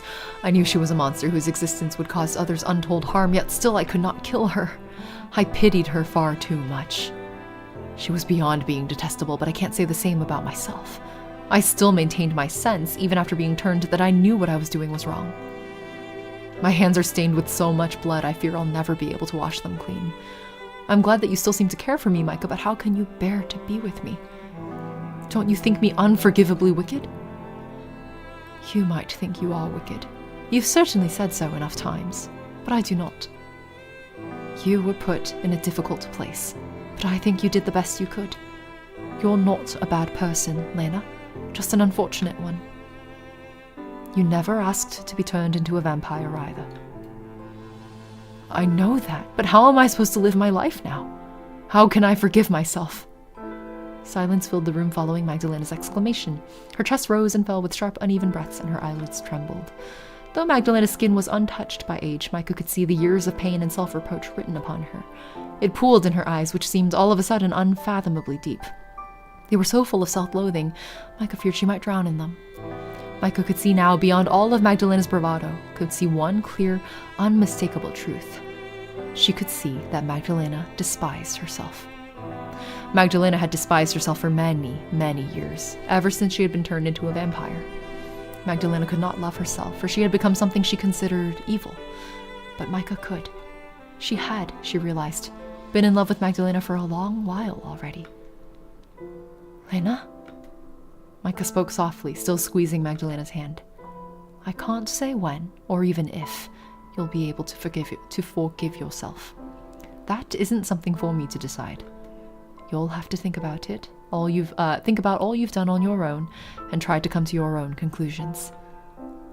Yes, I thought you might say that. It's as I feared. Well, I've had a century to think things through, and I already know what I think. I don't believe that I can be forgiven. It isn't possible. I've done too many awful things. Heidemery should have put me to death 12 times over, and not even that would be enough to cleanse all of my sins. They're too great, and they weigh upon me much too heavily. That might be true for you, and it's true, too, that I don't know all the pain you've wrought. I know instead, only, of how you treated me. I know that you did not wish to cause me any undue hurt. Micah leaned in, then pressed her other hand to Magdalena's cheek. Cupping it gently, her fingers splayed, she then said, And I know that, even if you can't forgive yourself, I can. I forgive you. Not on behalf of your other victims. I'm afraid I don't have that authority, but for all you've ever done to me. Do you really mean that? Micah nodded. I don't hate you, Lena, and I certainly don't think you're a monster. Monster. How could I, when I care for you so deeply? You have come to mean a good deal to me during the weeks we've spent together, and if I'm being honest, I don't ever want to be parted from you. Micah. Oh, Micah. Magdalena sniffled, her pale eyelashes trembling. I don't think I deserve your kindness, nor your fondness. But I'm not arrogant enough to assume I can tell you how to feel, though I know I've often acted like it. Your feelings are your own. If you like me as much as you say you do, then I suppose I'll have to accept it. I don't really understand it, but A small smile caught the corner of Magdalena's lips, thinner than a piece of sewing thread. I like you too, Micah. Oh my god. I like you too? Are we in middle school, Magdalena? Get it together. Who's the one? This is problematic EQ and IQ gap. Micah is high EQ, low IQ, and Magdalena is high IQ, low EQ. That one. They're in like with each other. Oh, Lena. Micah leant in closer still, the inches of space which parted her and Magdalena diminishing with each millisecond. There came a brief pause of about a second, like the gap between seeing and hearing a bolt of lightning, as both women stared at each other. They swallowed, as though in unison. Then they shifted. It was Micah who moved first, but Magdalena soon followed her lead. Bridging the infinitesimally short space between them, they parted their lips, then pressed their mouths together. It was a very soft, gentle, tender kind of kiss, different from the one they had shared before, after Magdalena had drained Micah of her blood. This was a kiss born, not from fear that soon their acquaintance would end, but from hopes, tentative though they were, for the future. The kiss lasted only for a few moments, but might have endured for longer had both women not been interrupted by the sound of a startled gasp. Oh my! My god. I forgot. Honestly, that Henny might walk in on them was something I had forgotten. Henny, damn it. Henny is us. Henny behind the door probably sighing and smiling. Micah and Magdalena pulled away, Micah blushing abashedly to glance over at the doorway. There Henny stood, her eyes wide, frozen like a figure in a photograph. She was almost gray-faced enough for it, her fingers curled about the door handle. Micah had half a mind to try and make excuses, to tell Henny that things were not as they looked, but she hadn't a chance to get out any words. Henny was already beginning to babble. I do beg your pardon, Micah. I didn't mean to walk in on you. If you're otherwise engaged, I can always leave. I'd hate to intrude. I can tell when I'm not wanted. What? No, Henny. Micah frowned, her perplexity overcoming her embarrassment. Of course you're wanted. I'm always happy to see you. You don't need to apologize. Are you sure? It seemed like the pair of you were, rather busy. Not that I can blame you for it. You've not had a chance to be alone in quite a while, and I'm sure Magdalena's pleased to see that you recovered. It's only natural that you would want to celebrate, though I must admit I am somewhat surprised to discover how close you are. That isn't to say I'm judging you for it, though. I'm happy, in fact. Henny's an ally. Or perhaps also gay. You are? Of course! I think it's a wonderful thing that you care for Magdalena so much. It doesn't matter to me that she's a woman or even that she's a vampire. You know, arguably one of those things is more problematic than the other. You've always been such an individual, Micah. It makes sense that only an unusual person could win your heart.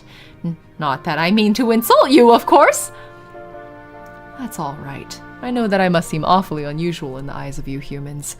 I cannot blame you for being surprised at Micah's, how shall we term them? Magdalena smiled, her eyes crinkling. Affections, let us say, towards me. In fact, I'm rather surprised at it myself. She finally figured out, oh, you were living your bodice ripper romance. I did not think when first I imprisoned her we would ever become so close. She's rather unique, though, as far as young ladies go. She's not at all like the prim, prissy young madame I once believed her to be. Oh yes, my Micah's always been unique. She used to get into all sorts of scrapes when she was young. Her mother would almost hit the roof, she would, at some of her stunts. I can well imagine. Magdalena tittered, then glancing to Micah, began to toy with a few loose locks of her hair. Oh! Oh! I can't read this.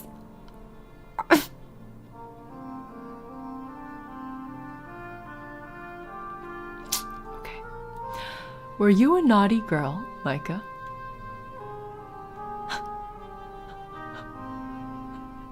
Oh man. As a child, maybe. She didn't miss a beat. She didn't react at all to that. That's crazy. Can you imagine not reacting to that? Can you imagine being asked that question and then being like just answering normally? Like, oh yeah, maybe when I was a kid. Like,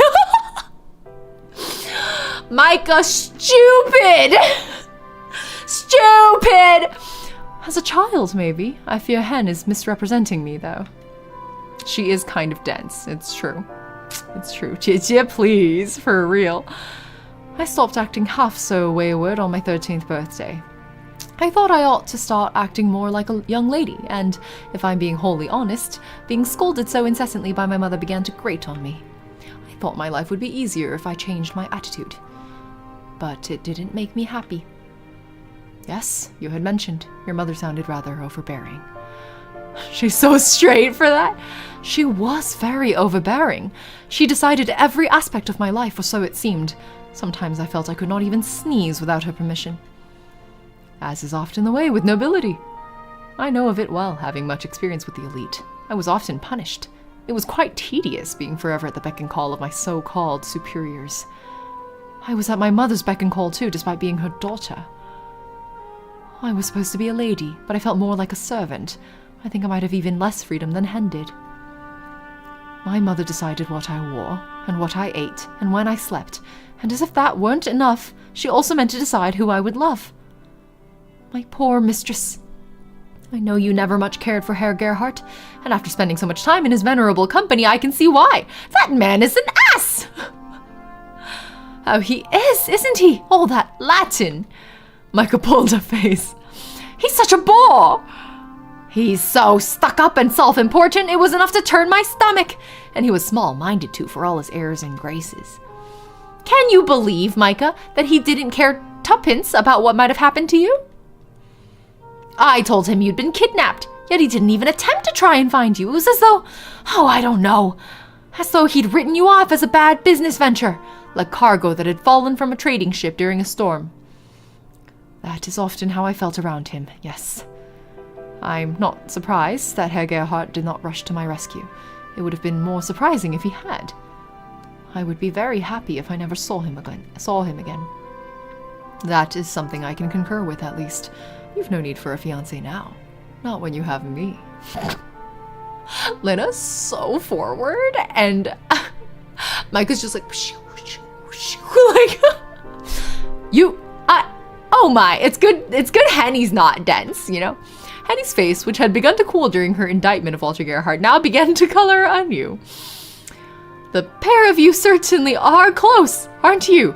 That kiss ought to have given it away, I suppose, but well, this is an awful lot for me to come to terms with, though I suppose it's nothing so very scandalous now that I know vampires exist and miracles.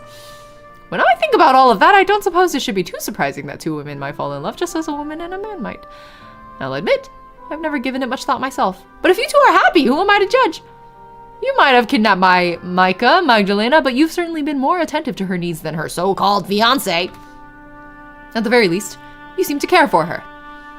Oh, you needn't worry about that, Henrika. I care for your Micah a good deal. I might have done many wicked things in my life, but I'm not devoid of feeling, and neither am I impervious to love. I've been alone for a very long time, but Micah has stolen my heart. Lena. It isn't much of a heart, of course, given it no longer beats. But for what it's worth, my feelings are sincere. I really do love you. Oh, she did it, guys. She managed to not say like. We progressed beyond middle school.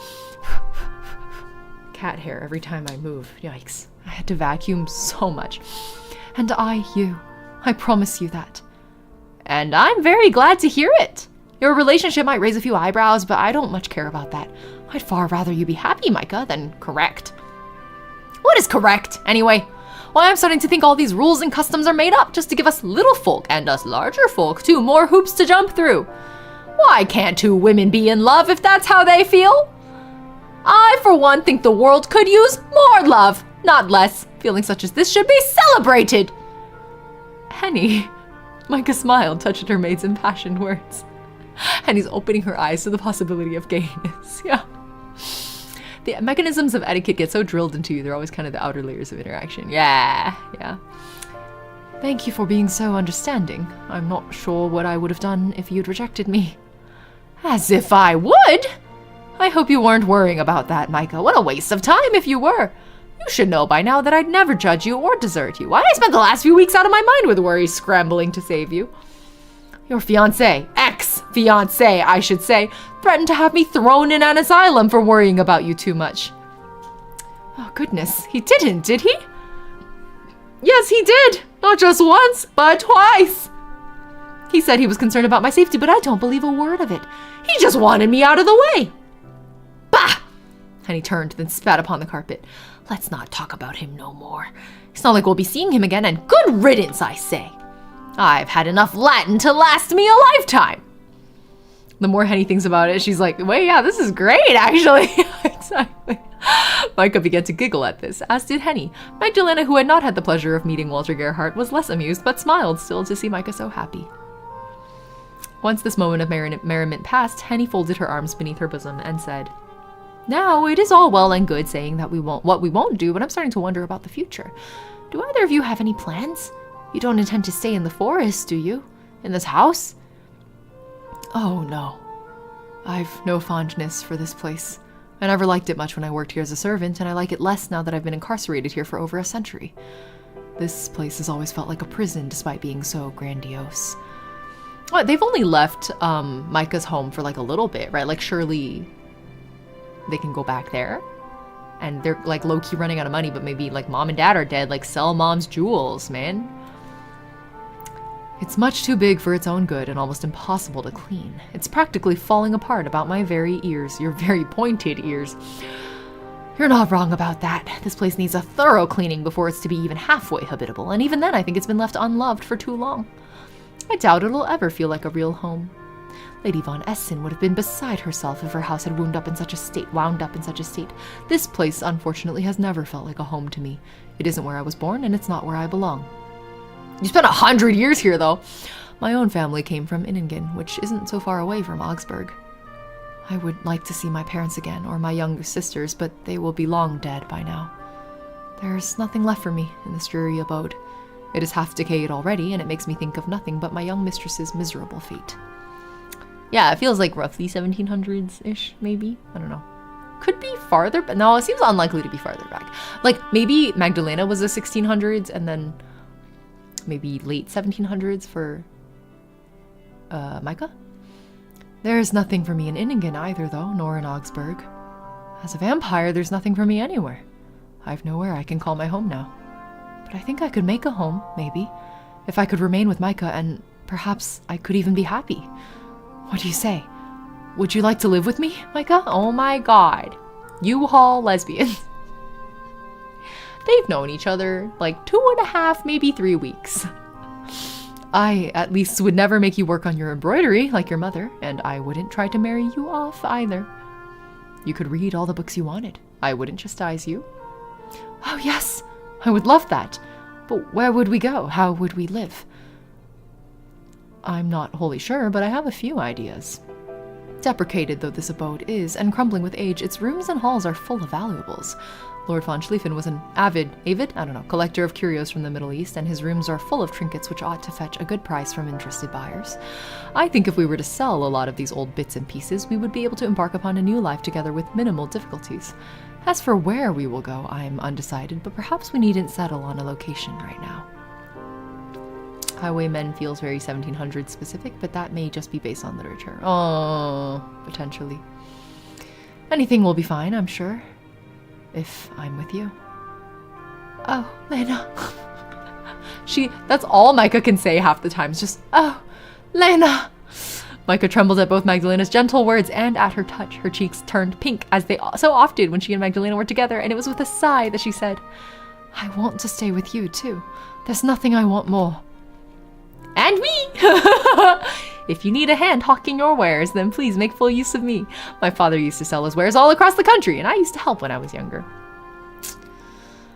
I came to the Vampire Vian for escapism, and now I leave thinking about real estate.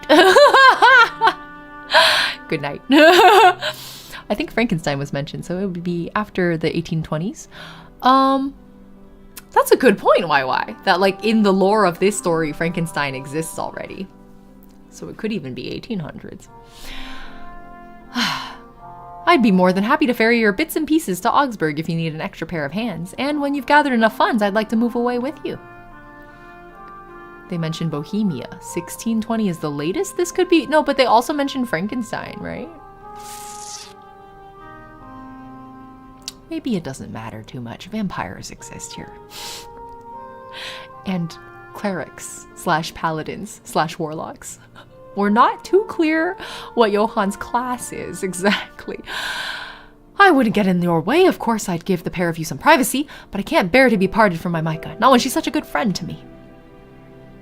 Draculera, haha, haha. Can't we stay together? Oh, of course we can. I don't want to be parted from you either, Hen, unless... Micah paused to look at Magdalena. Would you have an issue with that? With Henrika? Magdalena smiled thinly. I might be a little jealous, maybe. But no, I would not mind it. I would appreciate her help if she's willing to offer it. Shifting all the valuables from this old pile will be quite a task. I don't know if I'd be up to it on my own. You won't be on your own. I can work as diligently as a cart horse, or so I've heard.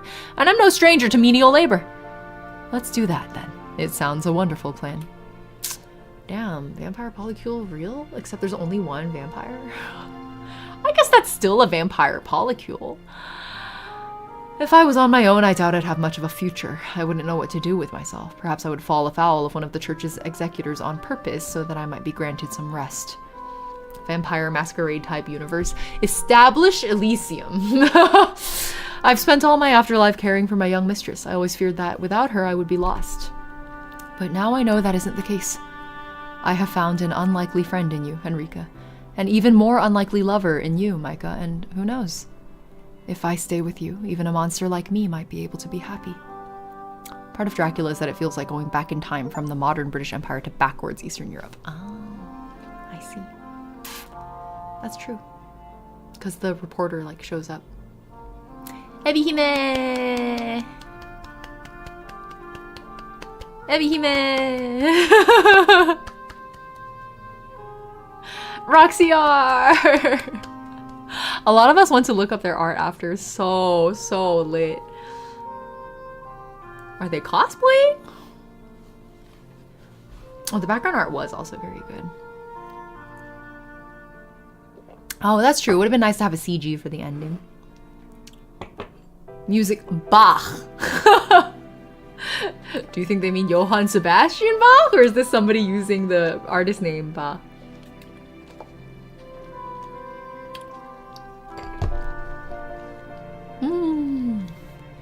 Now for the NSFW DLC and then the real estate sequel. Yeah, I think the Chinese translation was like one of the first to release, actually. I really should learn Renpi. A lot of the people in the reviews were 2.5 Studios. A lot of people in the reviews in Screenshots Gallery were clearly playing in Chinese. Oh! An epilogue! Okay.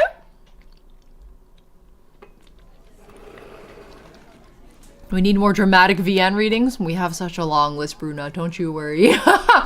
Granted, it is pretty time consuming. So I'm thinking probably I'll only do it in like certain weeks and months. So it won't be as constant as I've had it during June. But it was a fun way to kick off VN reading streams for sure. All right, here we go. I want to see Walter thrown in a canal.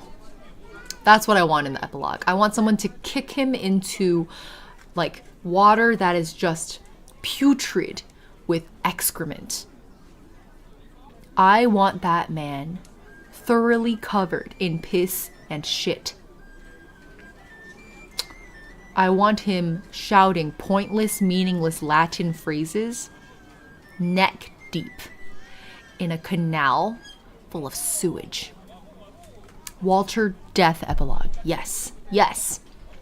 Johann bites him for being an asshole. Fuck yeah. And then kicks him into the canal. It was late evening in Paris and the sun had already set. The moon round and white in the sky like an egg. Wait, Paris? Paris? Despite the lateness of the hour, however, the streets were still lively. Carriages went up and down the cobbled streets, their horses' hooves striking the ground at irregular intervals while the vast wheels of these lumbering vehicles rumbled like thunder.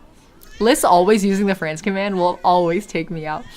It was always busy in Paris, or so Micah had discovered, rain or shine, day or night, especially in the Avenue Montaigne, which was full of expensive shops which catered to the most privileged of customers.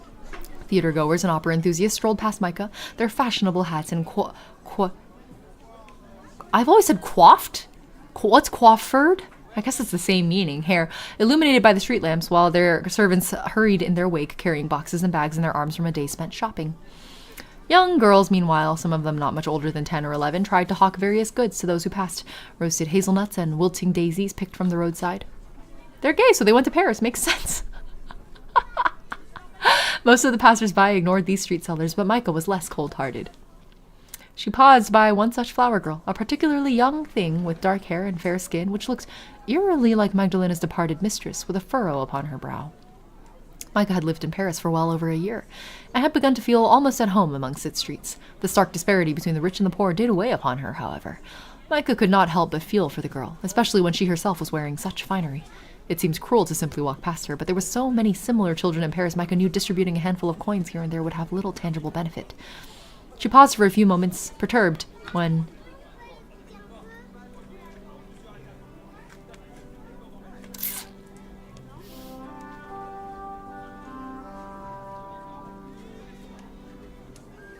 handsome. Why would I just like, holy shit. Good. That's so good. That's so good. What? It's like a conductor outfit, or like a carnival, so something. I don't know what exactly it is. Here you are, young mademoiselle, and do keep the change. It's well deserved, for these flowers are so very beautiful. Magdalena approached the dark-haired girl, handing her several coins from her pocket with a flourish. It seems Magdalena shared Micah's sentiments about the poor girl. Had she, too, seen the resemblance to Christelle in her pale, almost sallow skin and her dark hair? Micah wasn't sure, but Magdalena seemed to be rather enjoying her role as the girl's benefactress. Sleepy Troll just like, women are so hot. She beamed, now resting a gloved hand upon the girl's head, and said, in exchange, would you mind giving me your finest bloom for my fair lady? Please give her something which would set off her lovely red hair and her lovely blue eyes. I want my lady to look her best. Oh, yes! The young flower girl, who seemed to be about 12 or 13, older than Christelle, giggled, then reached into the wicker basket which dangled in the crook of her skinny arm. She rooted about inside the basket, shifting her flowers aside, probably ill-gotten blooms snaffled from some noblewoman's front garden, before she drew from within its depths, et voilà! Voila? I don't know how to fucking pronounce it. 2 sunflowers, larger than the other blooms in her basket and quite magnificent with twin riots of bright yellow petals. Et voila? How do you say the V in French? I don't even know. Don't answer that question. I don't need to know. I never need to find out. These sunflowers were large enough to be ostentatious, but Magdalena didn't seem to mind. Oh no, the Ms. Lesbian. Miserable. Instead, she seemed to be quite pleased with the flowers that the girl had presented her, beholding them as if they were fine treasures made of solid gold. She beamed, though not too widely. It wouldn't do to startle the girl with her sharp incisors, then said, thank you kindly, mademoiselle. You are too kind. I'm sure my lady will look wonderful with these. Uniform is hot, but I hope she's not leading the what? To the revolution. Oh, I'm sure she will. There's no way she won't, kind mademoiselle. Not when she's so pretty. These flowers will suit her to a T. And thanks again. God bless you. Oh? Magdalena paused, standing by the roadside as the flower girl took off, practically beaming from ear to ear. Her sweet, well-meaning appellation, God bless you, must have struck a chord, because Magdalena looked quite bemused. She blinked beneath the brim of her hat, holding the stems of the large sunflowers between her gloved hands. Mutely, she looked out at the crowd into which the flower girl had run, her hair shifting in the breeze. Then she frowned. Would God bless me, I wonder? Often I felt as if he had forsaken me, but... We get a Hennessy! Yippee! Lady Magdalena? Henny, who had been walking a pace with Micah, her hands laden with various boxes from their latest shopping excursion, now paused. Are you all right? You look very deep in thought there. What? Magdalena blinked like one awakening from a long, long dream and shook her head. Faintly, she smiled. A smile quite unlike any of the smiles Micah had seen from her during her sojourn in the von Schlieffen's old tumble-down manor in the depths of the woods. Then, in a light voice, she said, "Never mind me, Henny. I feel perfectly fine." "Are you sure?" Henny smiled teasingly. Though initially uneasy around Magdalena, she had grown quite comfortable with her during the year they had been together, and she sounded quite cheerful when she said, "If you're not careful, you'll get swept away by the tide and trampled underfoot." "Ha!" Magdalena chuckled at this, then shook her head. "I would like to see this crowd try. If they have any sense, they ought to know to keep their distance." True to Magdalena's words, the crowd were giving her something of a berth. Busy though the streets were, the men and the women, their children too, seemed naturally to avoid her, as if they knew no good could come of consorting with such a maiden. They rebuilt all of Paris because it was so easy to throw revolutions, because you could easily barricade streets. There were tons of less famous revolutions and attempts. Yeah, I mean, isn't Paris literally famous for it? Though Magdalena was short of stature and rather skinny, she exuded a sort of aura which seemed to render most people uneasy. Fairy Slash is like, "You pronounced it fine." "Red and blue for Micah's eyes and hair? Maybe. Oh, good. Good catch, Fairy Slash." Micah was unsure, but it did make shopping easier than it might otherwise have been, and they were never jostled when they went to the opera either. Les Mis is about one of many doomed attempts, indeed. The flower girl from earlier must have been of unusually stern stuff if she had not been perturbed by Magdalena. That, or she had been that desperate for gold coins she hadn't much cared about how sinister she was. "Well, true enough. We've not had to worry about pickpockets with you around, but you really shouldn't stand about like that. You aren't feeling unwell, are you?" "I'm quite all right, thank you. I fear the street is too crowded for my liking, however, and it is much too noisy." "Let us depart for now. I could use some quiet." Magdalena turned, Micah and Henny following in her footsteps. The trio of women left Avenue Montaigne, which was busy at all hours, and retreated to the riverside, to the quieter part of Paris, where there were fewer opera enthusiasts and self-styled gentlemen. The sounds of the carriages faded away, to be replaced by the running of the water, the discordant quacking of the nearby ducks. It was even darker now than it had been, and the sky was a rich navy blue, a tapestry of stars which fringed the all-seeing moon. The moon's light caught in Magdalena's fair hair, so it seemed to shine like silver, obscured though it was beneath the brim of her hat. Magdalena rarely went outdoors without a hat, though this might have been an unnecessary precaution. She took care never to leave the house when it was too light, when it was too bright. Micah sometimes found it unfortunate she could not promenade with Magdalena during their sunlight hours, but she'd never once begrudged Magdalena for it. She enjoyed going outdoors with her partner when the sun was beginning to set, when the cool, crisp breeze was full of secrets, and the grass seemed to shiver as it awaited the dawning of a brand new day. Oh!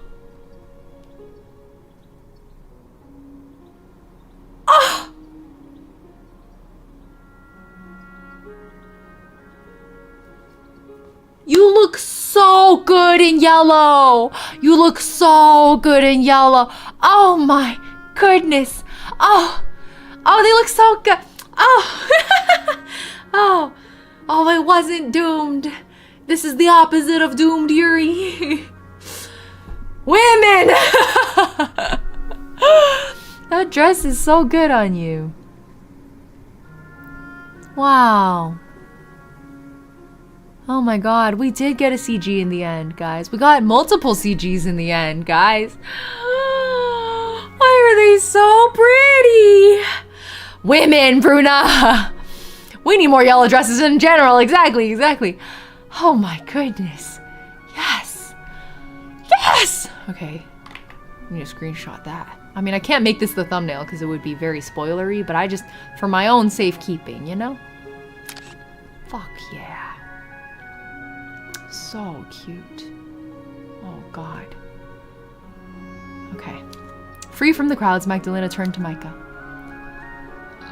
Excuse me. And then, very gently, she smiled. Bruna, like, I wish women existed.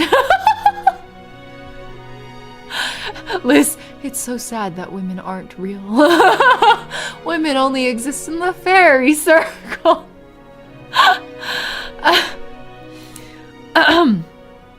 She stepped forth, one of the sunflowers in her hand, and threaded it through Micah's copper hair, a delicate gesture which made Micah shiver. Magdalena beheld Micah, her red eyes full of some emotion Micah could not quite place. Affection, she imagined, or perhaps something deeper, as she said, "Wait, hold on. Her ears are just out in the open like this?" that just hit me. Like, maybe people are avoiding her because of her fucking ears. Now that we are on our own, I feel I ought to relay the young flower girl's message to you. Such kind words are wasted on me, given my true nature. But I hope God blesses you, my Micah. You deserve it. Wait, it's a shared CG. I need to take a new screenshot. Oh, wait, I'm covering. No, I gotta move. I gotta fucking move so you guys can see her. Very important. Very important that you guys see everybody together. Okay. Oh my god. Oh my god, this art is so nice. Holy shit. Oh my god, is that the Eiffel Tower? Yeah, whatever. This isn't about her. yeah, Eiffel Tower, whatever. Do you see that? Oh no. Okay. I'll check that in a minute. This corset is so cute. Wow. Eiffel Tower? I don't even know her. What does it mean? What does it mean to Eiffel Tower a woman? 1890s at the latest. Yeah, because of the Paris setting, right? Eiffel Tower, unlike lesbians, exists in the real world. I can visit there.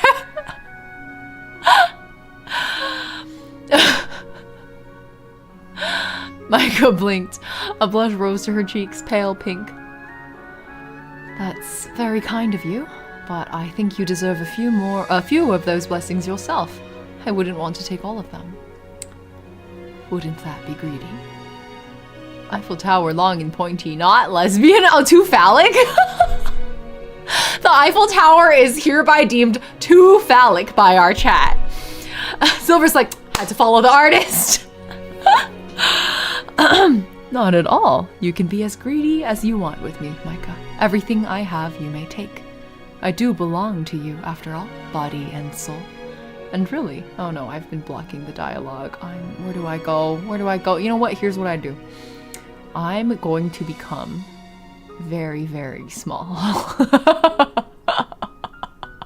Comedically small.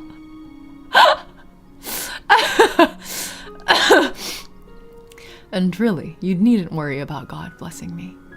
No? No. After all, I have you. Magdalena's red eyes softened. Eiffel Tower, too pointy. Prefer his other work of a big mommy statue. Why do I laugh so hard at Ying zooming across the street and becoming so small? I can't cover Henny. That's not acceptable. Not in the slightest. Mama was like, I thought for a moment you were gonna say I'm gonna become Henny. Okay. He's just a pedestrian. Actually, that's smart. Yeah. I'll come hang out on the street. I'll be on the bridge. I am the Eiffel Tower. Eiffel Tower who? I'm the Eiffel Tower now, bitch. I could do a better job, okay? That pointy phallic object on the horizon ain't shit. Look how good of a job I can do. I'm the tower. Yeah, it's illegal to cover women like that. I'm the moon in the night sky. Okay. I'm the moon, just like the Teletubbies' sun. Ying, the resident asexual, doing a better job at being phallic. It's like my girlfriend became the moon, but instead it's my asexual streamer became the phallic Eiffel Tower on the skyline. None of it makes sense. Okay. Anyway. Chronology seems maybe less important than I presumed. People have sweaters and turtlenecks. Yeah, I mean, I don't think I feel like this is like an ahistorical setting, you know? Okay. Back to our dramatic narration. A gust of wind blew. stirring her hair, the hem of her long coat. The yellow sunflower in Micah's hair was so very striking, it might have been garish, especially when contrasted with her shock of vivid red hair. But it was late, and the lights were dim, and the sunflower instead seemed a very soft and lovely thing indeed. That sunflower seemed to carry within it a whole wealth of meaning. It was the sun which Magdalena could not stand beneath, for fear that she would burn to a crisp, that her body would be consigned to ashes. Magdalena could not step out during the day, but she did not need to. Now, she had Micah. Micah would continue to shine upon her, to smile at her, and, in that sense, perhaps Magdalena was very fortunate indeed. Both women had rescued the other. They had allowed one another to escape, and when Magdalena next spoke, Micah felt her heart flutter. I'm gonna overwrite this one. I just want the CG. Micah stared at Magdalena, who was so divinely beautiful she put all of the goddesses in the Greek pantheon to shame. You better watch your fucking mouth. Aphrodite will come for you. Athena too. She has proven herself no pushover. You ever hear about what happened to Paris? You ever heard the story of the judgment of Paris? Keep those thoughts to yourself, ma'am. Okay, anyway. Abihima just said Europe. Yeah.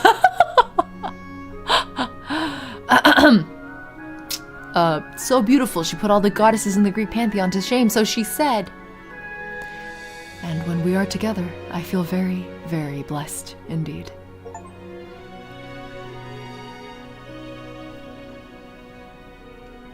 The end.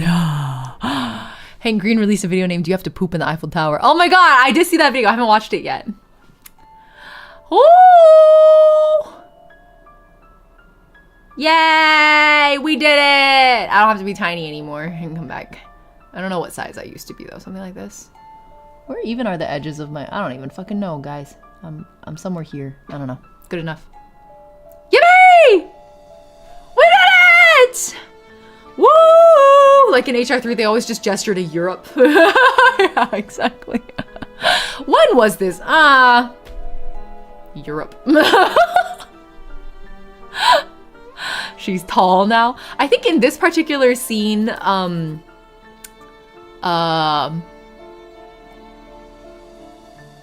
I think in this scene, Micah was sitting or like on her bed or something. Yeah. Happy Pride, y'all! We won! We won. Yes, we won the visual novel because that's how that works. Oh no, what did Nightbot do? Zodi, I'm sorry. Let me see this clip. That pointy phallic object on the horizon ain't... Oh. My Eiffel Tower impression, you liked it? Thanks for clipping it. Let's go! Thank you for reading all that. Yeah, let's go lesbians! Oh, good night! That was fun. Can I ask, who's everyone's favorite character? I feel like there were a lot of Henny likers. I weirdly might be...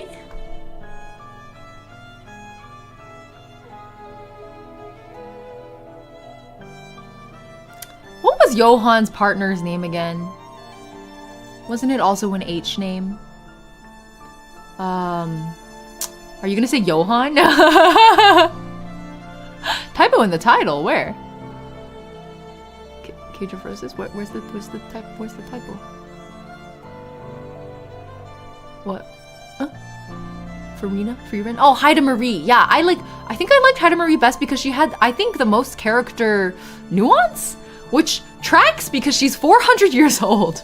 And you would expect somebody like that to really build up a lot of complicated identity over that time. The Brat was your favorite? Yeah, yeah. Wait, okay, I do want to know everyone's favorite. I'm gonna run a poll. I'd like want actual numbers. So curious. Oh no, but a poll would require me to have like a lot of options. I guess I'll just ask you to tell me. Yeah, I just think typo in your clip title. Oh, wait, Zodi and Fairy Slash are the same. Typo in your clip title. What was it? Eiffel Tower Ying? Wait, where's the... Where's the typo? Oh, Ting. That's me. Lena and Micah felt a bit static. Yeah, exactly. Like I felt like Lena and Micah's relationship actually didn't end up being my favorite. I mean, they're fine. They're like the comfort lesbians, you know. They like, you know, everything's gonna be fine with them. And so the more interesting thing was like watching Haida Marie and Johan. I feel like, do you remember when I came out of Natlan and I was like, you know, weirdly enough, my favorite ship in Natlan was a straight one? I walked out of Natlan like, I think my favorite ship in Natlan is Capri Sun, guys. And then I was like, I feel like a criminal for admitting that. But also the only 5-star man they gave us was Kinich. And so the top pairing in Natlan is Kinich and Ahau. Anyway, beside the point, I feel similarly. I feel similarly about this.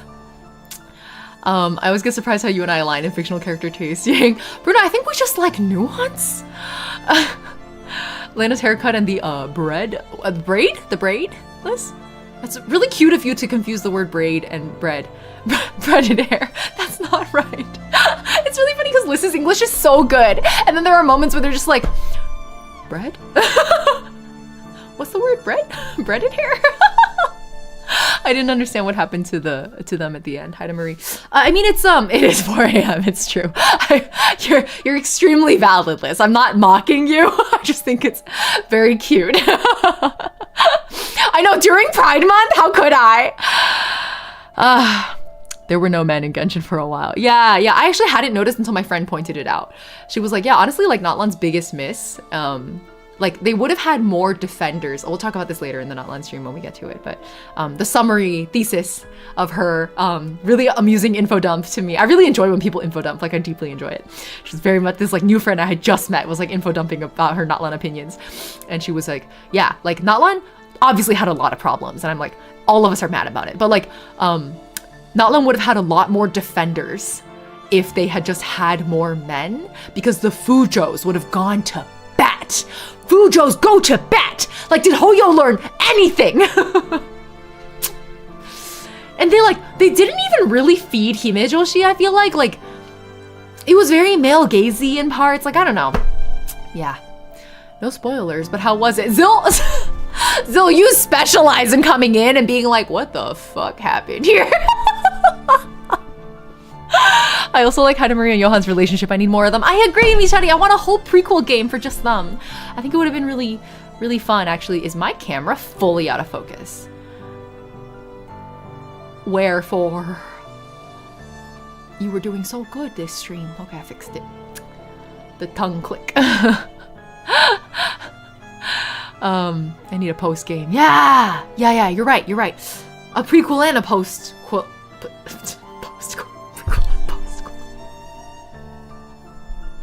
Pretend I didn't say that. Yeah, I need a prequel and a sequel for them. It would go so hard. Sumuru and Natlan girls felt too male-gazy to me. Oh, Sumeru too?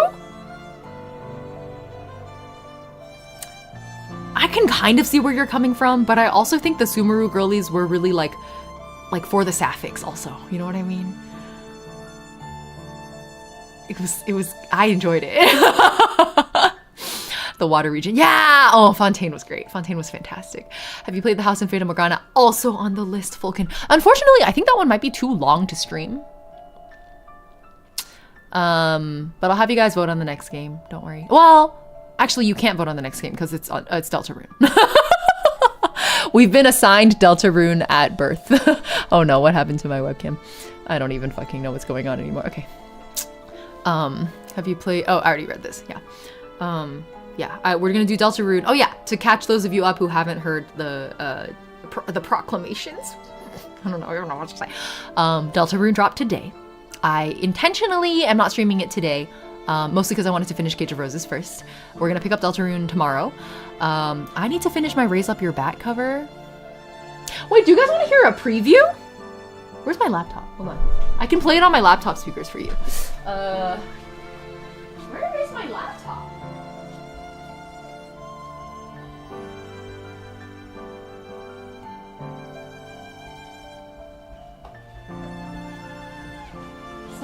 I was not gonna cover Raise Up Your Bat because I thought it was too high for me and I thought I couldn't belt. Like all these years I've been trying to belt and I fucking couldn't. This is one of the reasons I have to have an iPhone, by the way.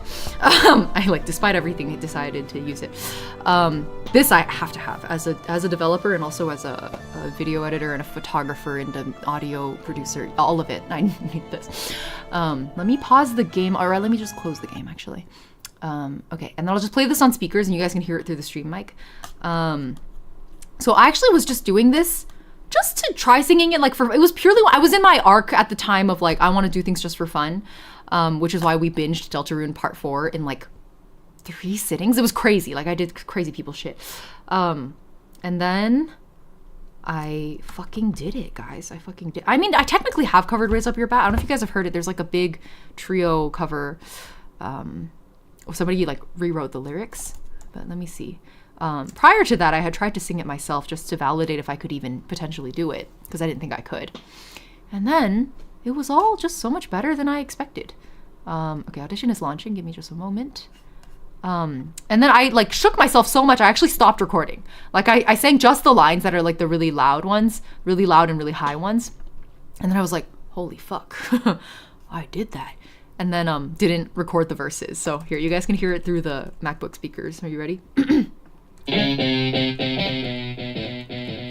the demon heart is crying and the blood is gushing bright, raise up your bat so we burn and fight. When your hope is slowly dying and your future's lost its right, raise up your bat and face the fight. Let's take a dead into the night. I didn't know I could do that! That last line! Let's take a dead into the night. I didn't think I could sing that note, okay? Let's not go down into the night! Like, that's what I usually sound like when I try to hit those notes. And then I was like, I sang that? Crazy. I felt insane. But I didn't record the rest of it. I do have, here, I'll play this part too. Come follow me into the dark with your heart as the arc which will shine you the way. Because I'm with you in the dark with your heart as my mark which shall guide you the way through the waves. I didn't think I would hit those notes either. The do-do-do-do-do.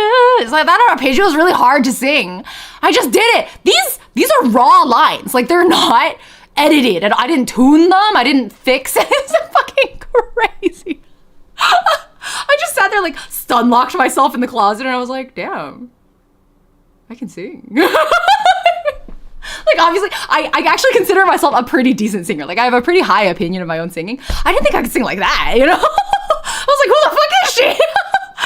Wild. Anyways, I meant to finish that in time for Deltarune release today and fucking didn't. After this stream ends, I'm gonna go record the rest of that and hope to get it out maybe tomorrow in time for stream. I don't know. Will you release it on Spotify? I don't think I'm allowed to because the instrumental is Toby's.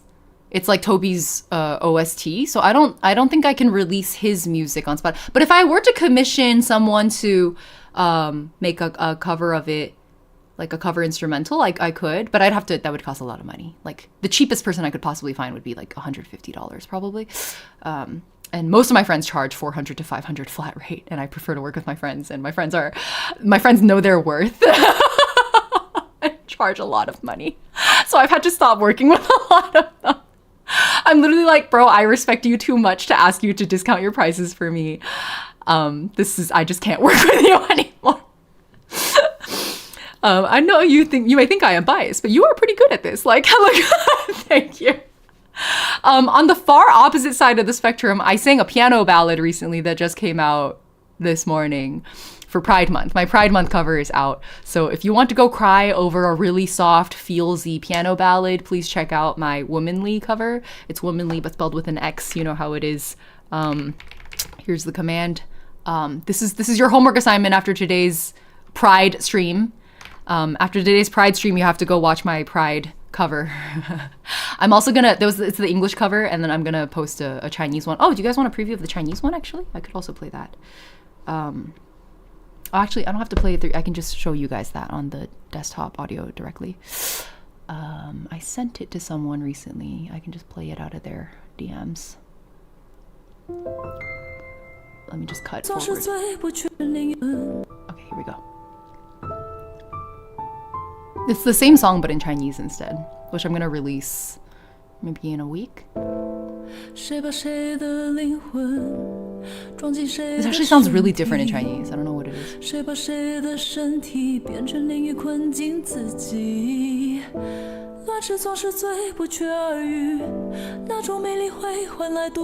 It is really different, yeah.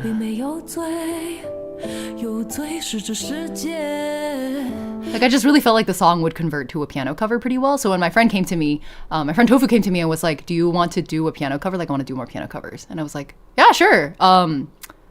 You're queer. I'm queer. Do you want to sing womanly? So it's the exact same piano, basically identical vocal arrangements almost. The only difference is I sing this one in Chinese, so I'll probably go film a face cam for it. Whenever I get it done, I'm not gonna push myself to get this one done before Pride Month ends. As long as I got the English one out, I'm good. So that's your homework, guys. Okay, I think we're good. I should really, it's like past my dinner time. I should go have dinner, take a walk, and then probably go record for that crazy cover I just showed you guys a little bit of. I only recorded the lines I showed you, basically. Like, that was kind of all I have, so I need to record the rest of the lines. I should go eat also. And many of you need to go to bed. Thank you for enjoying another vampire yuri, rather, another dramatic visual novel reading, this time featuring vampire lesbians, one vampire lesbian and maybe a vampire queer platonic couple? Something like that. We really like them. We like the QPRs. Okay, whether it's morning, afternoon, evening, have a wonderful time of day. I don't think I'm gonna raid anyone today. We're just gonna, this is good. I'm gonna go rest and then record if energy allows. If not, I'm honestly not gonna push myself. I think I've been going a little too hard recently. So, go listen to the cover. Okay. Bye-bye. See you next time. Thank you guys as always. Next up is Deltarune tomorrow. Bye!